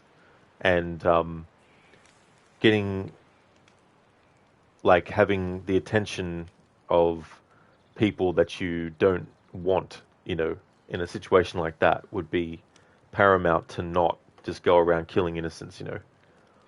Nick, and once again, who are you to decide guilt and innocence? That's definitely fair too, as well. True, he didn't even wrap it or sheath it. Exactly, it's just like, yeah, here's the knife. Good thing he didn't throw it. You putting the bad dogs to sleep permanently. That's true. Yeah, using the, I think he was using the hidden blade to do that. Yeah, Nick, just bite them back. Just disarm their teeth and then use them. Rage, you made a video of the mission, a dinner engagement in AC Unity where you only killed Le Pelletier and knocked out all the guards on the way to his office. Oh, that's cool, Raid. What's the link to that? If you send me a whisper of it, I wouldn't mind putting it in chat for people to see. Nick, wait a minute. That voice when he was skinning, that was his young voice, isn't it? Not too sure, to be honest. I mean, maybe. Adrian, Miriam, stop getting stabbed. That's so inconsiderate. It's good that it was sort of like, he attacks and she dodges, then she attacks and he dodges. Repeat. Right, if he sees you when he's sitting with his daughter, he runs in fear to his office, and if you corner him in there, he gives you a little speech before you kill him.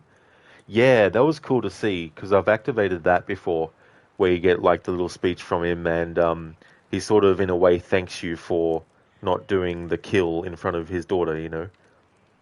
Adrian, fool me once, you're mad. Fool you twice, how could you? Fool me 3 times, you're officially that guy. Okay, you know the one. That's totally fair as well, Adrian, for sure. Oh, thank you, Raid. That'd be cool. Yeah, I do, Keone, actually, yeah. I don't have a command for it, though, but I will actually get the link to it and put it in the chat. There we go.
Thank you so much, Nick and Keone, for joining the Discord.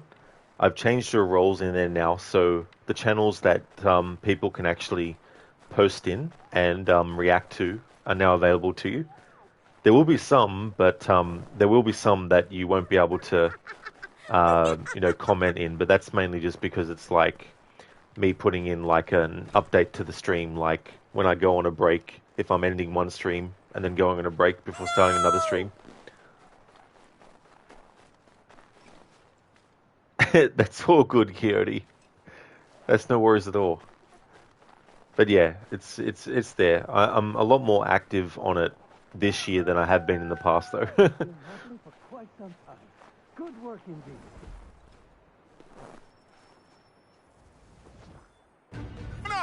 Ellen's dullard of a man is trying to break down her door with his mates. We're on our way to stop it. I really like this homestead mission. She's not your daughter anymore, you lummox. Alright, so they don't have weapons, so I don't have to worry about the disarm rule. You are incapable of caring for my sweet girl. Just leave us, brute. Come out here and get what is coming to you. You'll regret this.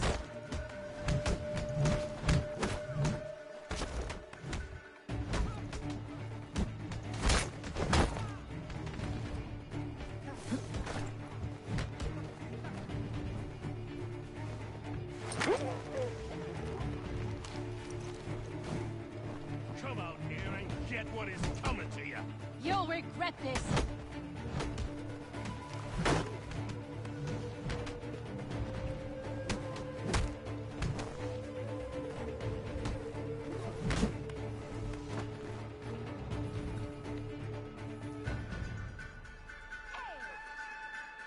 Ellen and Maria are free of you. I say so. The people behind me say so. Believe me when I tell you, if I ever see you on this land again, I will end you. You can have them.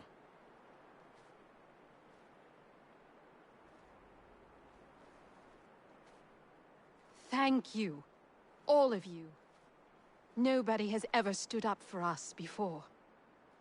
We protect our own, Ellen. This is my home now. I'll find a way to show my gratitude to you all. I promise.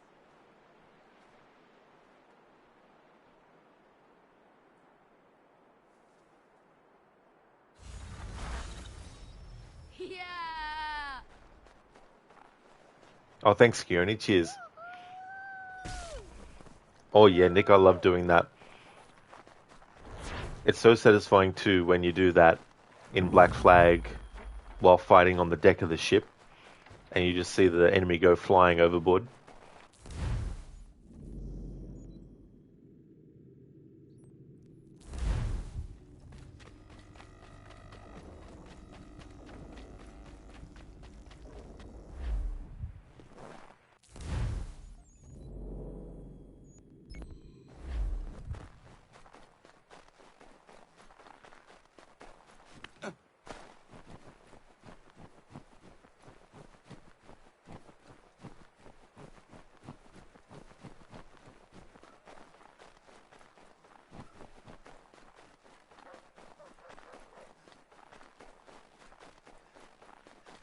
Need someone like you to help me.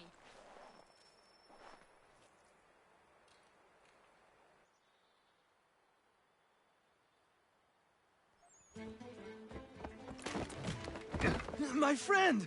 Norris, what are you doing? She said yes! Marion? We are getting married! I told you not to touch him, Norris. Is it true? Yes. So now that you've been told, might I have a word? We have much work to do. Of course. What would you have me do? Accompany me to the inn. I have business there. Norris is a stickler when it comes to tradition. Miriam knows not where her father is, and they were hopeful that you might act his part at the ceremony. I am not familiar with colonial wedding customs. It means you will walk with her during the ceremony, and give her to Norris, as her father would. I would be honored. Wonderful! On to other business. Our weddings are complex beasts, and require many hands working together to execute. We'll need Warren and Prudence to provide food, Ellen to make them appropriate clothes, Big Dave to smith wedding bands, me to conduct the service, and Oliver and Corinne to host a banquet. That is a lot. We'll start here.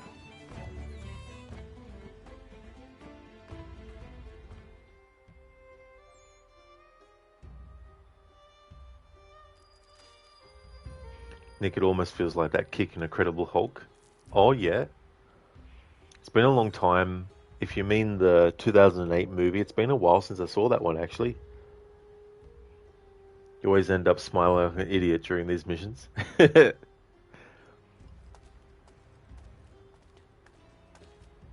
this is an interesting mission because Miriam gets a little bit of cold feet.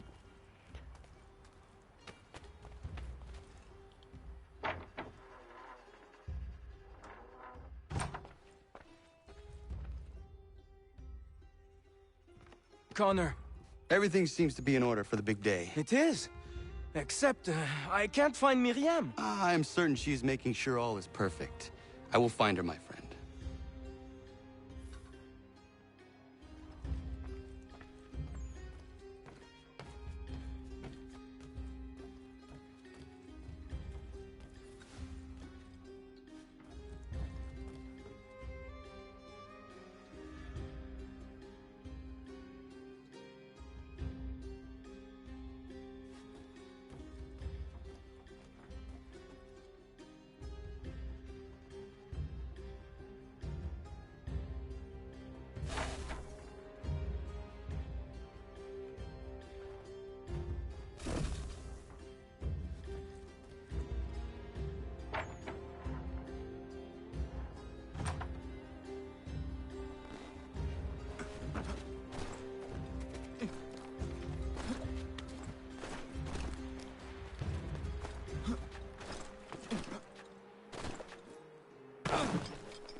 Why do you run? Leave me be! I'm no housewife. Nobody thinks you are one. That's what all this means.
You may kiss your bride.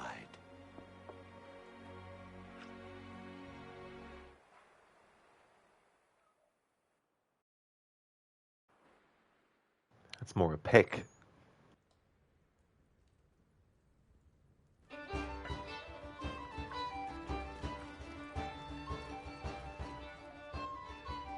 Hello, Connor.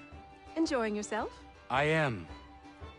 It is nice to see everyone together and happy. Look at those two kids. It's a lovely sight. Norris is one of my best friends, and he couldn't have found a better woman. Proud of him.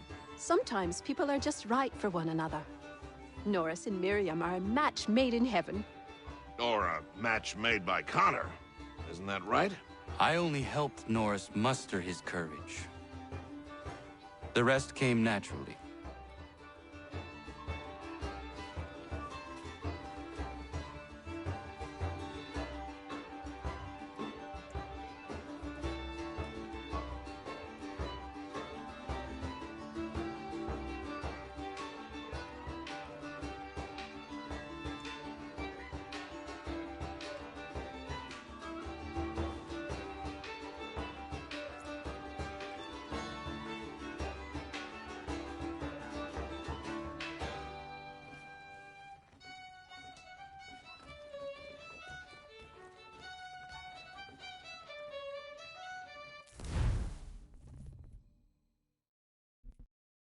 It'd be funny to drop a smoke bomb. That would make it a memorable wedding ceremony. Oh yeah, remember when Norris and Miriam got married and all of a sudden there was a big smoke bomb that just went off? Oh yeah, that was so fun, wasn't it?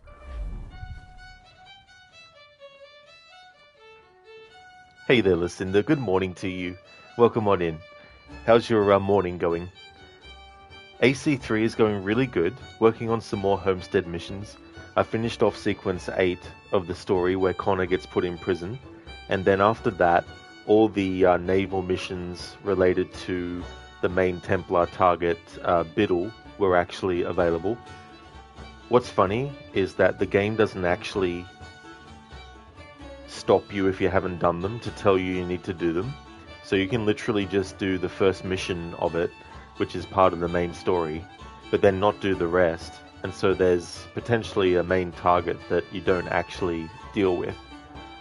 So for this playthrough, I wanted to make sure we actually dealt with him.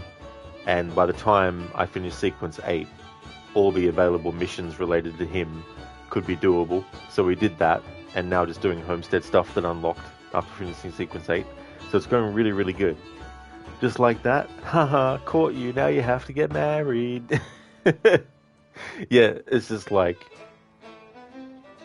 gotcha. Alright. It's funny though, like, we don't see what Connor says to her or how she changes her mind. What the? Excuse me, everyone. Thank you. I won't keep you long. I would like to present something to Connor and you all. I once said I'd find a way to show my gratitude for your courageous actions in my defense. And this is what I give you today.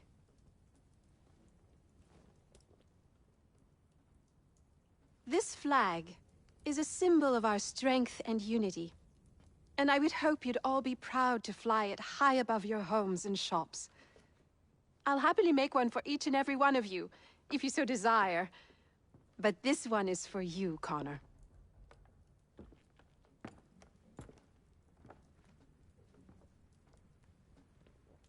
Thank you.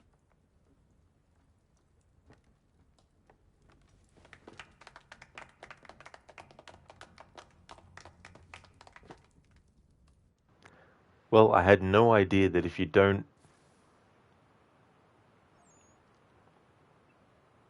I never knew that just standing still after a while activated that cutscene. Because I wanted to speak to Terry, because there's a funny bit of dialogue between the two characters where they talk about how previous weddings they've been to have more been about brawling than actually, celebrating. So that's a shame. I can't replay that either, so that's what I get for not interacting with all the characters, apparently. Anyway, I've done multiple playthroughs where I've covered it, so it's not a big loss. Nick, whoa, we didn't think you'd see God of Dance. Yeah, the thing is, you can make Desmond do it, and Haytham do it as well. Pretty much, instead of holding down the button to do the free running, you just keep pressing it in time to do stuff like that. Ryu, GTA, Assassin's Creed, absolutely. I mean, that's essentially what Syndicate is, Assassin's Creed Syndicate. Although, in Assassin's Creed Brotherhood, you can pull people off of their horses and steal their horses, so... Interesting. Yeah, it's just so funny, because there was a few playthroughs, I remember, of my annual runs where I didn't even do those missions to assassinate Biddle. It was like, oh shit, I better start actually remembering to do it.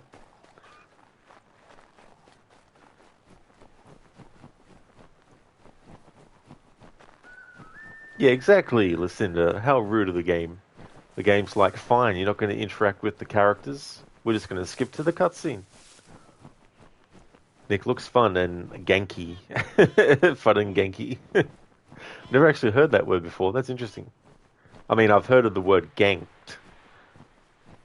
to mean killing or something, but I haven't heard ganky.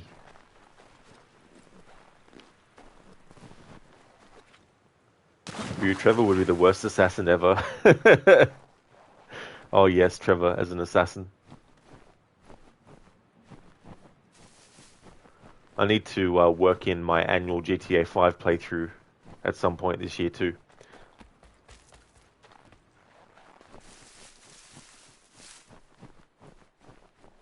Connor, might I have a word? What do you think of our little plot of land, Doctor? It's quite beautiful. I'm grateful you found me. But to be truthful, people outside our community still avoid me like the bloody plague. It baffled me for a time, but then a courier delivered this to me.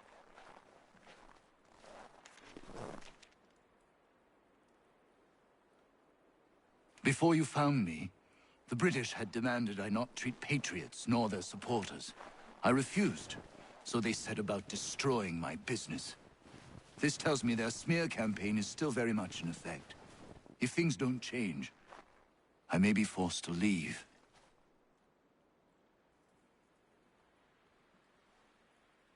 We need you here. I will do what I can to end this defamation. You might start by finding the courier who brought this to me. He works out of Boston. Nick, you never heard of the word either, but seeing that dance just seemed to bring that word out somehow. Yeah, it's so funny what can trigger certain words to come to mind for things.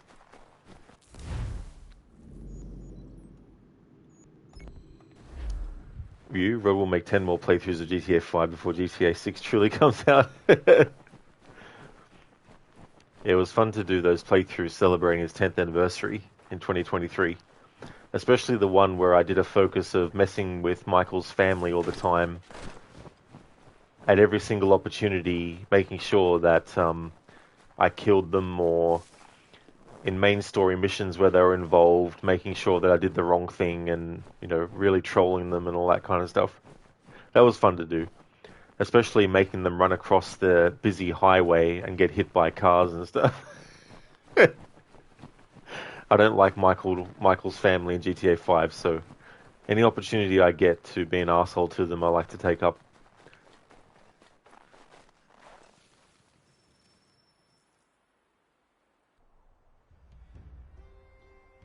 Connor! What is happening? Found this guy skulking around the inn. I pressed him, and it turns out he's looking for a deserter. Goes by the name of Big Dave. Says he's alone. Isn't that right? I am! I'm alone! I swear it!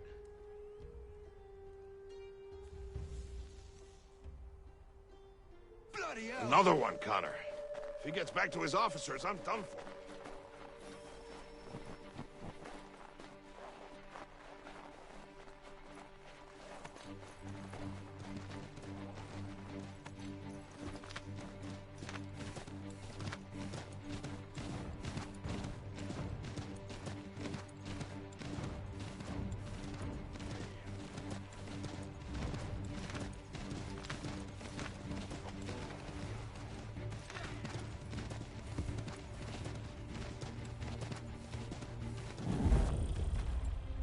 Alright, so this is going to be tricky.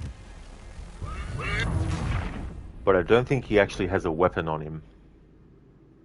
So if he doesn't have a weapon on him, then the challenge rules don't apply. Bloody hell! Another one, Connor. If he gets back to his officers, I'm done for.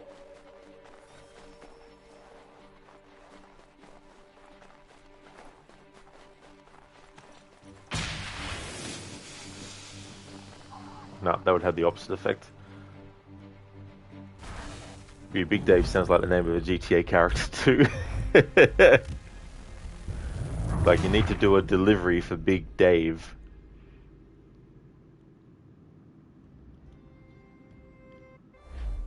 Bloody hell! Another one, Connor. If he gets back to his officers, I'm done for.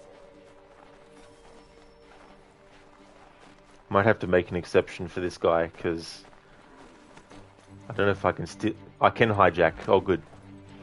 I could get to him in time. Alright, so he doesn't have a weapon that he even pulls on me, so we can kill him without disarming him. There we go.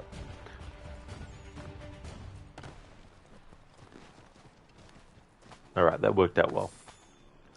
I had to suss out whether he would pull a weapon on me, but since he didn't, it's all good.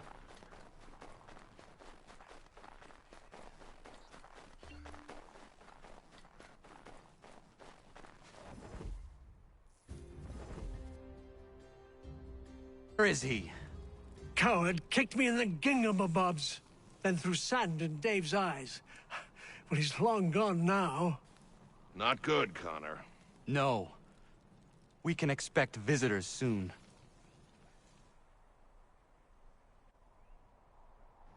Gingamabobs. I've always loved that word, it's just so funny.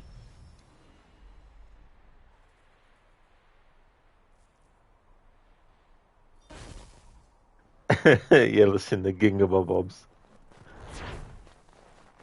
Imagine saying that 5 times fast. Gingamabobs, Gingamabobs. Already messed up. You don't kick a man in the Gingamabobs. Unless they're just being really, really annoying.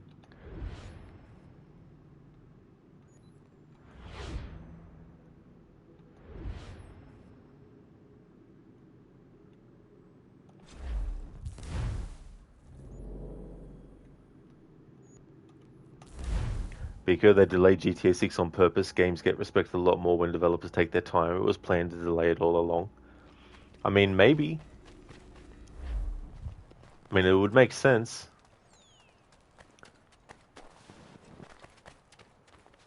Lucinda, yeah, like if you're antagonizing someone in Red Dead Redemption 2. Exactly, Lucinda. That's the very, very purpose that would be the most apt time to do that.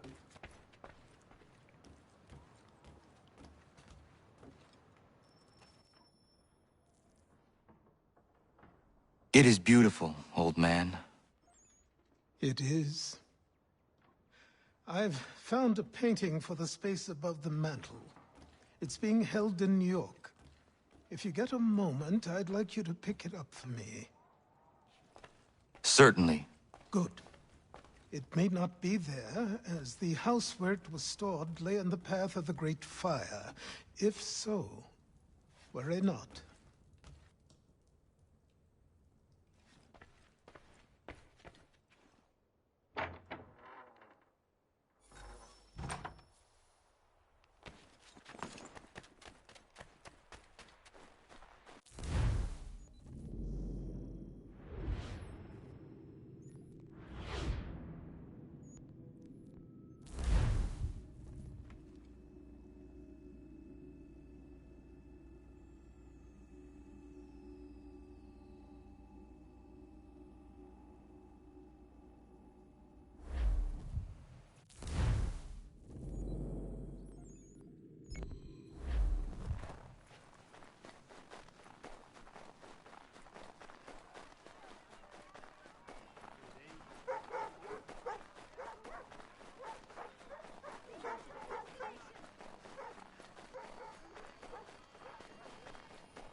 We need to distribute these blankets soon. To these beggars. The city's better off without them. Did you rub them proper? Yeah, never been. Their coat is easy. Good, let's hurry. These corpses are ripening quick.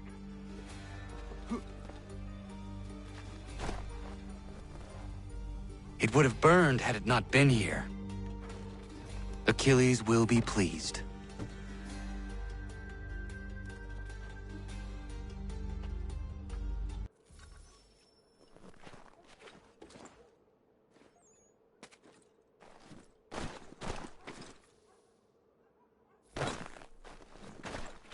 We need to distribute these blankets.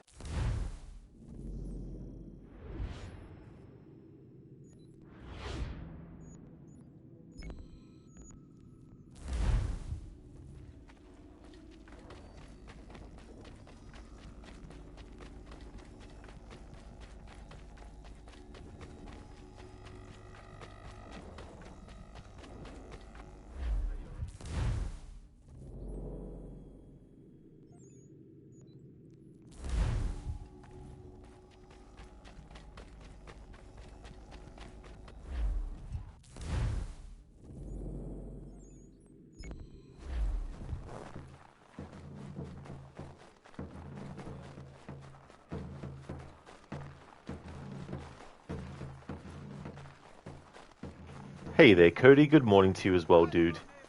I hope you're having a good morning so far.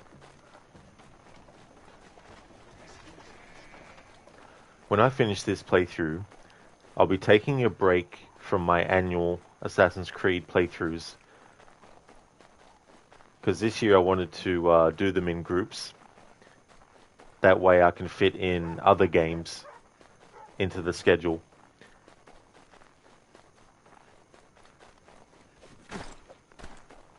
So in terms of the next Assassin's Creed game for my annual series run, it'll be Liberation. But I won't be doing that straight after finishing this game.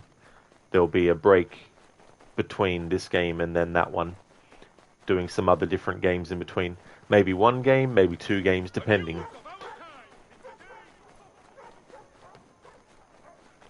Oh, that's excellent, Cody. I'm glad to hear that it's going great. That's really, really good. I'm having a good day. It's been really, really good. Can't believe it's almost Friday again. Notice is hereby given in future. Oh, nice, Cody. That's good. You pre-ordered Stellar Blade Complete Edition. It's ready for June the 11th. That won't take long to come around either. It's just crazy how quick this month is going as well. And cheers, Cody. Thanks, dude. We're doing some homestead missions now. We're getting close to the point where I'll have to do more main story stuff because there's some Sequence 9 homestead missions that need to... Well, you need to do Sequence 9 first before they pop up.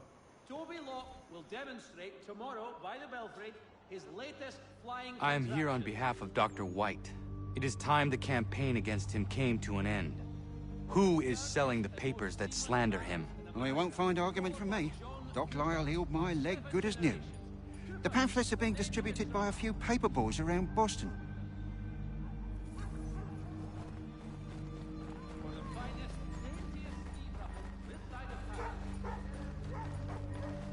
Dr. Death! Get the news on Dr. Death!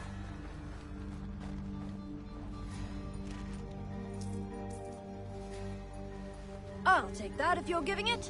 The Gazette! The Boston Broadsheet! White Death! Come for healing, leave in a box!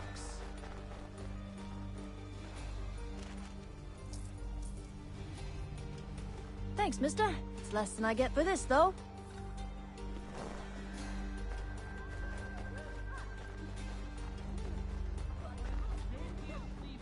This side of Paris, step into Miss Gatehead's parlor. Church Street, past the Now coffee. read about him, the doctor with a grim touch.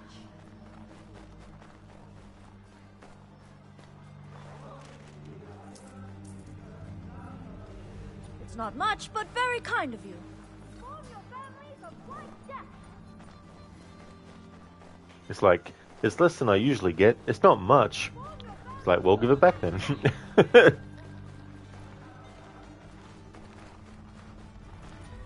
your families of White Death.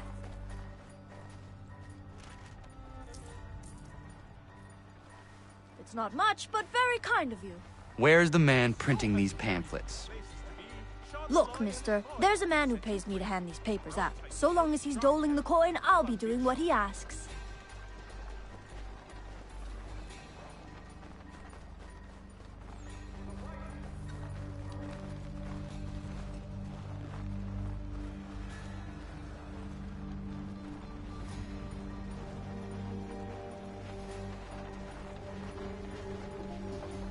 The Boston Country Journal, your favorite penny sheet.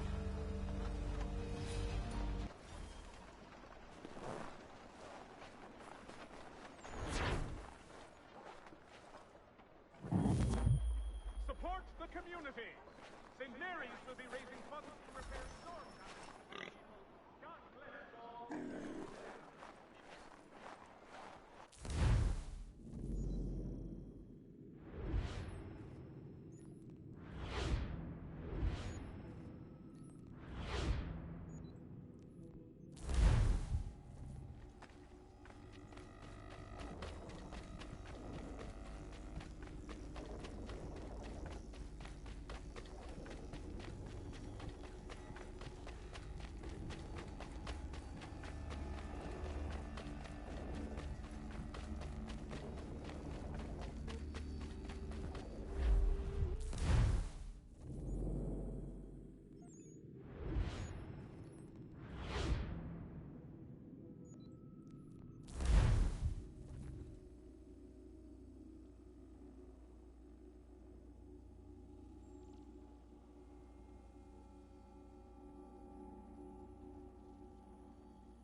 This painting has a lot of significance to Achilles. It's of his wife and his son and him as well, I think.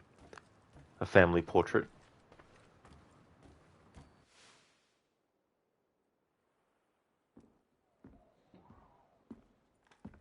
I have the painting you sent me for. Would you like some help hanging it? Maybe not just yet.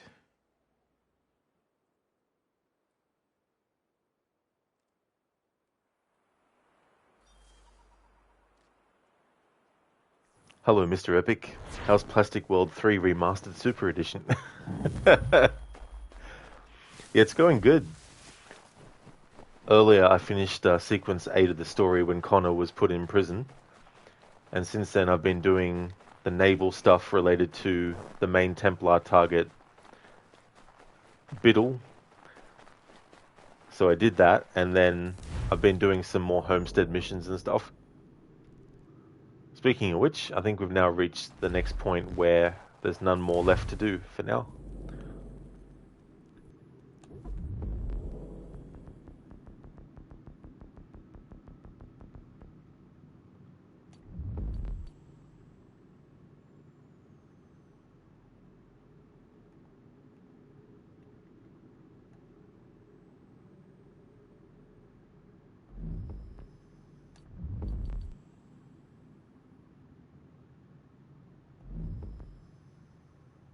We've done all the Godfrey and Terry ones. This one with Lance will become available when we do Sequence 10, Enemy of My Enemy.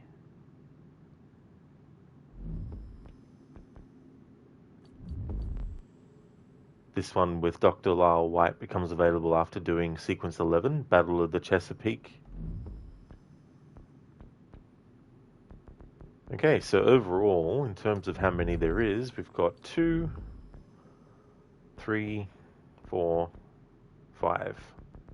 5 left.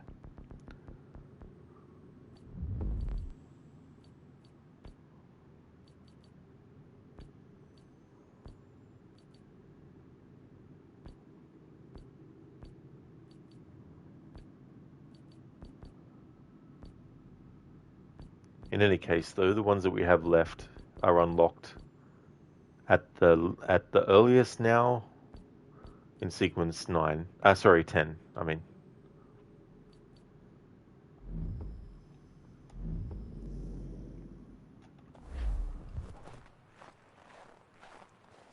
Yeah, I didn't actually see any video or images from it, Mr. Epic, but I was aware, or I became aware of the Dead by Daylight AC Shadows collaboration. Next, they'll be collaborating with Sorbent to create a new line of toilet paper.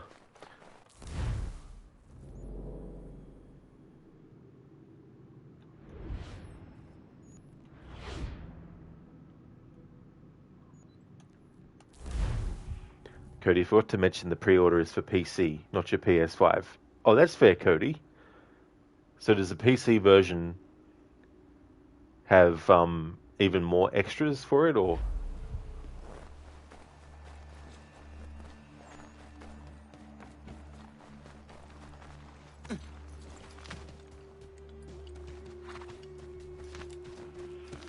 Mr. Epic? Nah, the next one is Fortnite or Fall Guys. Yeah, actually, speaking of Fall Guys, I think they wanted to do an Assassin's Creed version of that kind of game. Next, we'll get Assassin's Creed Tetris. Go to the PS5 version, will have an upgrade too. Oh, that's cool though. Yeah, didn't they announce? Didn't they announce a sequel to that as well? I think.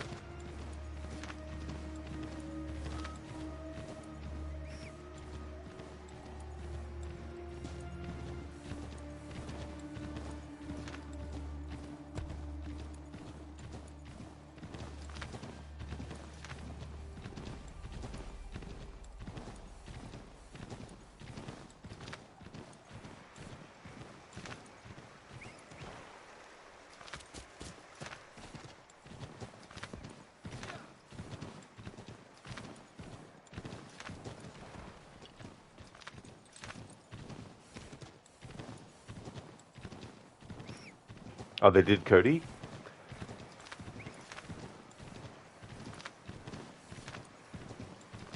Sequels can be difficult because you want to try and recapture what made the first one good enough to get a sequel. But you don't want to be too similar. But then the things that they add, you want to make sure that the things that they add aren't way too different. Because if they're way too different, then they might make the experience not as enjoyable as how the first thing did it. Like, I think of some movie sequels where the second one pretty much just rehashes the same plot points that the first one did.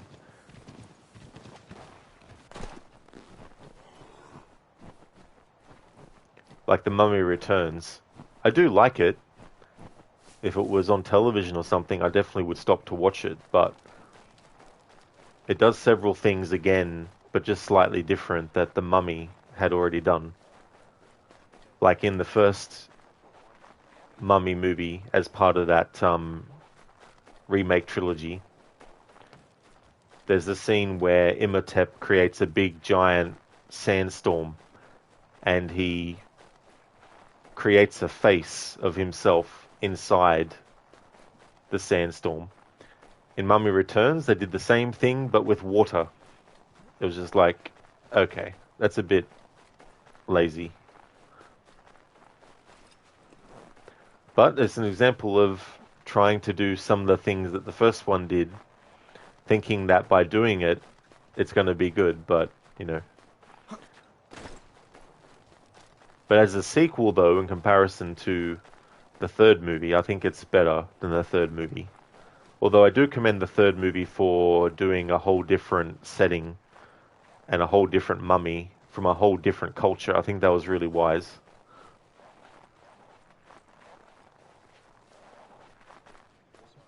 But yeah, the Mummy from 1999 definitely hasn't been beaten by the sequels that were made from it. Hey there, Ogorki. How's things going for you today? You remember that scene, Cody? Yeah. Yeah. So that was something. I mean, it was interesting with The Mummy Returns because it was in London, and it was cool that they did a bit of a time jump. Mr. Epic, it's funny that some mad people online were mad saying that how she looks isn't realistic. Then the dev showed the picture of the model she was based off, and it was 1-to-1. And then they became quiet. Yeah, I mean, you know, there's so many different body types as well across the board. And there's so many, like, characters that are, you know, designed based on certain people, whether the person is actually playing them or not as well. Glad to hear that you're going good, Ogorki. That's excellent. Cody the Third was a good film as Jet Li was in it, and you're a big fan of his films. Yeah, I'd definitely say it was good. Yeah, it'd be another movie that I'd definitely watch again, and Jet Li is really cool. I like seeing him in The Forbidden Kingdom with Jackie Chan. That was really cool to see them both be in the same movie like that. Granted, I haven't seen all of Jet Li's work, especially his earlier stuff, but there was also that Rise to Honor video game of Jet Li's as well. Haven't played that for a very long time. I used to have it on PlayStation 2, but I think I traded it in at some point. But it was interesting because when you actually were fighting, you didn't press buttons to fight. You actually used the control sticks to actually do it. So I thought that was kind of interesting. Another favorite of yours? Oh, cool. Yeah, it was a really good movie, that one.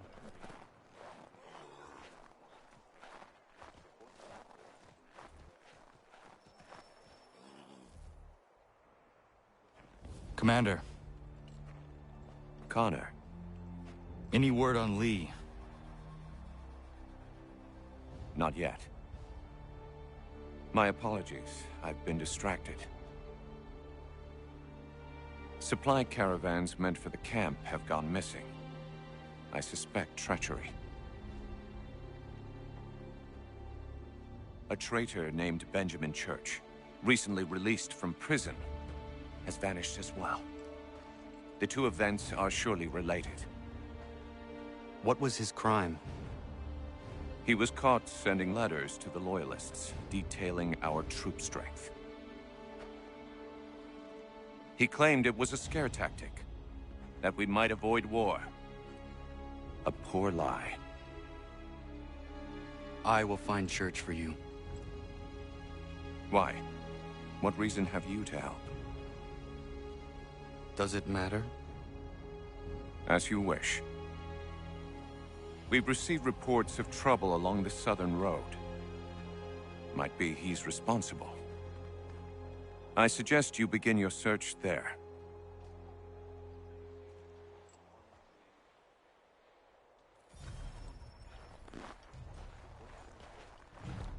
This piece of music is probably one of my favorites in this game.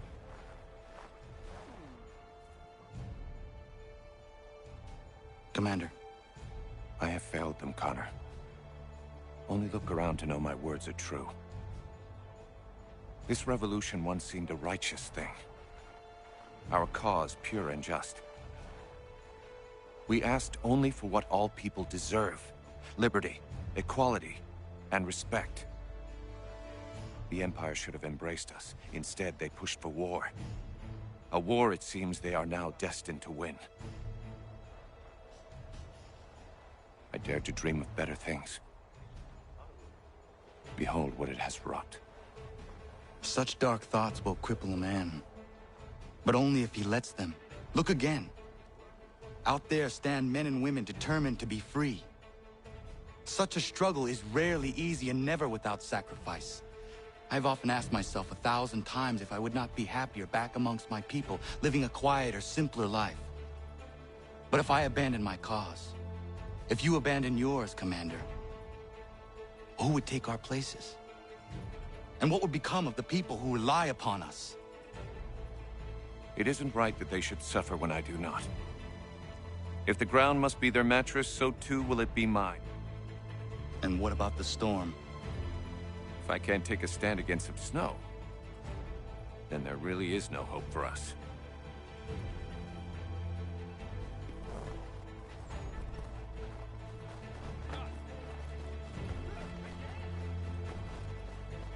Cody, sorry, Mr. Epic. Jet Li movie War was so good.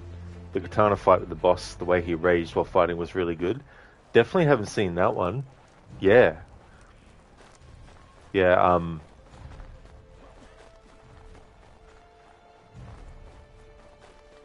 Romeo Must Die. Actually, I think Lethal Weapon 4 was the first movie I actually saw him in. Where he played the villain in that. Cody, another Jet Li film that was brilliant was The One, with Jason Statham in it. Never actually saw that one.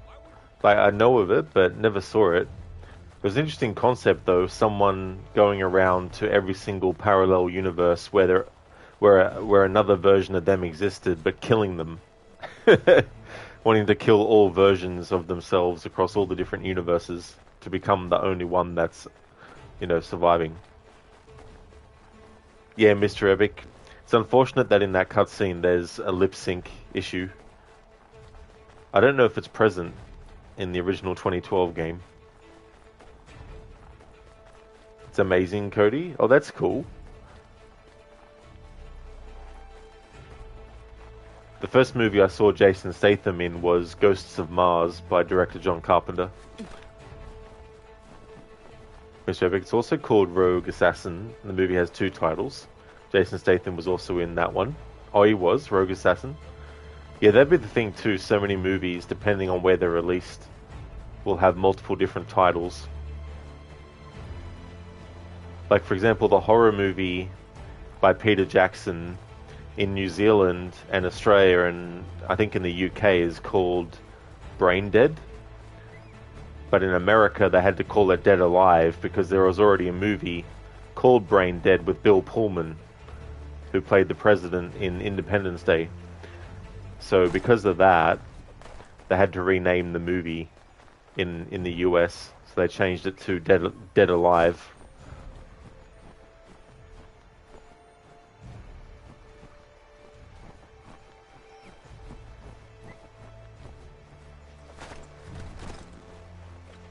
Then you get movies like Army of Darkness that in Japan was actually called Captain Supermarket.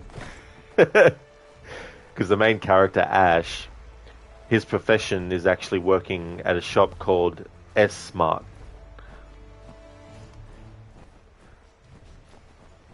And at the end of Army of Darkness, he returns to his own time period. Well, in one of the endings.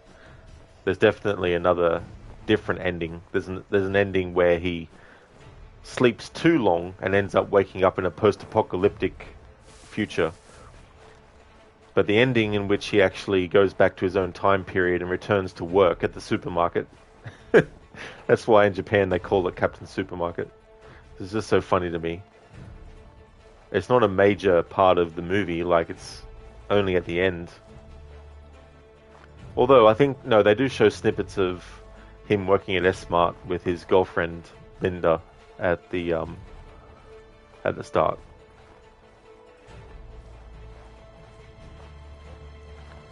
Cody, another Peter Jackson film that is so funny is called Bad Taste. Oh yeah. It's funny that scene with the bowl of, what is it, puke or something? And one of them's pretending to be an alien. They have to drink the puke. It's like,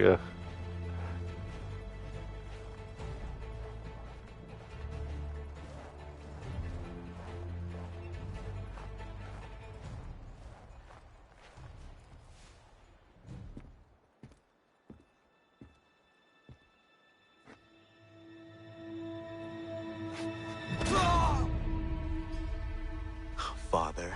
Connor, any last words? Wait. A poor choice. Come to check up on Church? Make sure he'd stolen enough for your British brothers? Benjamin Church is no brother of mine. No more than the Redcoats or their idiot king. Oh, I expected naivete, but this... The Templars do not fight for the crown. We seek the same as you, boy. Freedom, justice, independence. But... But what? Johnson, Pitcairn, Hickey. They sought to steal land, to sack towns, to murder George Washington. Johnson sought to own the land, that we might keep it safe. Pitcairn aimed to encourage diplomacy, which you cocked up thoroughly enough to start a goddamn war. And Hickey? George Washington is a wretched leader. He's lost nearly every battle in which he's taken part. The man's racked with uncertainty and insecurity. Only look at Valley Forge to know my words are true. We're all better off without him. Look, much as I'd love to spar with you, Benjamin Church's mouth is as big as his ego. You clearly want the supplies he's stolen. I want him punished. Our interests are aligned. What do you propose? A truce. Perhaps some time together might do us good. You are my son, after all, and might still be saved from your ignorance. I can kill you now, if you prefer.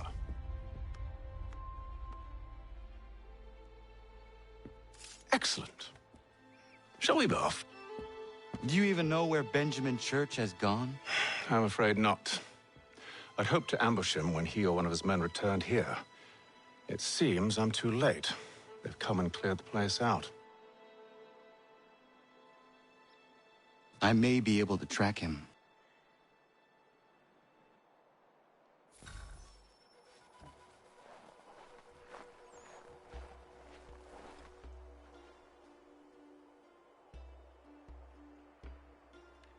There were rations inside the crates. Medical supplies and clothing as well.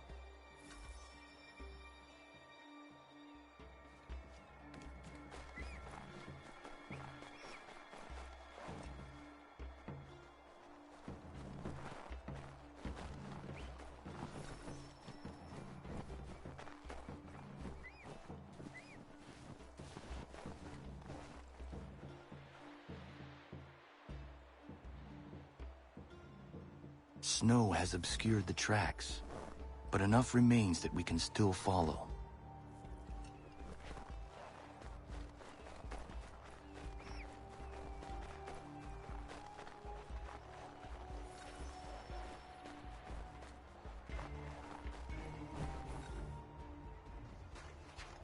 Just my luck.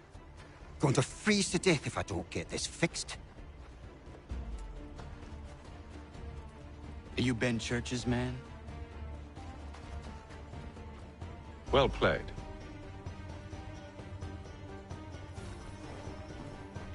I like how there's a reference to that moment in Assassin's Creed Unity where Arno is tracking down the apothecary with Elise, and when he confronts the apothecarist, or whatever you call him, the guy runs off, and then Elise is like, well played.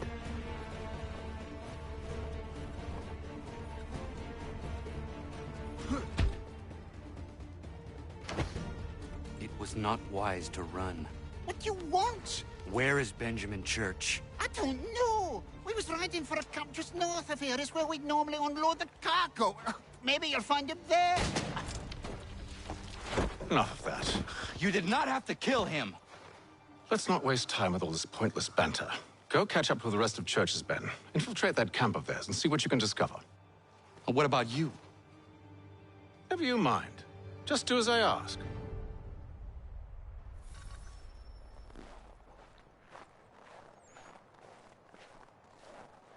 Nice way to blow out your son's eardrums, Haytham, by shooting a pistol right near his head.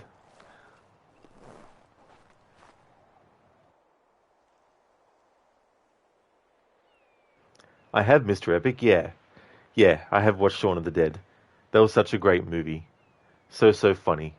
I like that scene where they're watching television and they're basically switching channels, but the way they've done it is that no matter what is being said on each different channel, all the dialogue actually makes sense and lines up together to give the information out. Like, that was a really cool sort of editing and all that kind of stuff.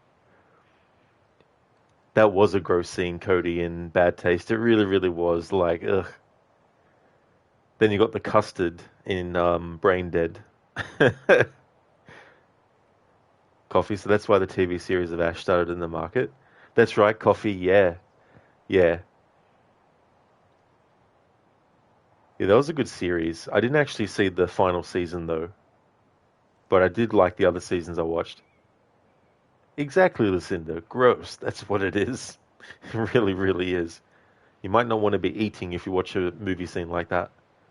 Cody, you love a good splatterfest. Oh, yeah, that's the thing, too. Like, the whole splatstick kind of comedy horror.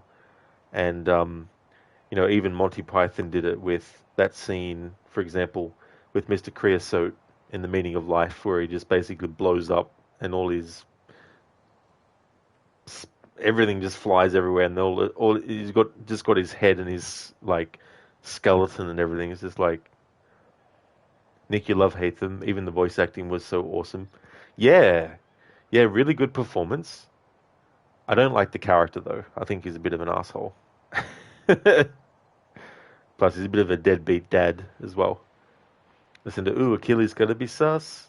That's true, yeah. We're like, you're working with the enemy. What are you doing? Haytham is one of your favorite voice actors in the whole franchise. Very nice, Lucinda. That's cool.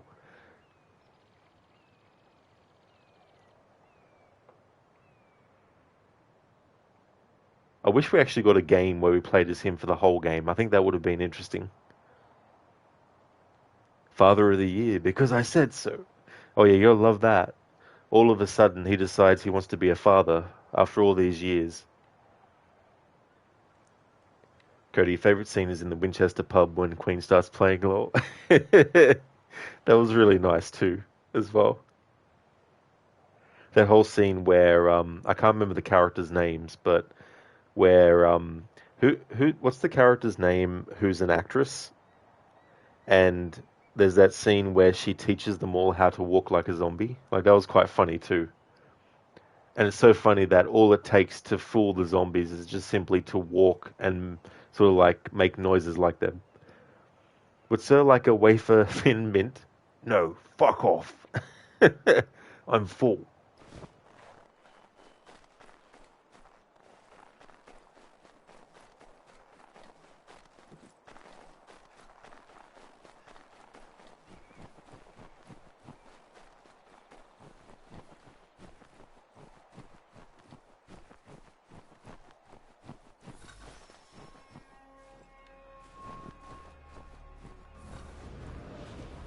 haul today. Saw a bit of gunpowder in those crates. We'll get extra for that. Aye, Church will be pleased and we'll be rich. I don't care about optional I objectives. almost feel bad for the Yanks, shivering and starving out there. It's a hard way to go. All they need to do is raise the white flag. They should have done that a long time ago. All this fighting serves no purpose. The Crown's sure to win in the end. To waste all those lives chasing a fool notion breaks my heart.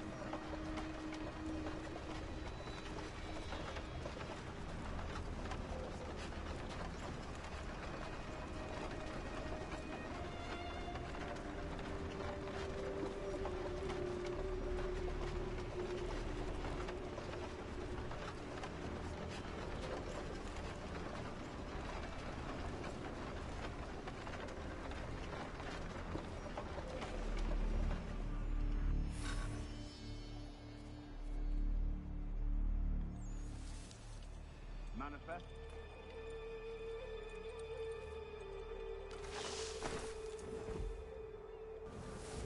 Oi, where's the foreman? Center camp, near the tree. Can't miss him. Thank you kindly. You won't be thanking me when you hear what he's got planned.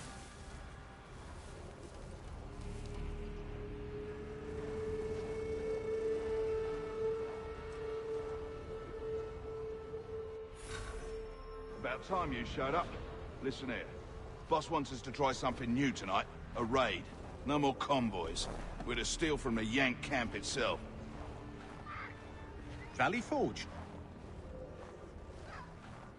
That's right. You sure about this? It's not my business to be sure or not sure. I just do as Church asks. If you're so concerned, take it up with him. Is he here? Course not. Hiding in New York, the last I heard. Trying to keep a low profile. What, on account of him not wanting to go back to jail and all?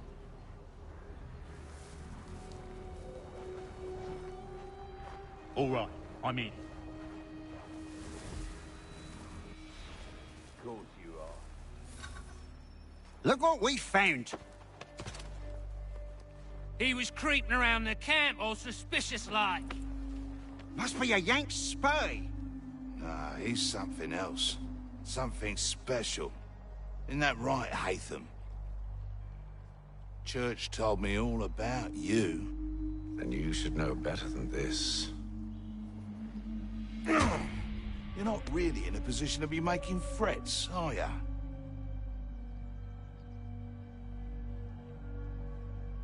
Not yet. You know, after all these years, I just realized that Haytham had a Harrison Ford-like scar above his chin. Never noticed that before.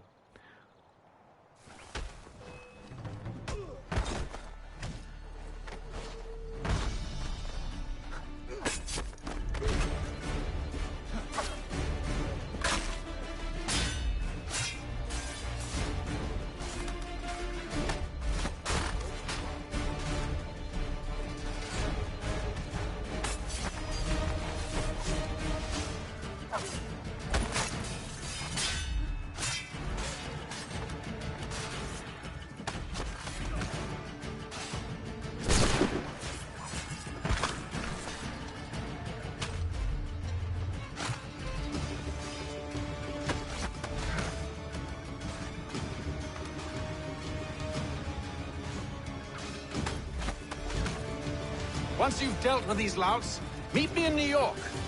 What? You mean to just leave? Now? If you can't handle a couple of mercenaries, then we've really no business working together. Unbelievable.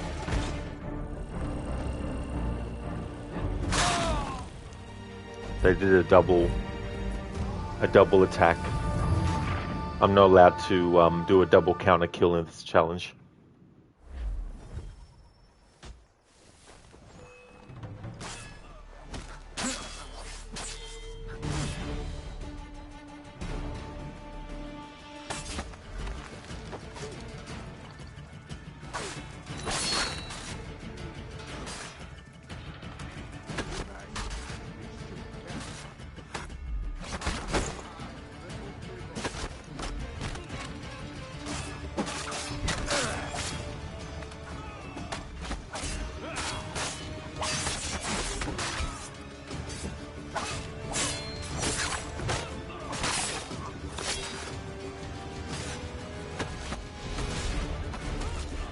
Once you've dealt with these louts, meet me in New York.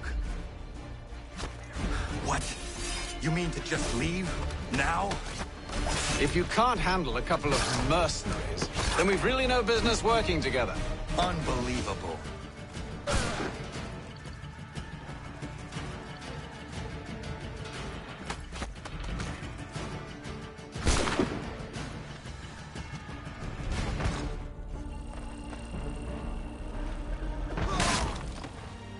You know what I hate? The enemy is standing in a certain position which makes their reach a certain distance. You can be running and you start your run before they even start their attack, yet they're still able to actually reach you.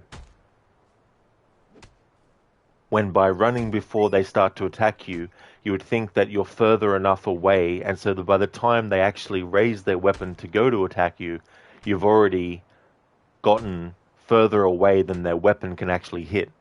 But they program it so that the character can still hit you as you're running off. Cody, you watched Until Dawn film yesterday. It's going to get a lot of negative comments, but you actually liked it. Well, that's good too, Cody, as well. I feel like also the movie seems so very different to the game that, in a way, it's its own thing, you know. And as its own thing, it could be very, very good as well. So that's definitely understandable. I haven't seen it myself. I mean, the concept is interesting, the way that they've done it. Nick, you could almost hear the frustration in your voice. Understandable, though. Exactly, Nick. It's just really, really annoying. You know, it's like, fair enough if they've got a ranged weapon and they're shooting at you. But if you've already started running before they even pull their weapon out to actually attack you, then you would think by the time the weapon is extended, you've already gotten away because you keep on running, you know. Cody, it's worth a watch. Well, that's good. Yeah, I definitely wouldn't mind watching it myself at some point. Hey there, Code. Well, it's summer, 21 Celsius in shadow, effing hell, you want your snow back. I don't blame you, Code, for sure, as well. But yeah, that's a bit annoying. So just to reiterate what my challenge rules are. So when there's like two enemies attacking at once, and you see the two, like the icons above their head, if you press any button, then Connor will actually do a double counter kill. So I'm not allowed to do that. I can't use a human shield. So when an enemy is about to shoot at me, I'm not allowed to use a human shield to take the shot instead. So I can't do that. If I disarm an enemy, I don't have it in the rules there, but if I disarm an enemy and I'm hitting them with their own weapon, but Connor barges into them at the last minute because they're close to a wall, then that actually counts against the rule because I haven't actually killed them with their own weapon in that case. It's been Connor's shoulder. So there's that rule as well. Oh no, Nick. Haytham is dying? Oh my god. Go just spend 120 euros for summer clothes. What you can wear even at a job. Not perfect by a long shot, but works. Well, that's the thing too. You know, there's different levels of, I guess, you've got the base level, which is not having any clothes at all to be able to keep yourself warm, or then you've got the level where it's like, it might not be 100% ideal, but at least you've got something that you can wear and all that kind of stuff.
You know, Haytham, it would help if you actually got out of the area where you were stuck in.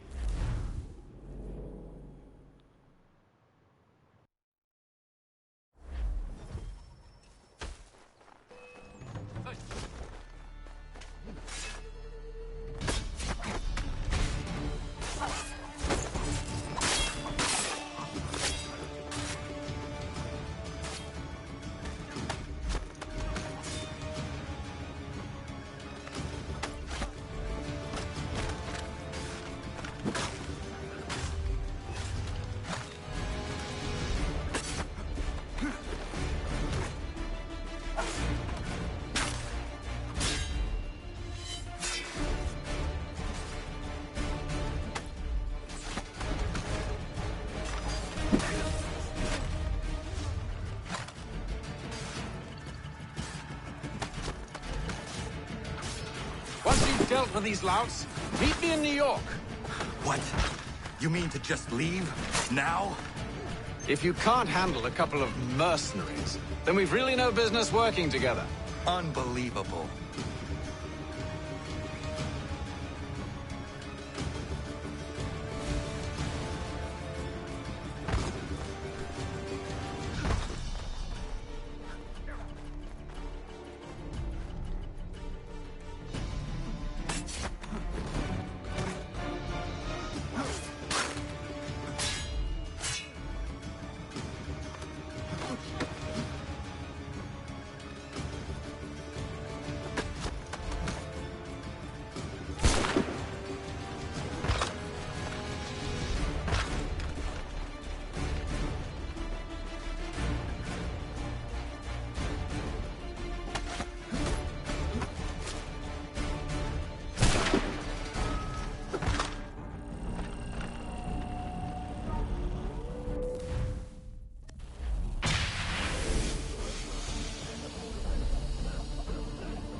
Alright, so brutes can't be disarmed, so I can kill this brute however I please. There we go.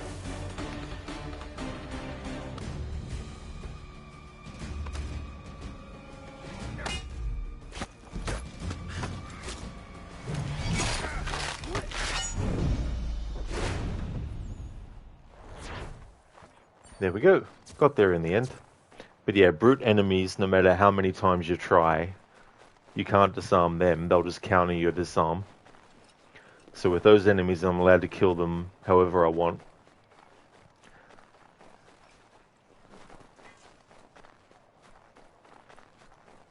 Nick, if only it were that easy for Haytham to go see his father. That is true. Yeah, if only. Yeah, Dad ain't getting out of his cabin. Exactly, yeah. Yeah, the game wouldn't trigger the next stage since he was stuck in there. AC2 Brotherhood and Revelations let us do an insta-kill after Disarm, didn't they? Wonder why it's not in AC3. It's kind of weird in this game because sometimes you'll press the attack button once after disarming the enemy and it will kill them with one hit, but sometimes not. It's not really that reliable. Cheers, Lucinda. Thank you for the applause. Nick, he dropped his weapon though. Can't that be counted as disarming? Oh no. Yeah, it has to be disarming, taking the weapon away. Like if the guy drops his weapon as a result of me pressing the disarm button, then I can pick up the weapon as long as it's his weapon that he had before killing him with it. Then that's fine. And the guy who picked up the other guy's axe, even though it wasn't his weapon, the fact that he picked it up to start using it against me means that I could still disarm him with that weapon and then kill him with it.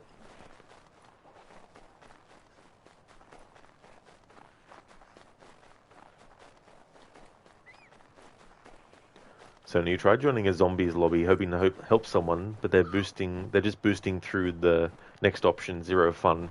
That would be frustrating too as well. What game was it? Oh yes, Nikki. Yeah, it can definitely be very tricky, Nick. That's for sure.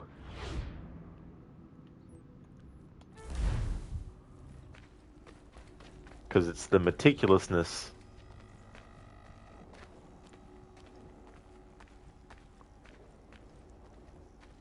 It's funny, I think from memory, the only main target that I've been able to disarm their weapon and Connor actually takes it off them was Hickey and Biddle.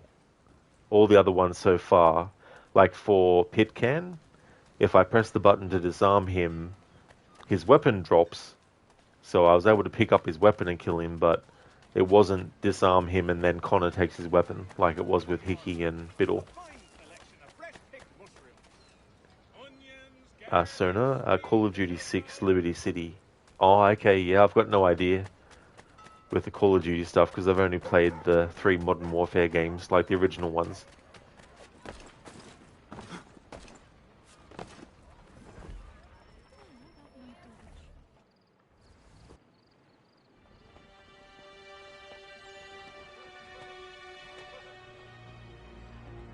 Evening, Connor. I see you made it here in one piece. Recovered from your beating, then? Benjamin Church is holed up on an abandoned brewery on the waterfront. We should be done with this by sunrise. Good. I would like to have those supplies returned as soon as possible. Of course. I wouldn't want to keep you from your lost cause. Come along, then. Follow me.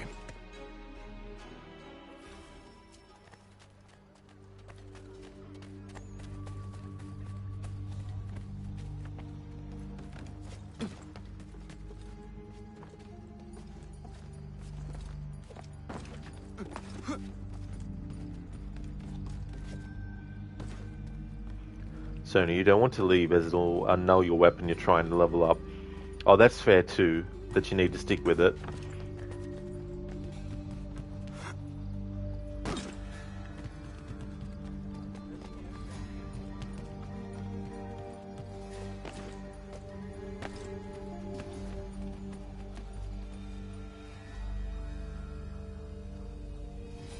Tell me something.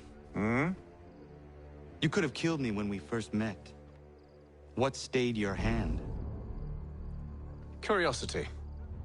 Any other questions? What is it the Templars truly seek? Order. Purpose. Direction. No more than that. It's your lot that means to confound with this nonsense talk of freedom. Time was. The assassins professed a far more sensible goal. That of peace. Freedom is peace. Oh no. It's an invitation to chaos. Only look at this little revolution your friends have started. I have stood before the Continental Congress and listened to them stamp and shout. All in the name of liberty. But it is just noise. And this is why you favor Lee? He understands the needs of this would-be nation far better than the jobberknolls who profess to represent it.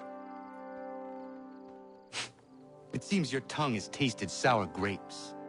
The people have made their choice, and it was Washington. The people chose nothing. It was done by a group of privileged cowards seeking only to enrich themselves. They convened in private and made a decision that would benefit them. Oh, they might have dressed it up with pretty words. That does not make it true.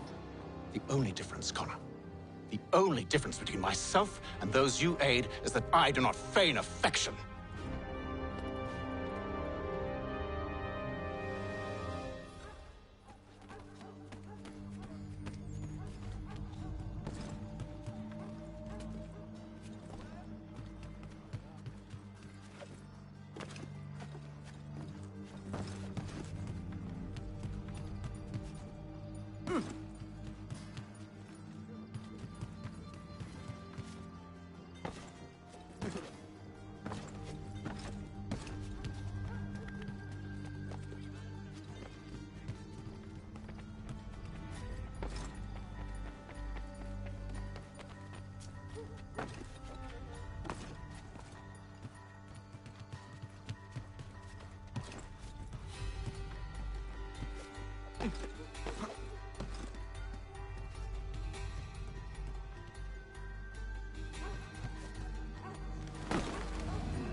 Hold a moment.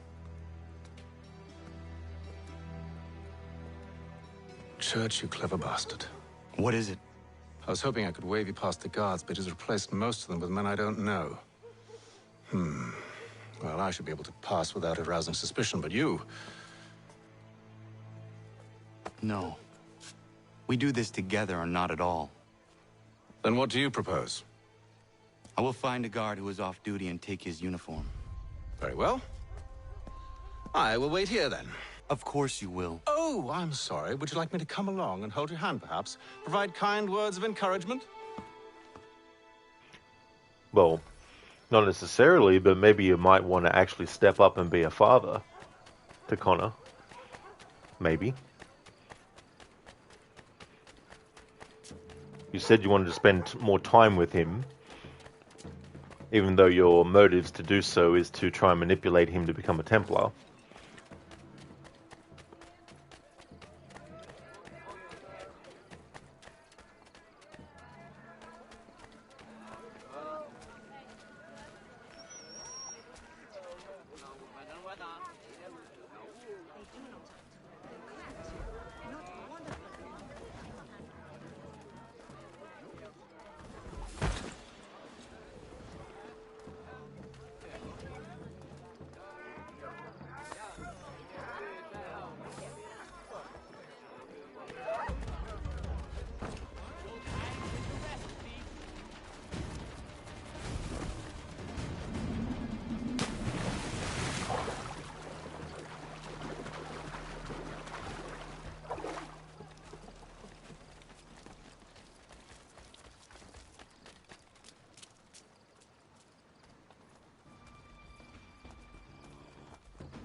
Horse has gone nuts. The horse is doing the dance.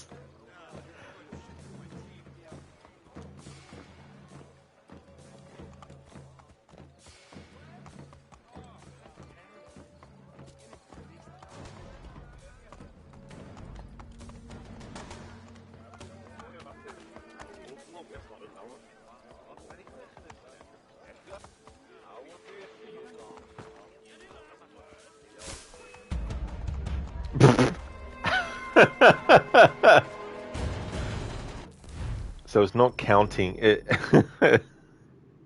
It's not counting. Like, it wouldn't let me loot his body.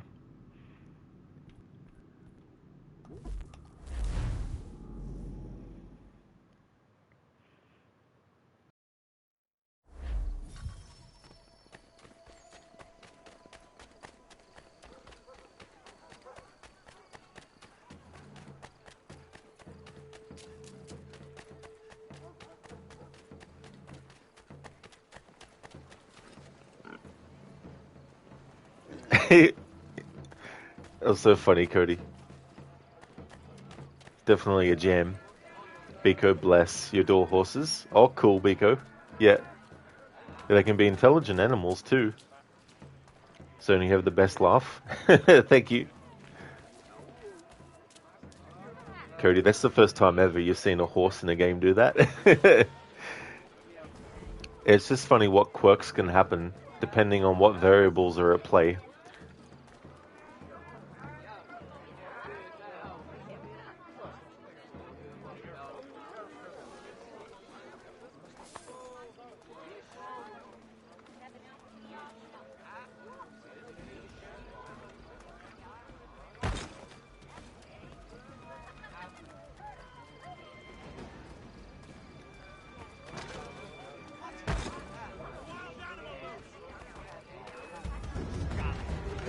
Oh, gotta be careful because he's near a wall.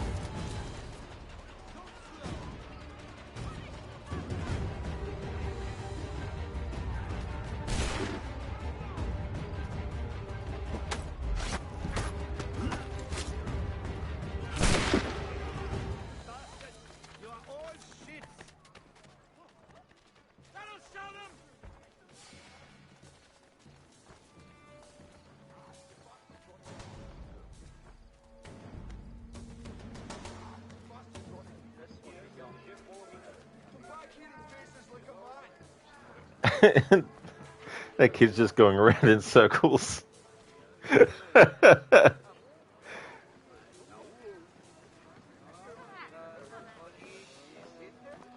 like how the guard's kicking the body.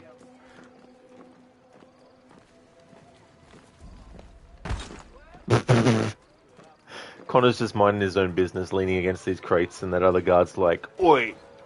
pushes him. Biko, you'd love to have a big farmhouse and have a pet micro pony to cuddle and take outside? Oh yeah, Biko, that'd be cool.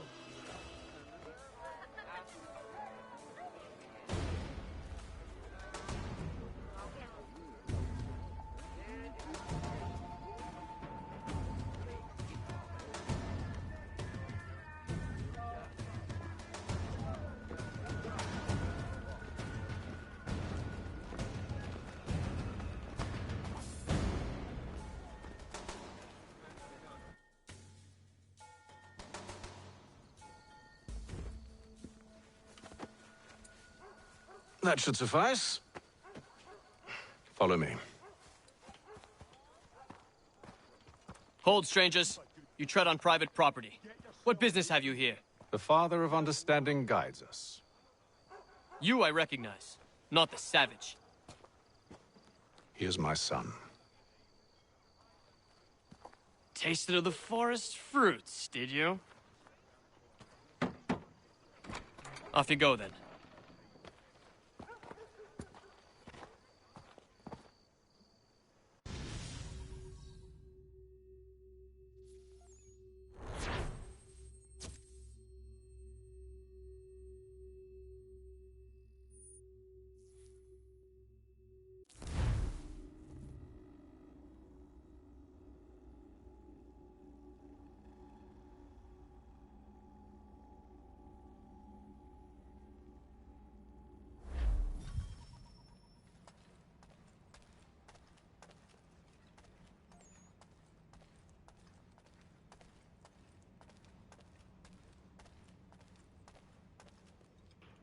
Yeah, listen to Connor just like stare. It's locked. Give me a moment. Must be strange for you, discovering my existence as you have. I'm actually curious to know what your mother might have said about me. Always wondered what life might have been like had she and I stayed together. How is she, by the way? Dead. Murdered. What? I'm sorry to hear that. Oh, you're sorry. I found my mother burning alive. I'll never forget her face as she sent me away. Charles Lee is responsible for her death by your order. And you're sorry. It's impossible. I gave no such order. I spoke the opposite, in fact. I told them to give up the search for the precursor site. We were to focus on more practical pursuit. It is done, and I'm all out of forgiveness.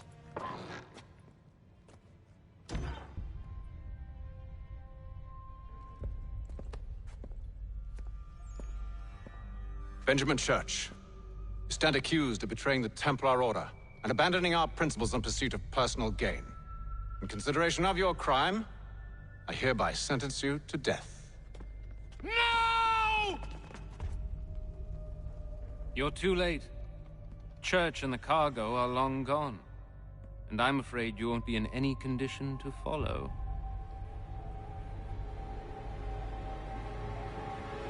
We've chosen to stand with the victor.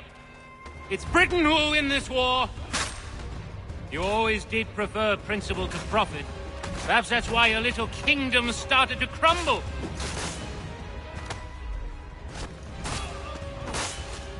It was a nice dream you had, but a dream is all it ever was. Look at the half-breed fight, like some feral dog. Best we put him down, boys. Those two! Get them!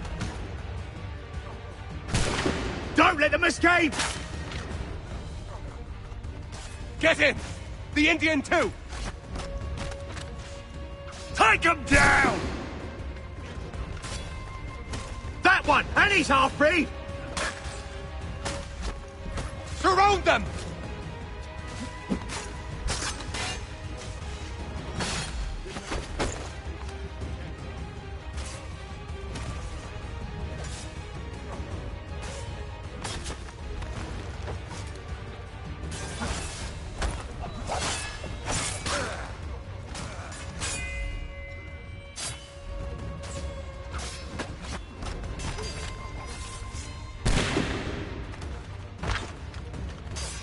Oh shit, I can't... Oh, I shot the guy. Alright. I couldn't tell whether Haytham killed the guy or I shot him. So that... Oops. Gotta add another fail to the count. Where is Church? I'll tell you. Anything you want.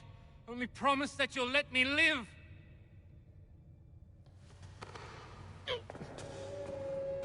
You have my word. He left yesterday for Martinique. Took passage on a trading sloop called the Welcome. Loaded half its hold with the supplies he stole from the Patriots. That's all I know, I swear. You promised. And he kept his word. Let's go.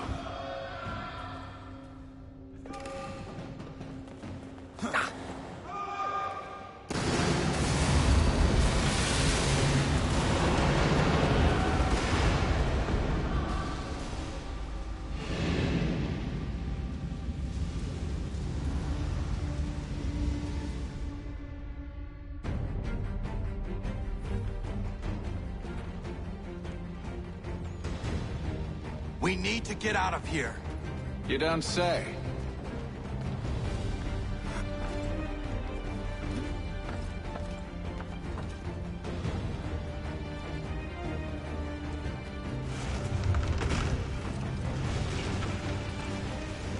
Now is not the time for sightseeing.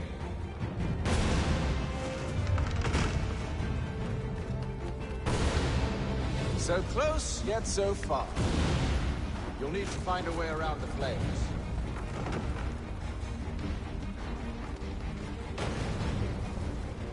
Get back here, traitors! Oh, how I'll enjoy making you pay for your betrayal.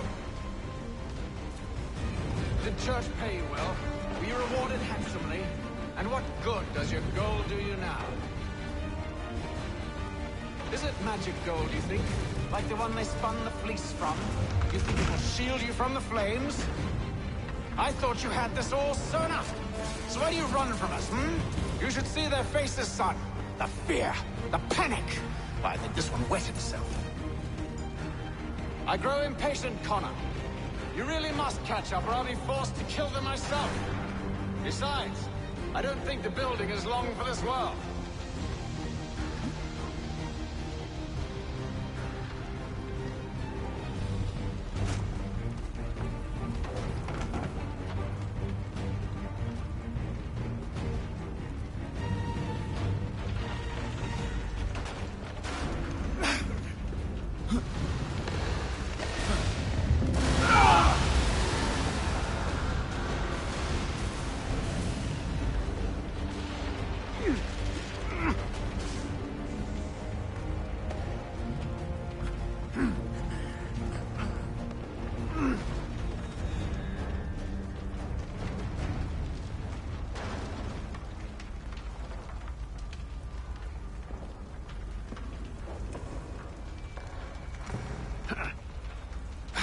Stuck.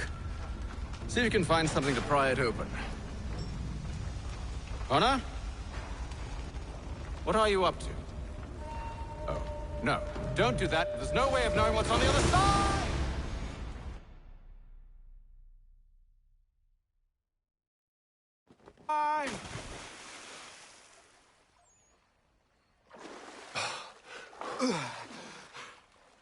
We do now.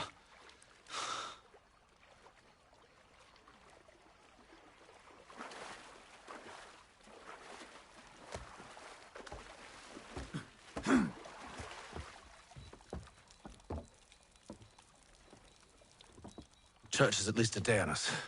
We must move quickly if we're to catch him. I have a ship we can use. Meet me on the pier when you're ready.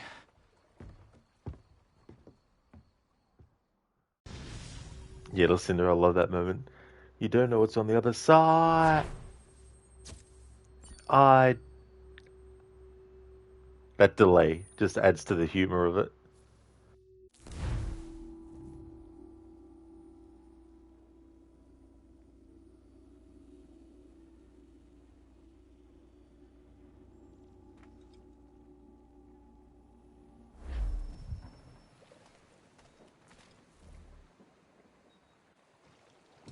Shall we?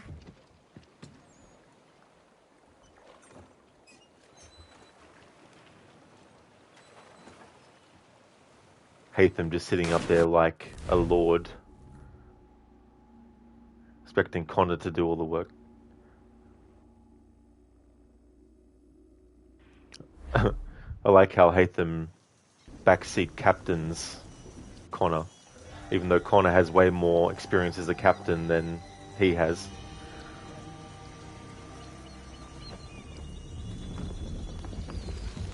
Like, way more, considering Haytham never was a captain of a ship.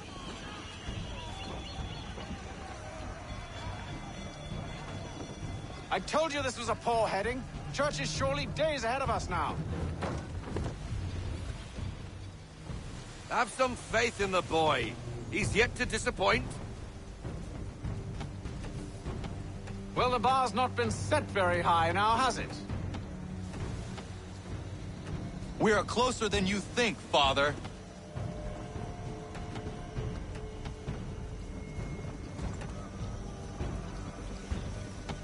Pull in the half sail. We need to ease up. Half sail. Let fly full sail. Unfurl everything. Full sail. Slow her down to half sail. Ease her off. Full sail. We need every knot. Full sail.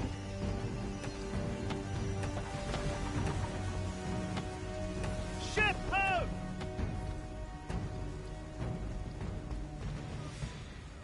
Is it the welcome? Aye, and she's dropped anchor. Bring us in for a closer look, son.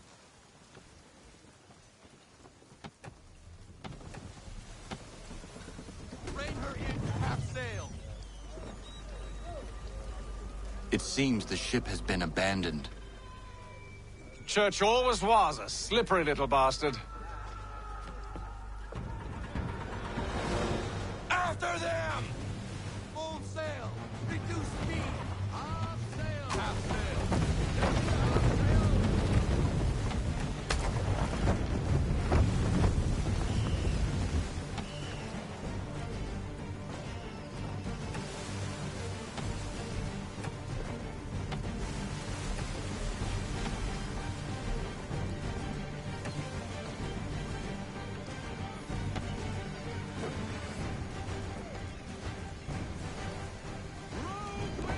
Speed, Connor!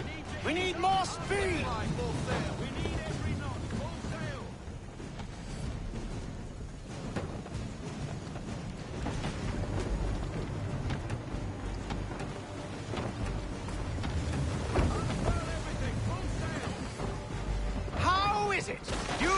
captain a ship, given the way you sail.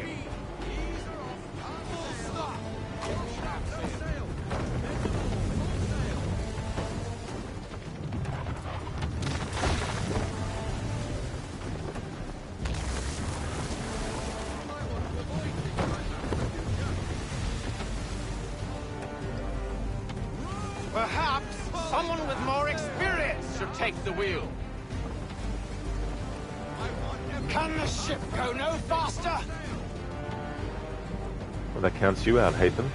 You've got no experience captaining a ship.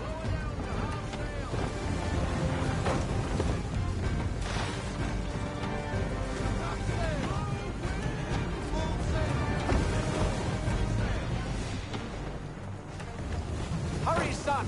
We won't get a second chance at this. Cody, thank you so very much for giving the gift sub to Nick. That's excellent, dude. Thank you so very much for that. And congratulations, Nick, for getting the gift sub. That's awesome. Thank you very much, Cody. It's almost as though you want him to escape. Ease her off. Slow her down to half sail. Roll out that sail. Get half sail. She's passing between the cliffs, boy, and the Aquila's too big to follow. We need to go around. God damn it! We're going to lose him! What other choice have we? Those rocks would crush us. The current here is swift. We still have a chance. Enemy ships approaching! Ready our weapons! Prepare to return fire! Church is using the ambush as cover! Sink him before he escapes! Send that bastard to the seafloor! No! I need his ship afloat! The cargo must be saved!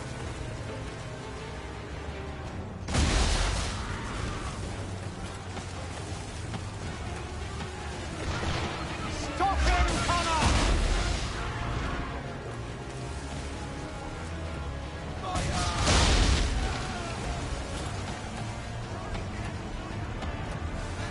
Do not let Church escape!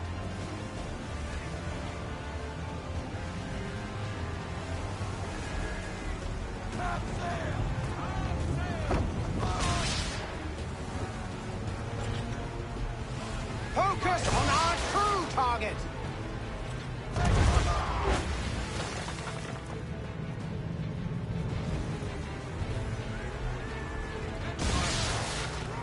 You should have listened to me!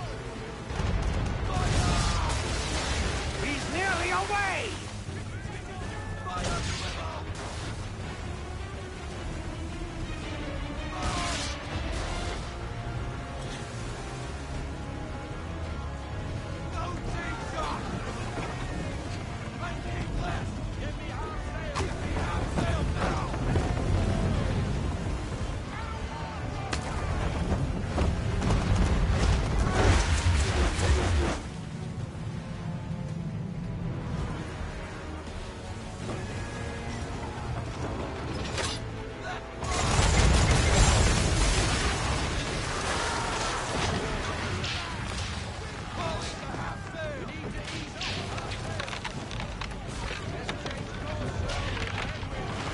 Cheers, Cody.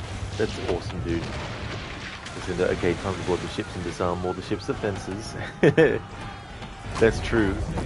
Yeah, once we board the ship, we need to still make sure we disarm enemies first before killing them with their own weapon. Unless, of course, the game doesn't let us. It'll be interesting to see with Benjamin Church.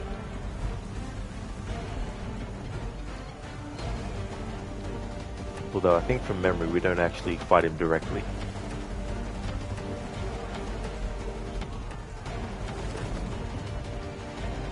Men!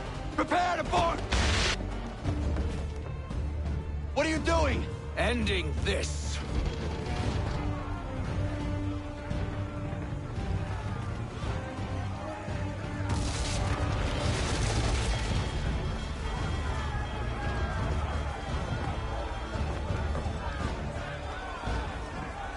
Secure the ship!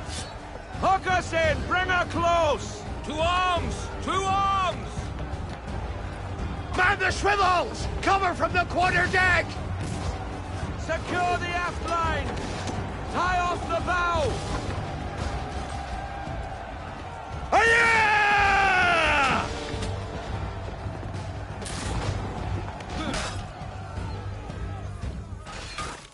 I need to get below deck. Who knows what madness my father intends?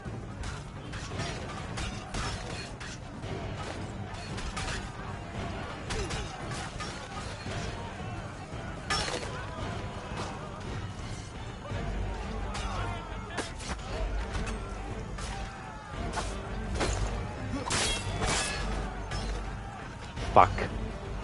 Right at the end there, he did the shoulder barge. That counts as a fail. I was hoping I could get Connor to kill him with his sword before doing that, but nope.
Alright, so these two guys no longer have a weapon, so however I need to deal with them, I can do.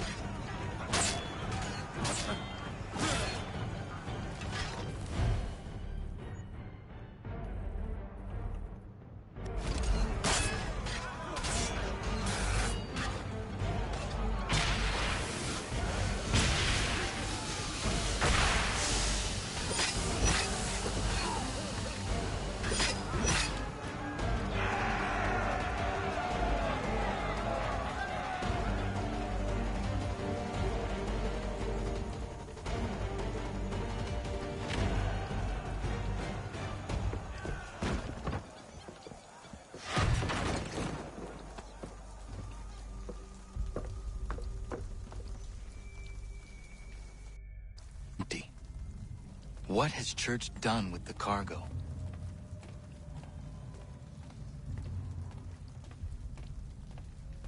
Face to fate at last, my friend. It's been quite an adventure. Let me tell you, working my way through your nasty little tricks and traps. Clever! Some of them, anyway. I'll give you credit for that. And for the quietude with which you pulled it off. We had a dream, Benjamin! A dream you sought to destroy. And for that, my fallen friend, you will be made to pay!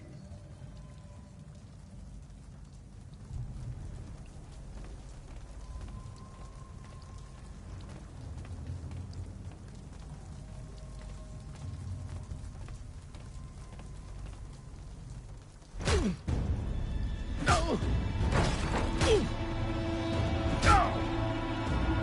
Enough!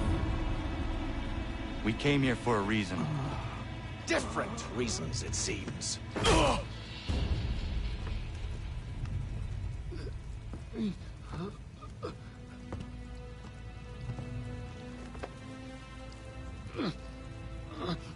Where are the supplies you stole?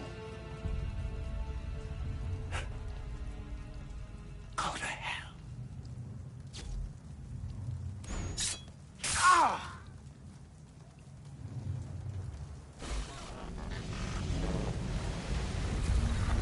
I ask again. Where are the supplies? On the island yonder. Awaiting pickup. But you've no right to it. It isn't yours. No. Not mine. Those supplies are meant for men and women who believe in something bigger than themselves. Who fight and die that one day they might be free from tyranny such as yours. Are these the same men and women who fight with muskets forged from British steel? Who bind their wounds with bandages sewn by British hands? How convenient for them. We do the work.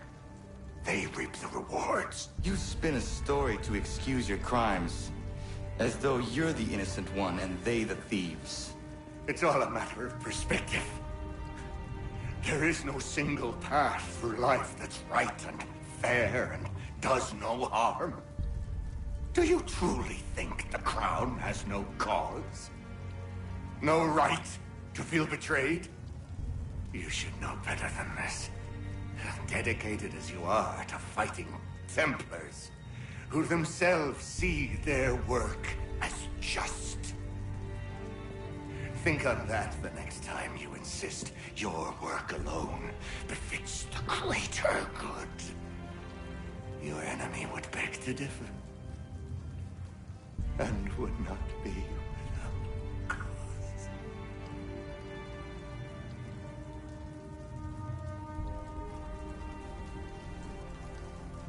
Zawanios gina, nektiahne ke kantu titokaske.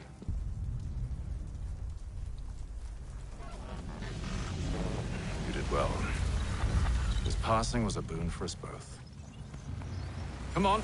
I expect you'll want my help retrieving everything from the island.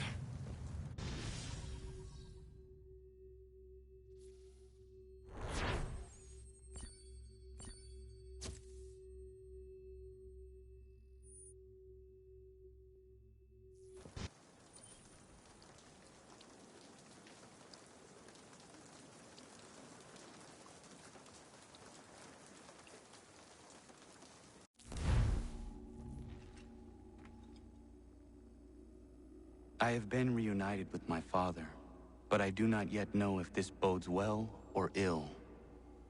Our goals are aligned, at least so far as independence is concerned. But he continues to defend Charles Lee, the man who murdered my mother and burned my village. Still, he makes a point about Washington and those who back him. I hear much talk of freedom and equality, but it seems one must be a landed white man to benefit. What of someone like me, or Surrey? What role for us in this new world? Is my father right then? There is so much I must consider and so little time in which to do it.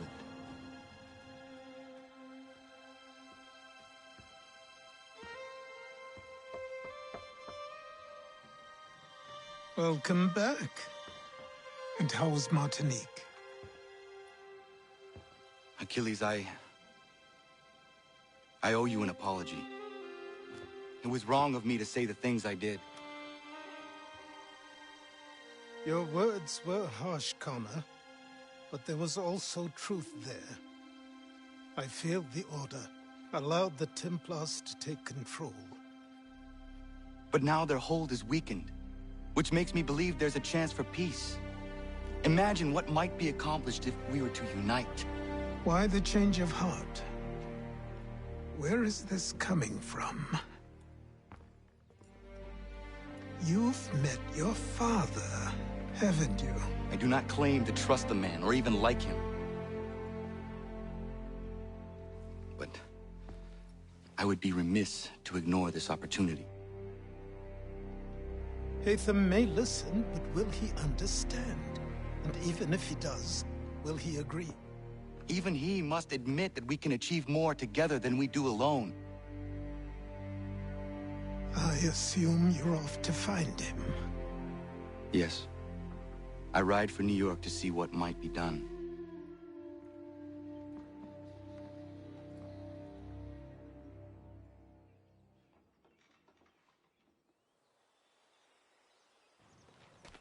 that transition when it showed the graphics of the Animus loading up. There was something off about the audio mixing with that. Like it sounded like the sound effect of that graphical effect was way too loud over Connor's actual dialogue. And the music as well. Lucinda, thank you so very much for the GGs. Thank you very much. Sona, at the end, you managed to beat the story mode, but it still made you mad the way that they went around completing it. That's totally fair as well. Yeah, that's understandable. That's good that you were able to get past that, but at the same time, yeah, it's understandable, the method that they were using. Hey there, Senny. Thank you so very much, dude, for the raid. Welcome to you and your raiders as well. Hope you had a great stream. How was Assassin's Creed Brotherhood? Lucinda, yeah, you had to focus in to hear Connor better. Yeah, it was just very, very sort of like jarring as well. I don't remember that being the case in the original. Thanks for joining the raid as well, Lucinda. For those who didn't come in with the raid, definitely recommend checking out Crocodile's channel. He's doing a playthrough of Assassin's Creed Brotherhood. He's got a very ambitious playthrough series that he's actually doing. He's doing all these different games that are set in the past, and he's organized them into timeline order. So it's not just the games in the AC series, which he's done in that timeline order before with the Assassin's Creed franchise, but this is way bigger in scope because it also includes games that aren't in the Assassin's Creed series. So many different games that he's already done as part of that marathon series, but still heaps left for him to go through. So he's up to Brotherhood, Assassin's Creed Brotherhood at the moment. The search for Charles Lee is going really well. Connor has actually found him a couple of times. But yeah, going really well. I finished off Sequence 8. Then I did all the stuff with Biddle. So we assassinated him with the naval stuff. And then I did all the homestead missions I could do. And then we did Sequence 9 just now. So yeah, it's going really good. Zereth, what would the passenger company Assassin's Creed have to be called? Con Air? Getting Connor? Con Air? I don't know, maybe, perhaps. Crooked, it went really well, thanks. You finished Sequence 6 and made a start on 7. Just played the mission where you have to assassinate with your assassin recruits. Thankfully, they didn't use throwing knives this time around and got a first try. Oh, dude, that's really good. Because I know in the past you've had problems with that mission with, you know, like the recruits and all that kind of stuff. So that's really cool, dude. Great progress on that too, as well.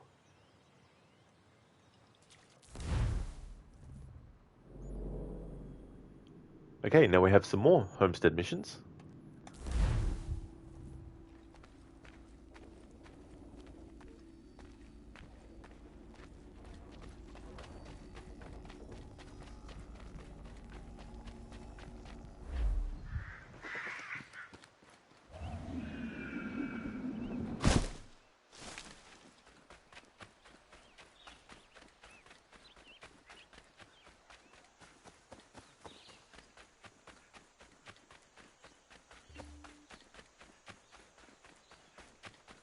They'll have to get through us, Connor. There you are. They'll have to get through us first. We're with you, big guy, no matter who's coming. Connor! Connor!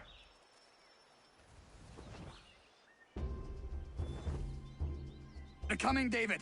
We need to be ready. Who is coming? Redcoats. David's to be tried for treason. Executed, more than likely. Connor, glad you're here. I want to show you something.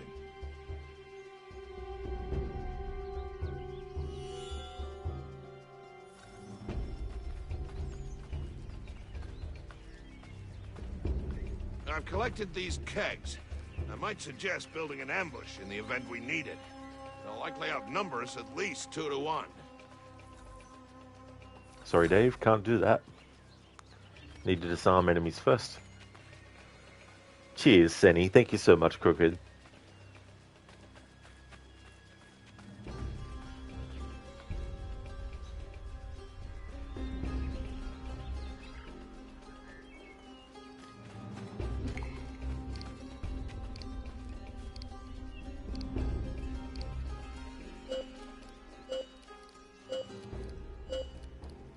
hear them coming.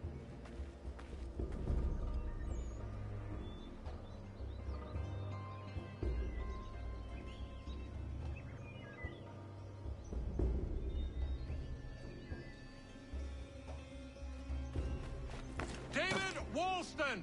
Turn yourself in and stand before a military tribunal on charges of treason and desertion. I don't want any part of this war! Leave me be!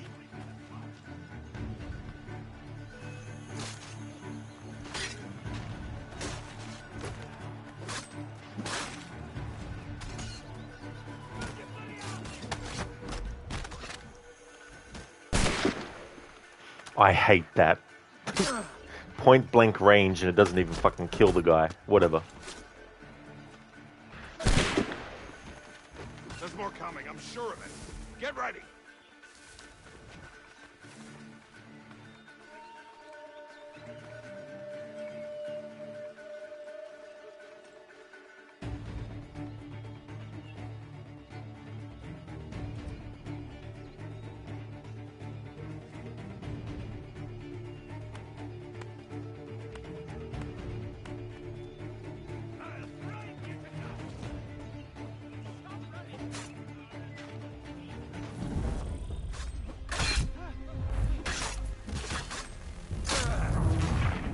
Hey there, Octavius. Welcome.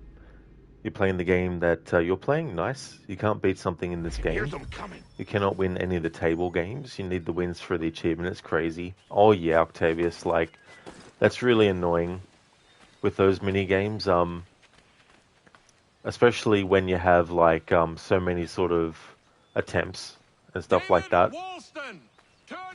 Sometimes what I do is look at YouTube and see videos about like playing checkers, for example, and just copying what moves get made in the video and all that kind of stuff.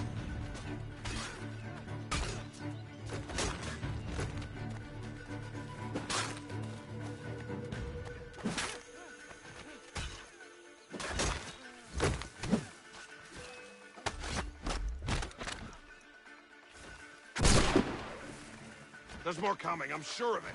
Get ready.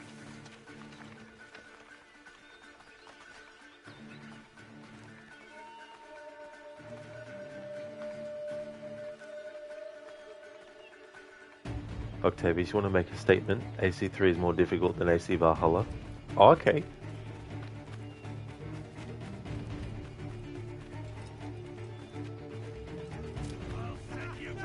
Can't use anything like that, Octavius. This is a disarm challenge, so I need to disarm them first and then kill them with their own weapon.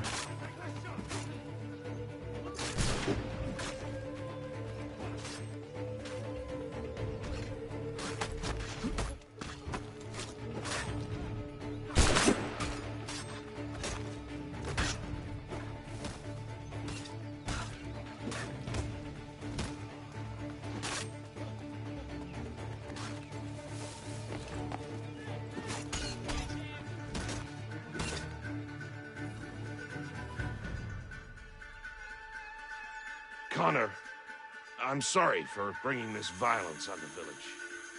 We protect our own. The British will not risk losing more soldiers for one deserter. You are free of it now. Octavius, also the optional things to do on missions are extremely difficult. Oh yeah, they definitely can be, for sure. It is good though that you can just reload the checkpoint, but there are some where it goes by too fast. And so by the time you go to reload the checkpoint, a new checkpoint's already been made after you messed up the optional objective. No worries though, Cody. I hope the hunt for food goes really well. And I hope you enjoy the food that you get.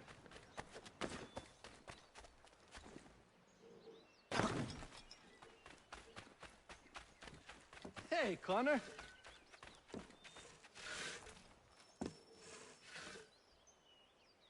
You have business in New York on occasion? I only ask because I ordered a package from France and it's long overdue. I've written a postmaster and he's yet to respond. I thought you could inquire in person if you had the chance. I will pass by the next time I am there.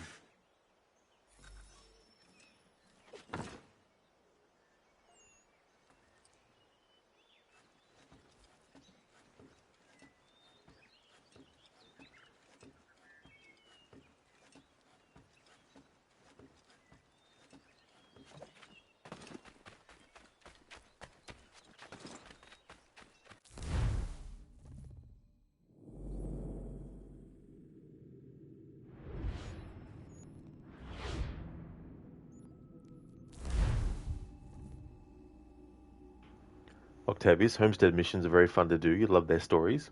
By the way, Homestead missions is the AC Valor Ravensthorpe. That is true.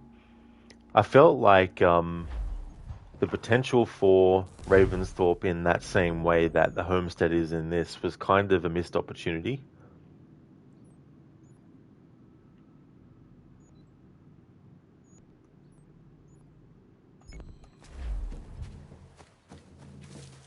Because in AC3 you really get a sense of the characters that become part of the Homestead.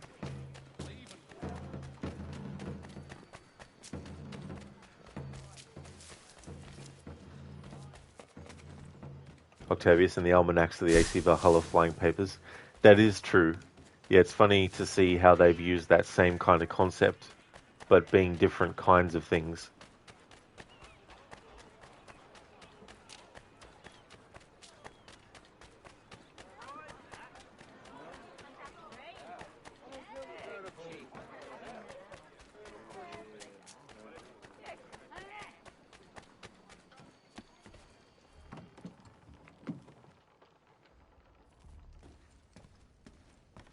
To business.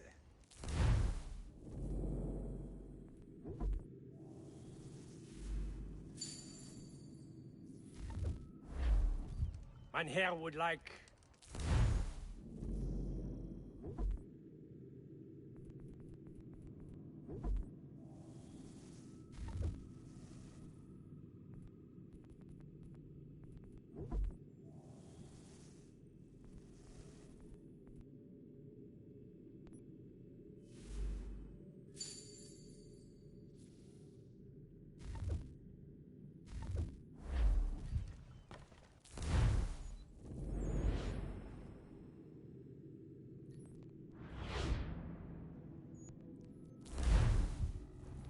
I forgot that it was New York where we had to go, not Boston. But still, it was good to get those smoke bombs there. They might come in handy. Anything. We'll take anything. They might come in handy when I'm trying to separate enemies that are pissing me off, so I can take care of a different enemy outside of the group.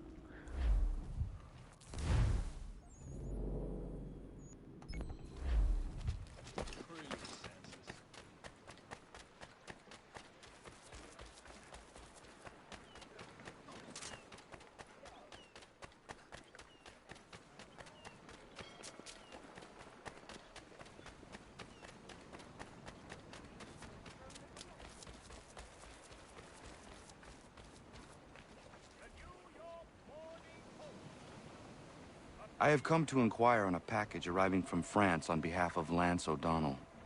Was picked up and signed for by his apprentice a couple of days back, Patrick O'Hara. Patrick O'Hara is Mr. O'Donnell's former apprentice. Would you happen to know where he is?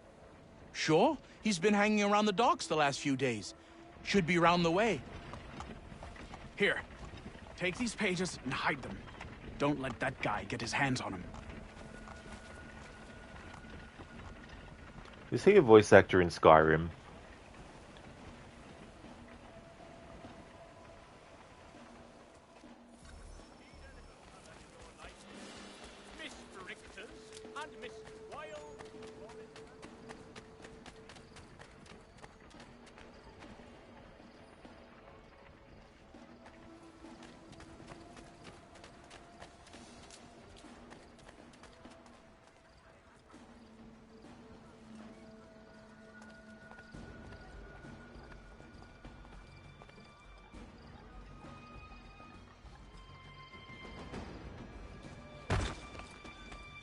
Gotta love when the prompt to steal does not fucking appear on the fucking screen.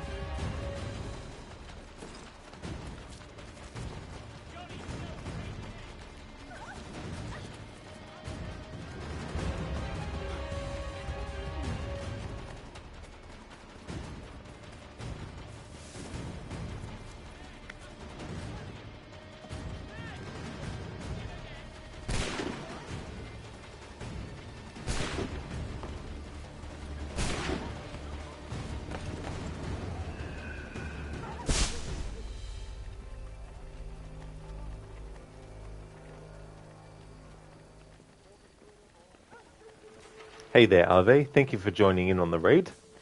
How's things going?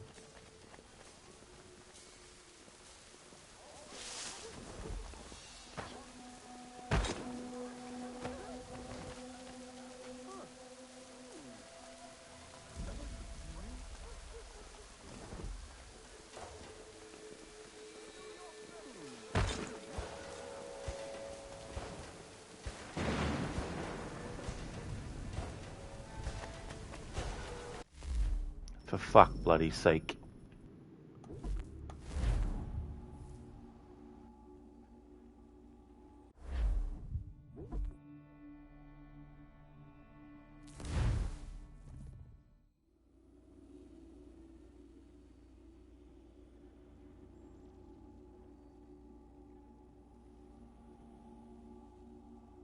Ave, things are okay, fire and all, you know, how's it going? Oh, that's really good, Ave, especially with the fire that happened and everything. That's really good. As for me, I'm going really well. I'm working on these homestead missions that became available now. We're up to sequence 10 in the main story.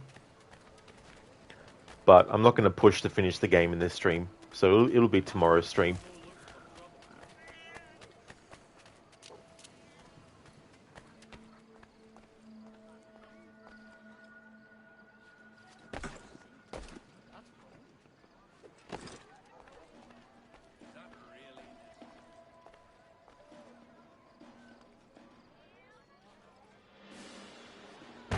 Alright, so you can't fucking pickpocket him to get the thing. Alright. Well, disarming him it is.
No, the game won't let me get out of the fucking bloody combat animation, even though the enemies were friggin' smoke bomb affected.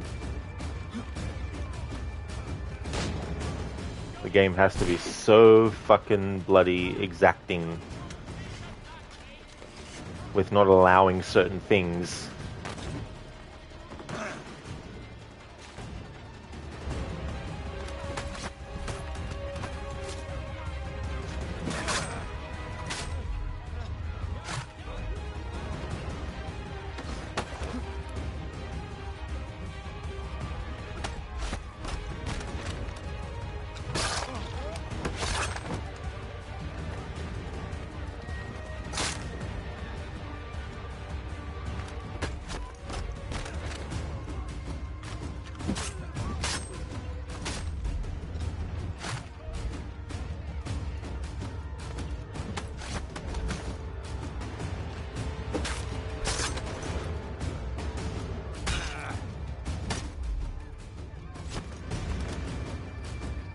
Brutes can't be disarmed, so brutes can be killed with weapons.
fuck.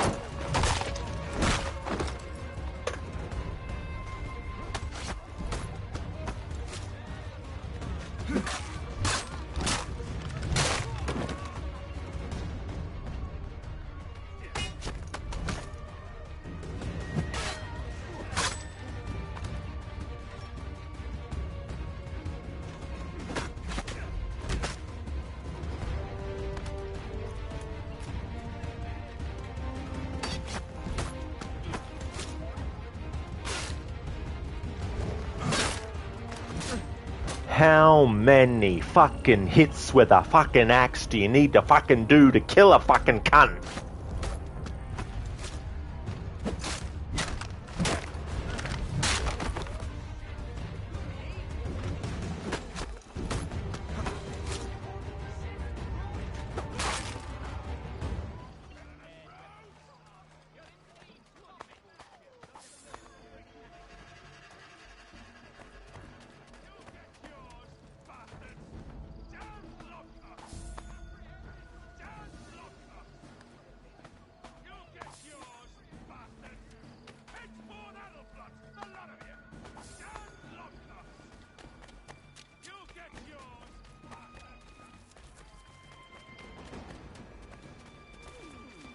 Furniture, shutters, packed on enjoying.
Brutes can't be disarmed.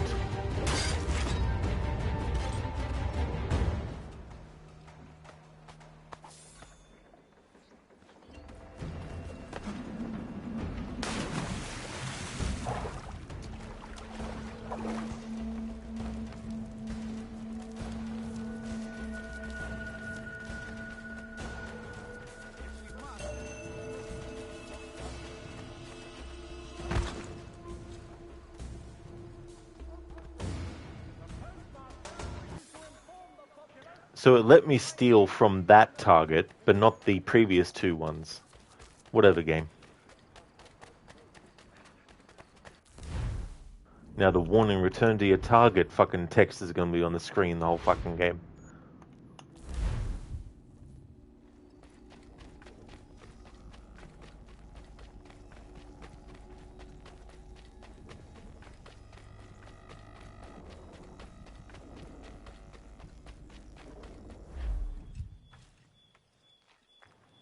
Oh good, it didn't stay on.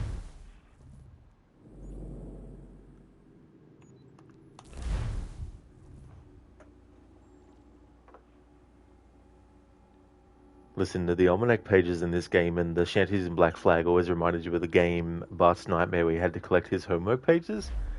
You know, I played that a very, very long time ago. It probably would have been around when it actually came out. I remember renting it one time and finding it really, really difficult.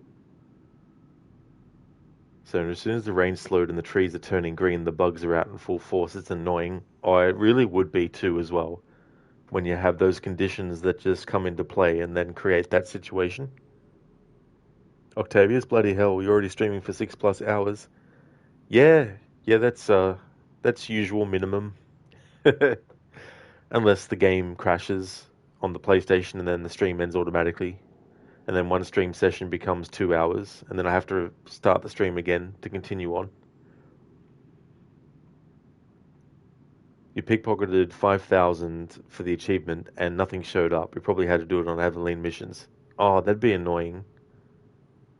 That's right, Octavius. Yeah, this is on the PlayStation 5. The Disarm on PC is E plus space. They Billy the Butcher would be proud. Who's that? Who's that? Thank you for leaving the lurk, Ave, as well. Nah, bro, classic Ubisoft. Oh, absolutely. Oh, yeah, it's so funny when they do stuff like that. Where you have, like, text glitches. The great thing about remasters that Ubisoft do is they give you new bugs. Indeed, Ave, a whatever game moment for sure. Crooked, you also had a few issues today with the Brotherhood remaster, a lot of which you've never seen before. Gotta love it when it's more of a demaster. Absolutely. I mean, a remaster isn't supposed to fix any mistakes that were done in the original version, are they? They're supposed to be designed to add more glitches. Ah, I see, are they? So Billy the Butcher is the guy who says cunt 24/7. Back to lurking. That's totally fair, yeah. Yeah, I don't say that word a lot, but when I do, you know it's because I'm really pissed off at something. Oh, Crooked, like, an Assassin's Creed Unity remaster, man. It'd be ironic if there were no glitches at all for a remaster of it, but I doubt that will happen.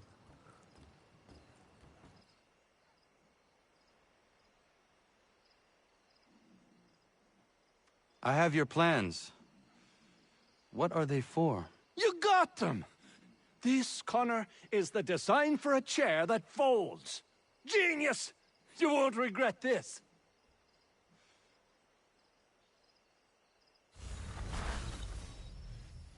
A folding chair.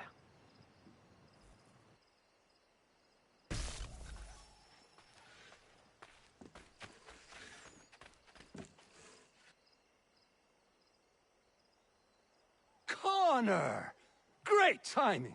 I was just getting underway on something that might be of interest to you. What is that? Those plans you retrieved for me. And believe you me, they were worth all the fuss. A folding chair. I do not follow you. It's a chair that folds, Connor. You can fold it right up and stack them, store them, transport them.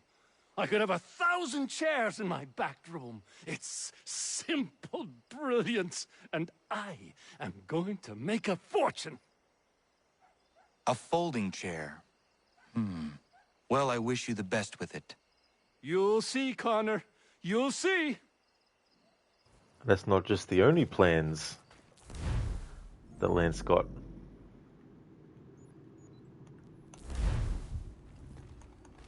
Crooked plan. I got a plan. Now, bro, why does the original look better than this remaster? That's actually a really good question.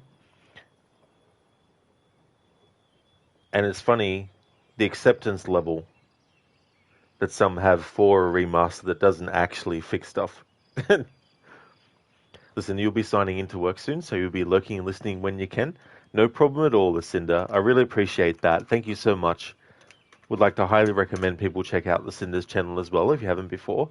Lucinda is doing a stream of games like Cult of the Lamb. Also has a Resident Evil marathon underway. Finished Resident Evil Revelations 2 recently, and started a playthrough of Resident Evil 6. did the first 2 chapters of Leon's campaign, and so we'll be continuing on from there in the next stream of Resident Evil 6.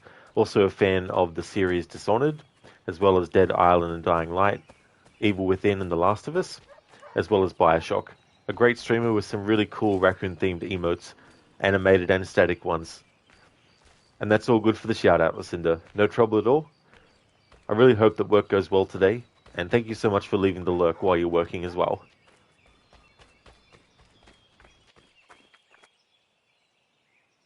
Connor, I'm so glad you're here. The plans I bought, they weren't just a folding chair. Oh no, they had something else with them. Something quite astonishing. A flying machine designed by Leonardo da Vinci himself. And I've built it. Ha! You can be the first to try it if you like. You'll be able to fly, soar like an eagle. And it works? Da Vinci was one of the greatest minds in human history. As brilliant a man as there has ever been. You can be certain it works. Would you like to try? Yes. Such a device would certainly prove useful.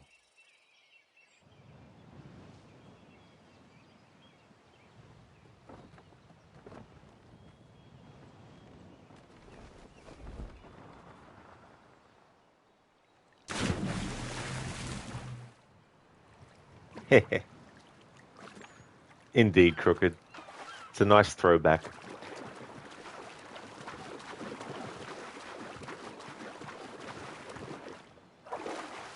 It's a really cool idea.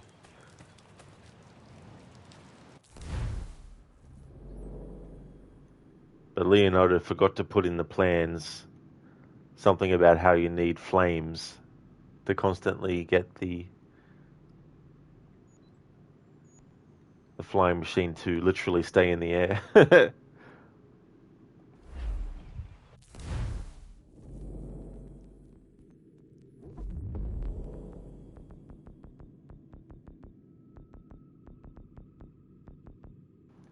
Octavius, thank you so very much for the 10 bits.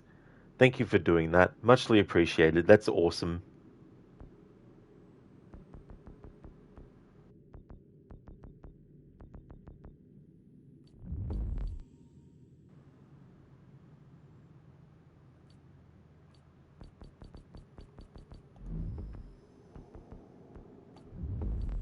We only have 3 stranger missions. Was playing Red Dead Redemption recently. We've only got 3 homestead missions left. So this one won't become available until we do the Battle of Chesapeake in sequence 11.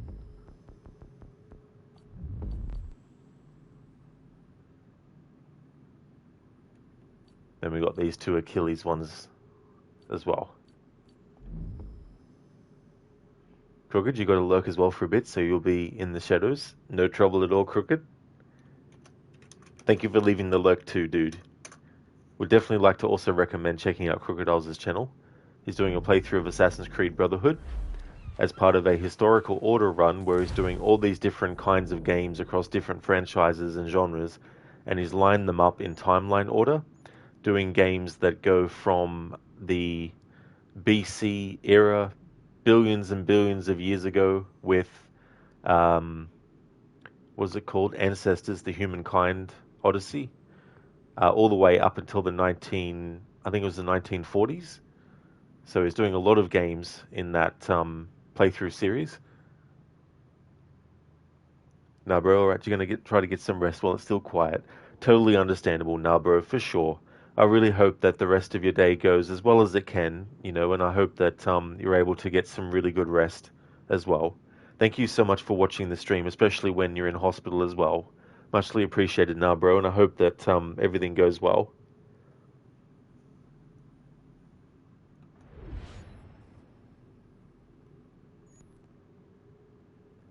That's all good, Senny. Absolutely no worries at all, dude.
Alright, so having a look, in terms of main story missions, we've only got 3, 5, 7. We've only got 7 memories left. There's also present day stuff still left to do. Then there's also some homestead mission stuff left to do. I'm actually going to call it a stream here, and then everything else that I have left should be doable in tomorrow's stream. And I don't know how long it's going to take, but I'd rather do all that when I'm feeling fresh at the start of a stream earlier my time than it currently is now. So I'll call it a stream for my Wednesday of Assassin's Creed 3, and then I'll get back to it tomorrow to finish off what I've got left. The 3 homestead missions, the 7 main story missions in Connor's time period, as well as the remaining present day stuff in Desmond's time period, and then that'll be the end of the playthrough. I just want to thank everyone so much for watching this stream. I really do appreciate it a lot. Before I end, I'd like to give some shout outs to the following streamers.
Invita, thank you so very much for using those bits to enlarge the GG emote. Thank you so very much for that, and for the GGs as well. Muchly appreciated. Crooked, that's understandable. It's good when you can get on the mission with fresh eyes. Thanks for the stream, and hope you have a good rest of your night. Thank you so much. I definitely will, Senny. And yeah, it's definitely one of those things too where, I mean, I wouldn't want to do a little bit more, because then it sort of like throws off the balance of how much to do in each stream. So I'd rather have a decent stream size for tomorrow than a shorter one. But I still might be able to start another playthrough of something else, depending on how long it takes to finish. Would also like to highly recommend people check out Amateur Tech, who's doing Helldivers 2. In Meta is doing a 100% playthrough of The Witcher 3 without the HUD, no fast travel, no looking at the map, unless it's forced, and doing that to celebrate the game's 10th anniversary. Carbon is doing games like Prince of Persia Warrior Within. He's also a streamer of games like Assassin's Creed. Hipsuit is doing a playthrough of games like Stardew Valley. Crocodiles is doing a playthrough of Assassin's Creed Brotherhood. Lidus has been doing a lot of retro stuff. He's a big fan, especially of fighting game franchises like Mortal Kombat and Street Fighter and Tekken. Lucinda is doing a playthrough of games like Cult of the Lamb, as well as Resident Evil 6. Mr. Gote is a streamer of games like Banish's Ghost in New Eden. Shaky has been doing Far Cry 6, and Shin the Ninja Penguin has been doing Hogwarts Legacy. Inmita, thanks for the stream and the shout out. Catch you next time. Have a good one. Thank you so much, Inmita. No worries at all for the stream and for the shout out as well. I just want to thank everyone so much for watching the stream. The next stream that you'll see from me will be this again. If you see me streaming it, then you know it's become Thursday here in Australia. On Friday, I'll be getting back to Vampire. On Saturday, I'll be getting back to Rise of the Tomb Raider. And then next Monday, I'll be getting back to Doom Marathon by starting my playthrough of Doom 3. I finished off Doom 2 last Monday.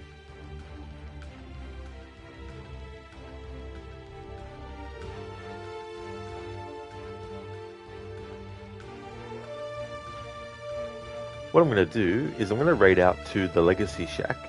It's a Twitch channel that shows long plays of various different games. Currently they've got Tomb Raider Chronicles happening, so we'll go out and raid to the Legacy Shack. Here's a general raid message. There's no commentary, So it's a great channel if you're looking for something to put on in the background, something you can chill to. So we'll go and raid out to them. There's a general raid message that everyone can feel free to copy and paste. And I've also got one for subscribers as well.